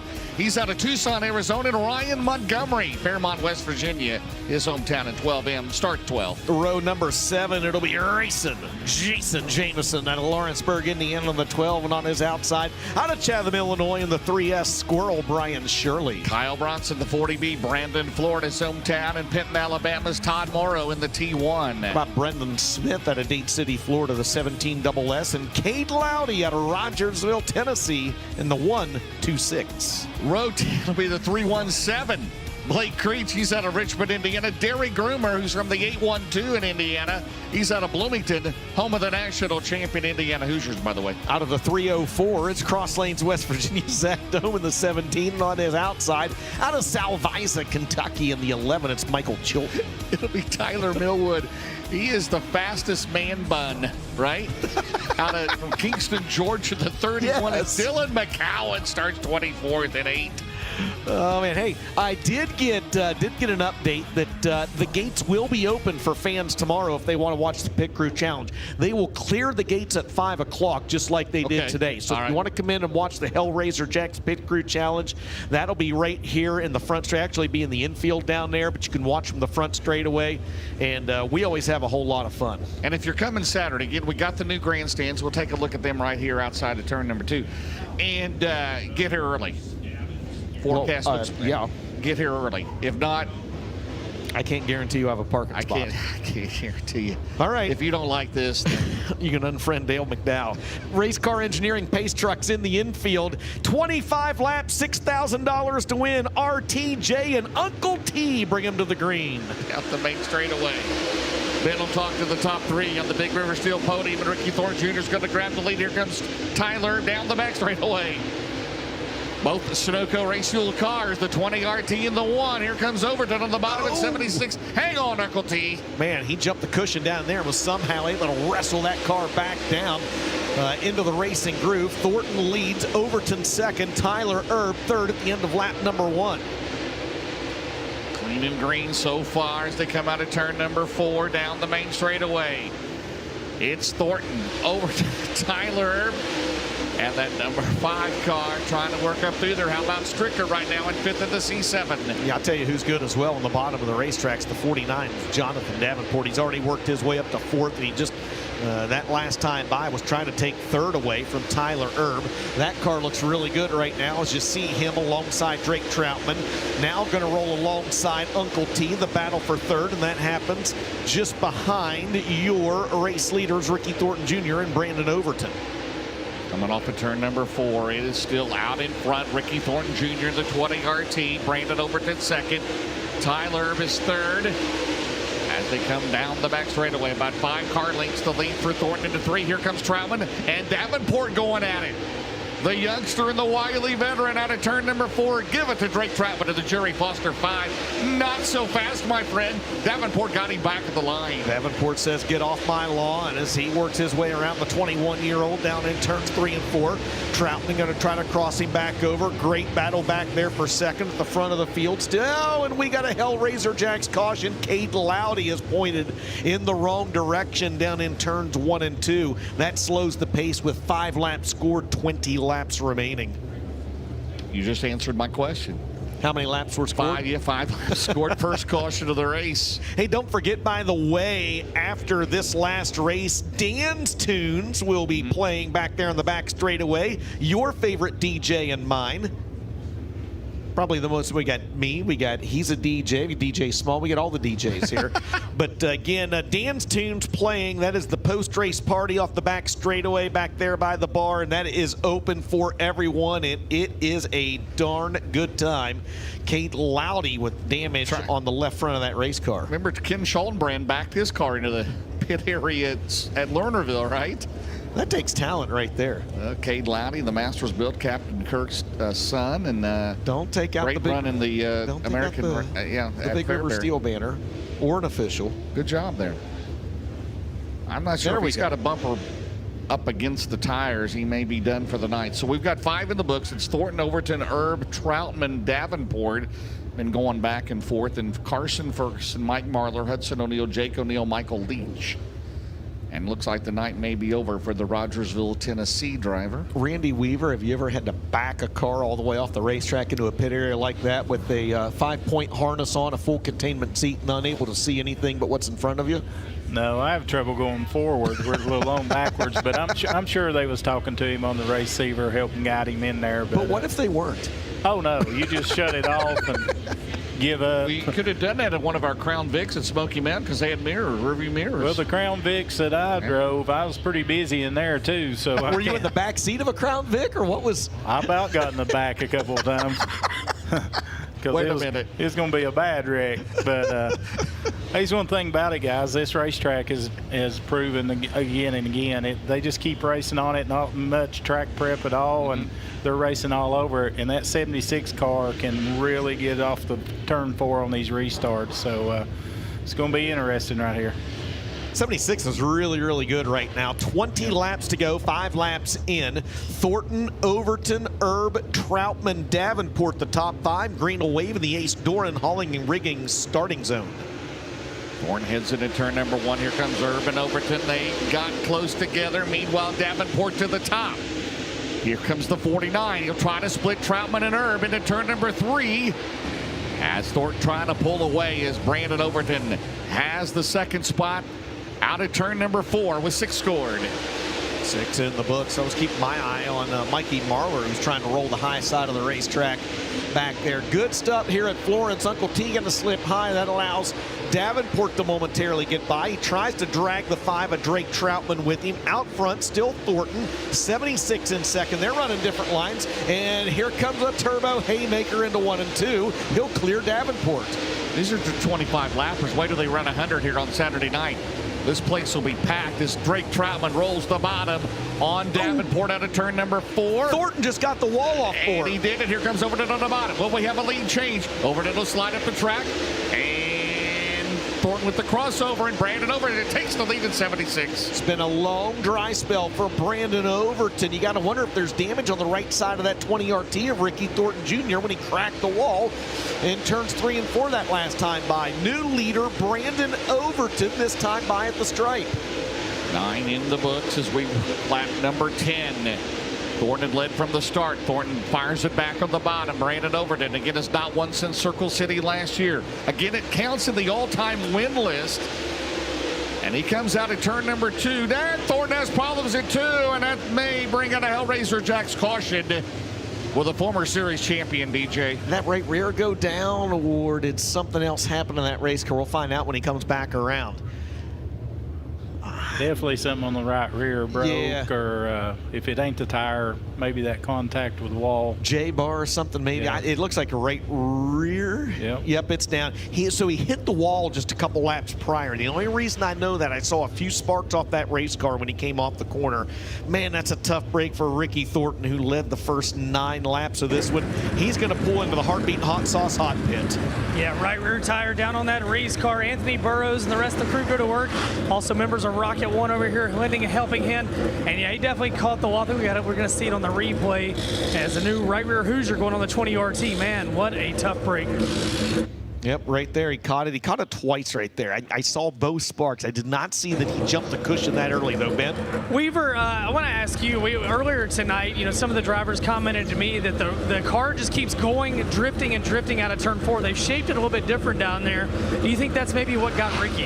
Yeah, definitely. When I was here a couple of months ago, that turn 4 really comes out at you. But what happens is 3 and 4 is so much wider, so you pick the throttle up way back on the entry of 3, and then you come across the center, and then if you start being a little tight across the middle, you have to just hope that it gets turned. You're really in the throttle, and then the cushion is not letting it turn, so sometimes it's really easy to shove the front end and get into the wall. And then the sidewalls on these tires are really thin, let alone up against a concrete wall spinning, so it don't take much, but it's really, really tight off turn 4 for sure. It's a great shot of that cushion up there as well. And I mean, Randy, words just can't do justice what happens if you miss your mark even by just a little bit on a cushion like that. No, when you get in there against it, it sticks you so hard you wish you had 3 motors so it'd pull you around through there. Look at and that. It just makes you It is on top. so hard. There's dirt on top of the wall.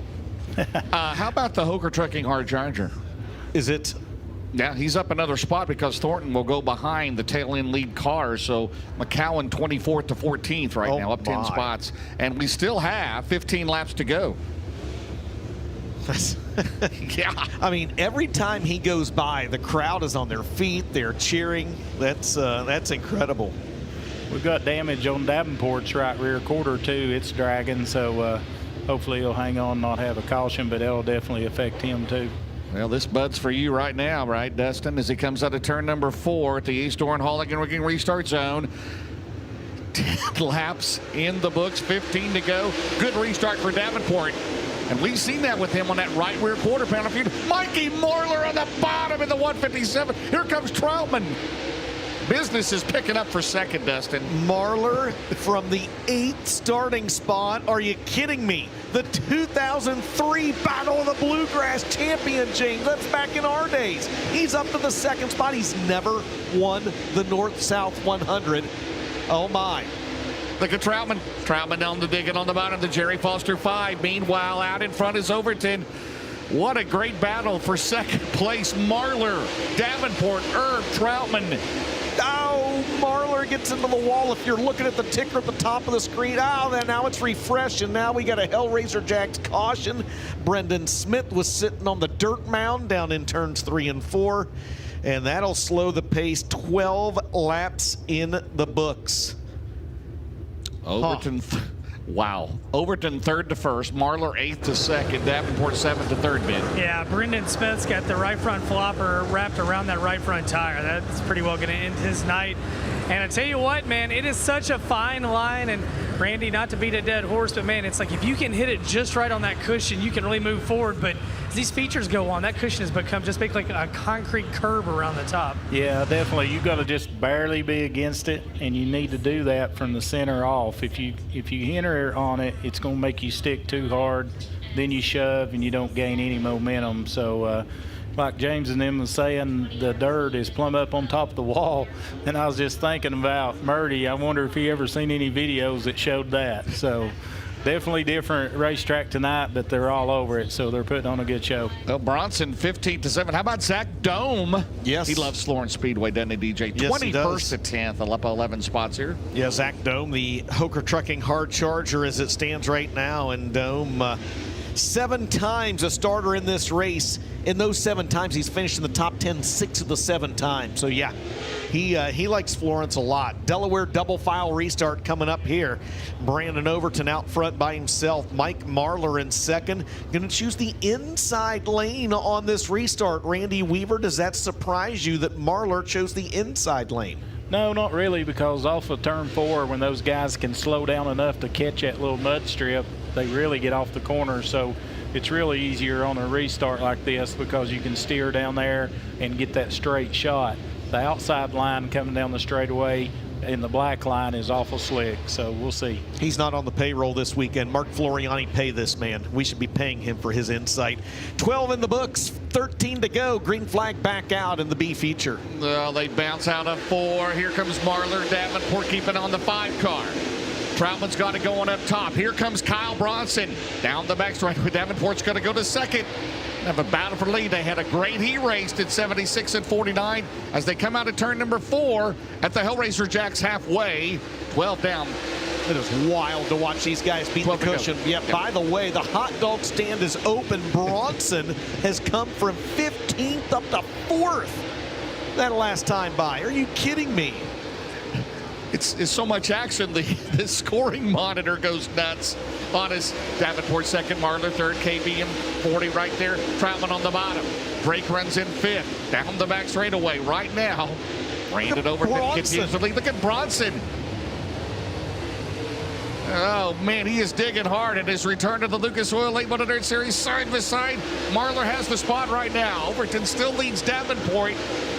Out at 2, down the back straightaway by about 3 car lengths. It's far from over. We'll have 9 to go coming up. This is Randy Weaver. It's been treacherous at the top all night long, but I feel like we're starting to get to that really treacherous spot in this race where it's just a live by the sword, die by the sword type of groove. Yeah, it's just going to take one time getting into it hard and then jerking the front end. Looks like Jake O'Neill has some issues here. Trouble as he's got a little bit of damage on the left rear of that race car, and he's able to nurse it into the infield, but not before the Hellraiser Jacks caution flag flies. 16 laps scored, 9 laps remaining in your final feature of the night, and it was getting good up front between Overton, Davenport, and Marlar. Bronson 4th. Bronson 15th to 4th. Troutman, Erb, O'Neill, Ferguson, Dome, still your hard charger. Thornton is back to 10th after having to pit. Then it's Jamison, Stricker, Leach. It's good stuff. This is really good. It's not. Anybody in those top 5 could win this race. How about Zach Dome? He made, what, 6 top 10? Yeah, 7 north-south, 6 top 10. He started 21st and was 14th on lap 1. My goodness. He's Blair-like. I mean, he's Blair-like. He's Blair-like. Move over 7.5 seconds. He moved up 7 spots. All right, so it'll still be a Delaware double file restart with 9 to go, 16 scored. It's the leader plus 3 in the Lucas Oil Late Model Dirt Series. Let's not sleep on the fact that Thornton, you just saw him right there as well, back up to 10th after having that flat tire. And Davenport picking the outside this time because he's thinking that momentum is what you're going to have. And you notice the 76 Overton, he started moving up. His guys got him up in the top. So when everybody's running that top, it opens up for these sliders. Well, now wait a minute here. So Davenport was second, which means he got his choice, which means Marlar goes inside. Oh, Bronson goes outside. Okay, never mind. I can't read her right. That's okay. All right, thank you. 9 laps. You work with us. That's 100% right. 9 laps to go this time by Brandon Overton, Jonathan Davenport, Mike Marlar, Kyle Bronson, Drake Troutman, your top 5 in the final race of the night. Your math wasn't mathin'. I'm from Ohio. I can't count. Store and Holligan restart zone. Let's see if we can go green the rest of the way. Great restart for Marlar. He'll go to second. Davenport shoot down the back straightaway. He will have the run. Here comes Bronson. Here comes Troutman. Davenport takes to the outside. Meanwhile, Brandon Overton threatening on that cushion down the main straightaway. Still leads. We've got 8 to go. 8 laps to go in this one. And here comes Kyle Bronson to the inside. Oh, no. A Hellraiser Jack's caution. Boy, we needed a PSG right there. Bronson really wanted a PSG. By the way, did you happen to see the shot at Fairbury of Kyle Bronson in the flow night, the Kyle Bronson with the suntan line on his head? Weaver, you saw it, right? That was... I did. That was not a suntan. That was a straight up burn line is what that was. Right now, he is really burning the bottom of the racetrack. Randy, if you are able to watch everything you've seen and now you're one of those top 3 cars, where are you going on this restart with 8 to go? If your car's good everywhere, where are you going to put it? I still think starting on the bottom would be good, and then hopefully clear the guy enough that you can slide him and then run the cushion off of 2. But like I said, when you start running up there, it's so far up to that cushion. Those guys can just open up for sliders. So that's where it's fixing to get busy. This turn 4's turning into Lernerville turn 4, right? There's all kinds of action in turn 4. Well, let's take a look at what happened here on the FK Rod Ends instant replay. Oh, they all got a little bottled up down there on the bottom. Montgomery, Todd Morrow, and Chilton involved. All right, DJ. Well, Bronson is 4th. He's up 11 spots from 15th. So on the Delaware double file, Marlar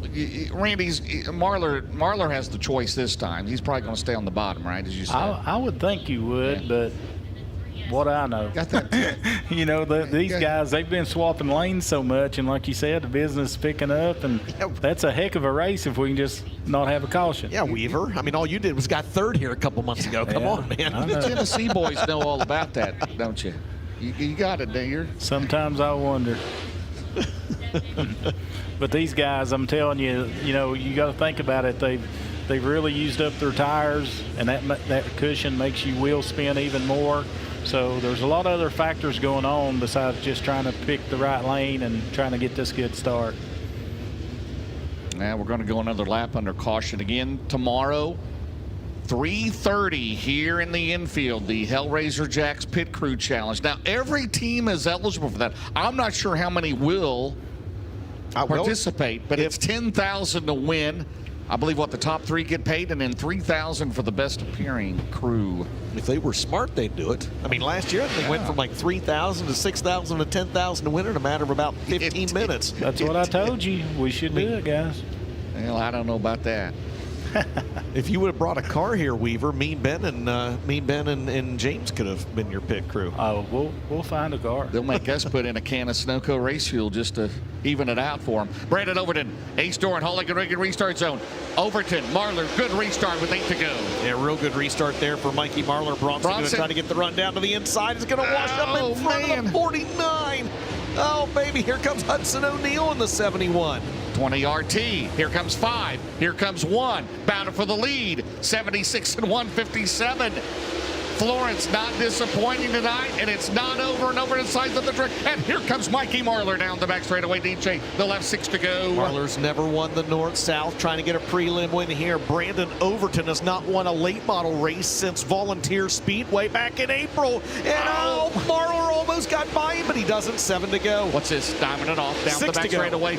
Down the back straightaway. Marlar has a run on Overton. Down at the bottom. Tennessee and Georgia going at it, and Mike Marlar slides up the track. Will it hold?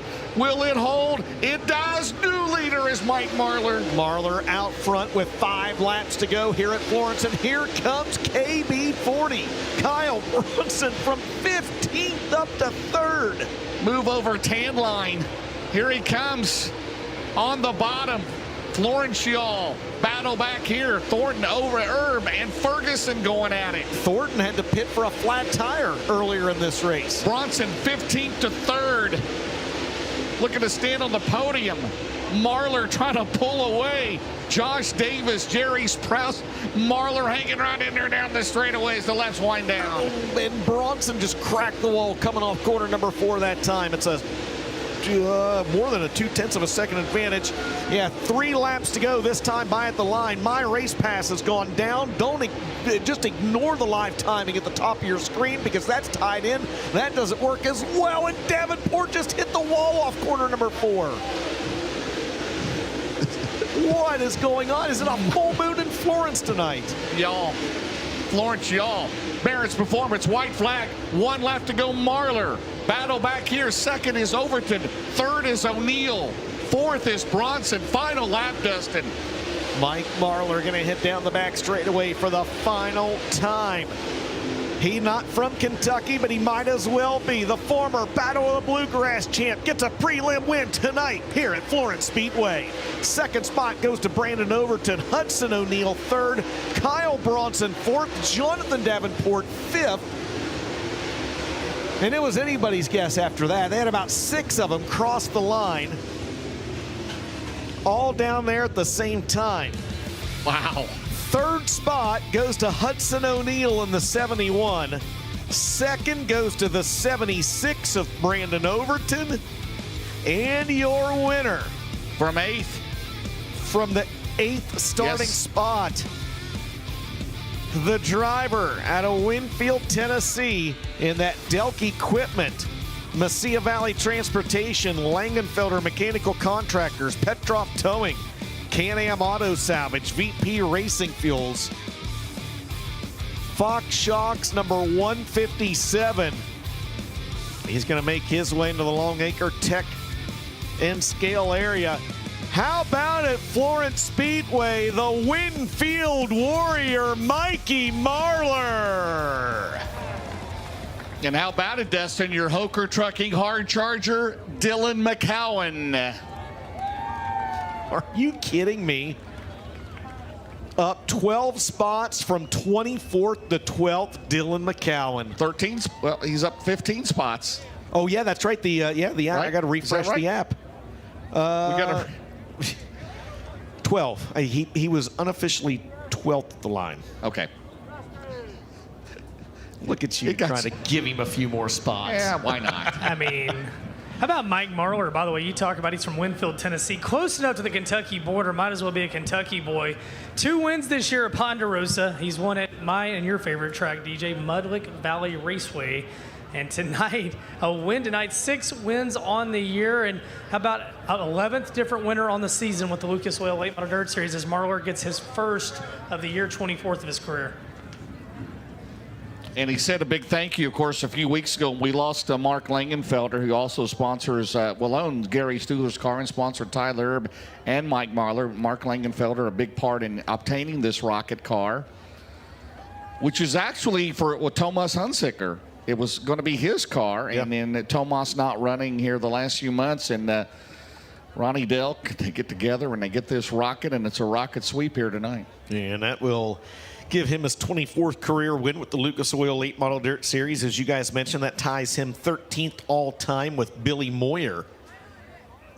His first Lucas Oil Late Model Dirt Series win of the year as he's in the Droop Check area down there in the Longacre Racing Products Tech area, and about to make it official here tonight. How about it, guys? Your winner from 8th, 3rd from 9th as well. There was a lot of comers and goers in that one. Good stuff here tonight at Florence Speedway. Again, Dan's Tunes for those of you here at the racetrack. Going to be DJing and playing all your favorites over there off the back straightaway at the bar area. So make sure you stop over there and check out Dan Rice and the gang and see some of your favorite drivers and your fellow race fans as well. If you are on your way out We ask you to have a safe trip home. Again, we are right back here tomorrow, as James mentioned, the Hellraiser Jacked Pit Crew Challenge at 3:30 p.m. tomorrow.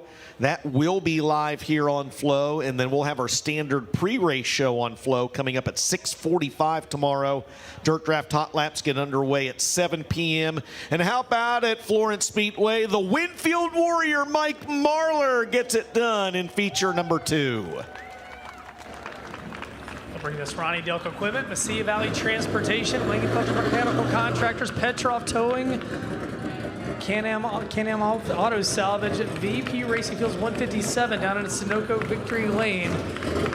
The second feature winner of the night, man, this night's had a little bit of everything, and it ends with Mike Marlar, the Winfield Warrior, on top of the Big River Steel podium down here, man. A little bit of damage on the Midwest sheet metal spoiler, but not too bad. And I feel like he utilized a lot of different grooves to find his way to victory lane tonight. 11th different winner on the series, on the year. 24th career Lucas Oil win. And his 6th win of the season overall for Mike Marlar. He's won a little bit of everywhere this year, and it's good to have him back in victory lane with the Lucas Oil Series. Out of the race car, Mike Marlar, your winner here tonight. Checkered flag, confetti, fist pumping in the air. Perhaps this will be his year to get his first North-South 100. That's why Stacy's smiling in the corner. Well, Mikey, you got confetti on you, brother. You had to work for that one, man. Be honest with me, there at the end, did you even know where you needed to be on the racetrack? Well, I tried to be a little bit everywhere, you know. The track was just racy, you know. When you got a great track like that, that's how you got to think. And so a lot of thinking going on in that race and strategies on restarts and stuff like that. But it was fun, man. It was fun racing and, you know, getting to race with the top guys up here and having a good time and getting a win. Those cautions felt like that Knoxville caution. No big surprise you're good at Knoxville. It felt like the cautions changed everything. How tough were those from the driver's seat? Well, you know, my car was really good, so I was on offense. When you're on defense, you don't want to see those cautions. But when you're on offense, every caution is an opportunity, you know. So the car was really good there. I got to really thank Mark right over there. He told me some stuff today. I've run my car probably maybe 8 or 10 times or something. I've had it now, and won a couple in it. You know, had good results, pretty good, but just lacking a little bit. And I kind of told him what I was looking for, and he sped me up a little bit today. So it's always, I told him over there, it's fun when you got something you can do something with out there. You know, it's really fun. You're a Tennessee boy, but you're a Kentucky boy at heart, too. And this is your 4th win in Kentucky this year. What would it mean for this to ramp up towards Saturday? I know 75,000 matters, but I think a North-South 100 trophy means more than anything for you. Well, you know, my point in my career here, I'm just kind of picking and choosing. Don't really run a series. Just go wherever, you know, wherever, whenever. And but you know, my goal every year is to win on the national levels. I want to win on World of Outlaw. Want to win on Lucas, and you know, that's kind of my thing every year. I want to win. I want to win everywhere at the highest level, and I was able to do that today. So that gives me confidence, you know, for the rest of the week. And you're right, I'm a Tennessee guy, but I grew up a lot. You know, my first races I ever drove was in Kentucky, and I probably drove 80% of them in Kentucky over the years. So, yeah, it's fun coming up here. I've been coming up a long time, and I know I got a ton of fans up here, and I've always loved coming to this racetrack, and I really appreciate you guys. And I've always had a lot of support here tonight, and you know, I know you guys love Bobby, and I see one of them Haterade shirts today, so he's going to get me one, I reckon. So I said, man, that's a cool shirt, get me one. So he's getting me one in orange, so I get to wear it a little bit. It'd be fun up here. We joined up with some of you fans here. So, yeah. Thanks for having me out. I just got to thank these sponsors. Can I do that? Absolutely. Well, Ronnie Delk, you know, my team owner, couldn't do it without Ronnie. Josh and Jerry, and Stacy, my wife, Allie. We got Shane and you know, Josh's brother-in-laws. Everybody's here this weekend helping us. We got Fox Shocks on the car, Mesilla Valley Transportation. Ed Petroff, you know, my longtime buddy and sponsor, still believes in me, and it's fun to get out here and do, you know, win some for the old guys. So I hope not forgetting anybody. You know, we got Langenfelder Mechanical, VP Racing Fuels, Capital, and our buddy Craig Lindsay at Can-Am, you know, has helped me years and years, and got a great group of people around me and can't do it without them, and especially can't do it with all you fans here. Appreciate you all, and glad you all got to see. I hope a good race there. How about it? Mikey Marlar, the winner of feature number 2 tonight. Top of the Big River Steel podium. We head down to talk to 2nd and 3rd on the podium, and a very entertaining second feature. And our next interview will be with Brandon Overton, who led early and often, and this one comes home in 2nd. Brandon, you got that smile on your face, man. It looked like as the race went on, some of these guys, it seemed like their car started to come to them, and you had your hands full a little bit more. What was your feeling from the driver's seat, though?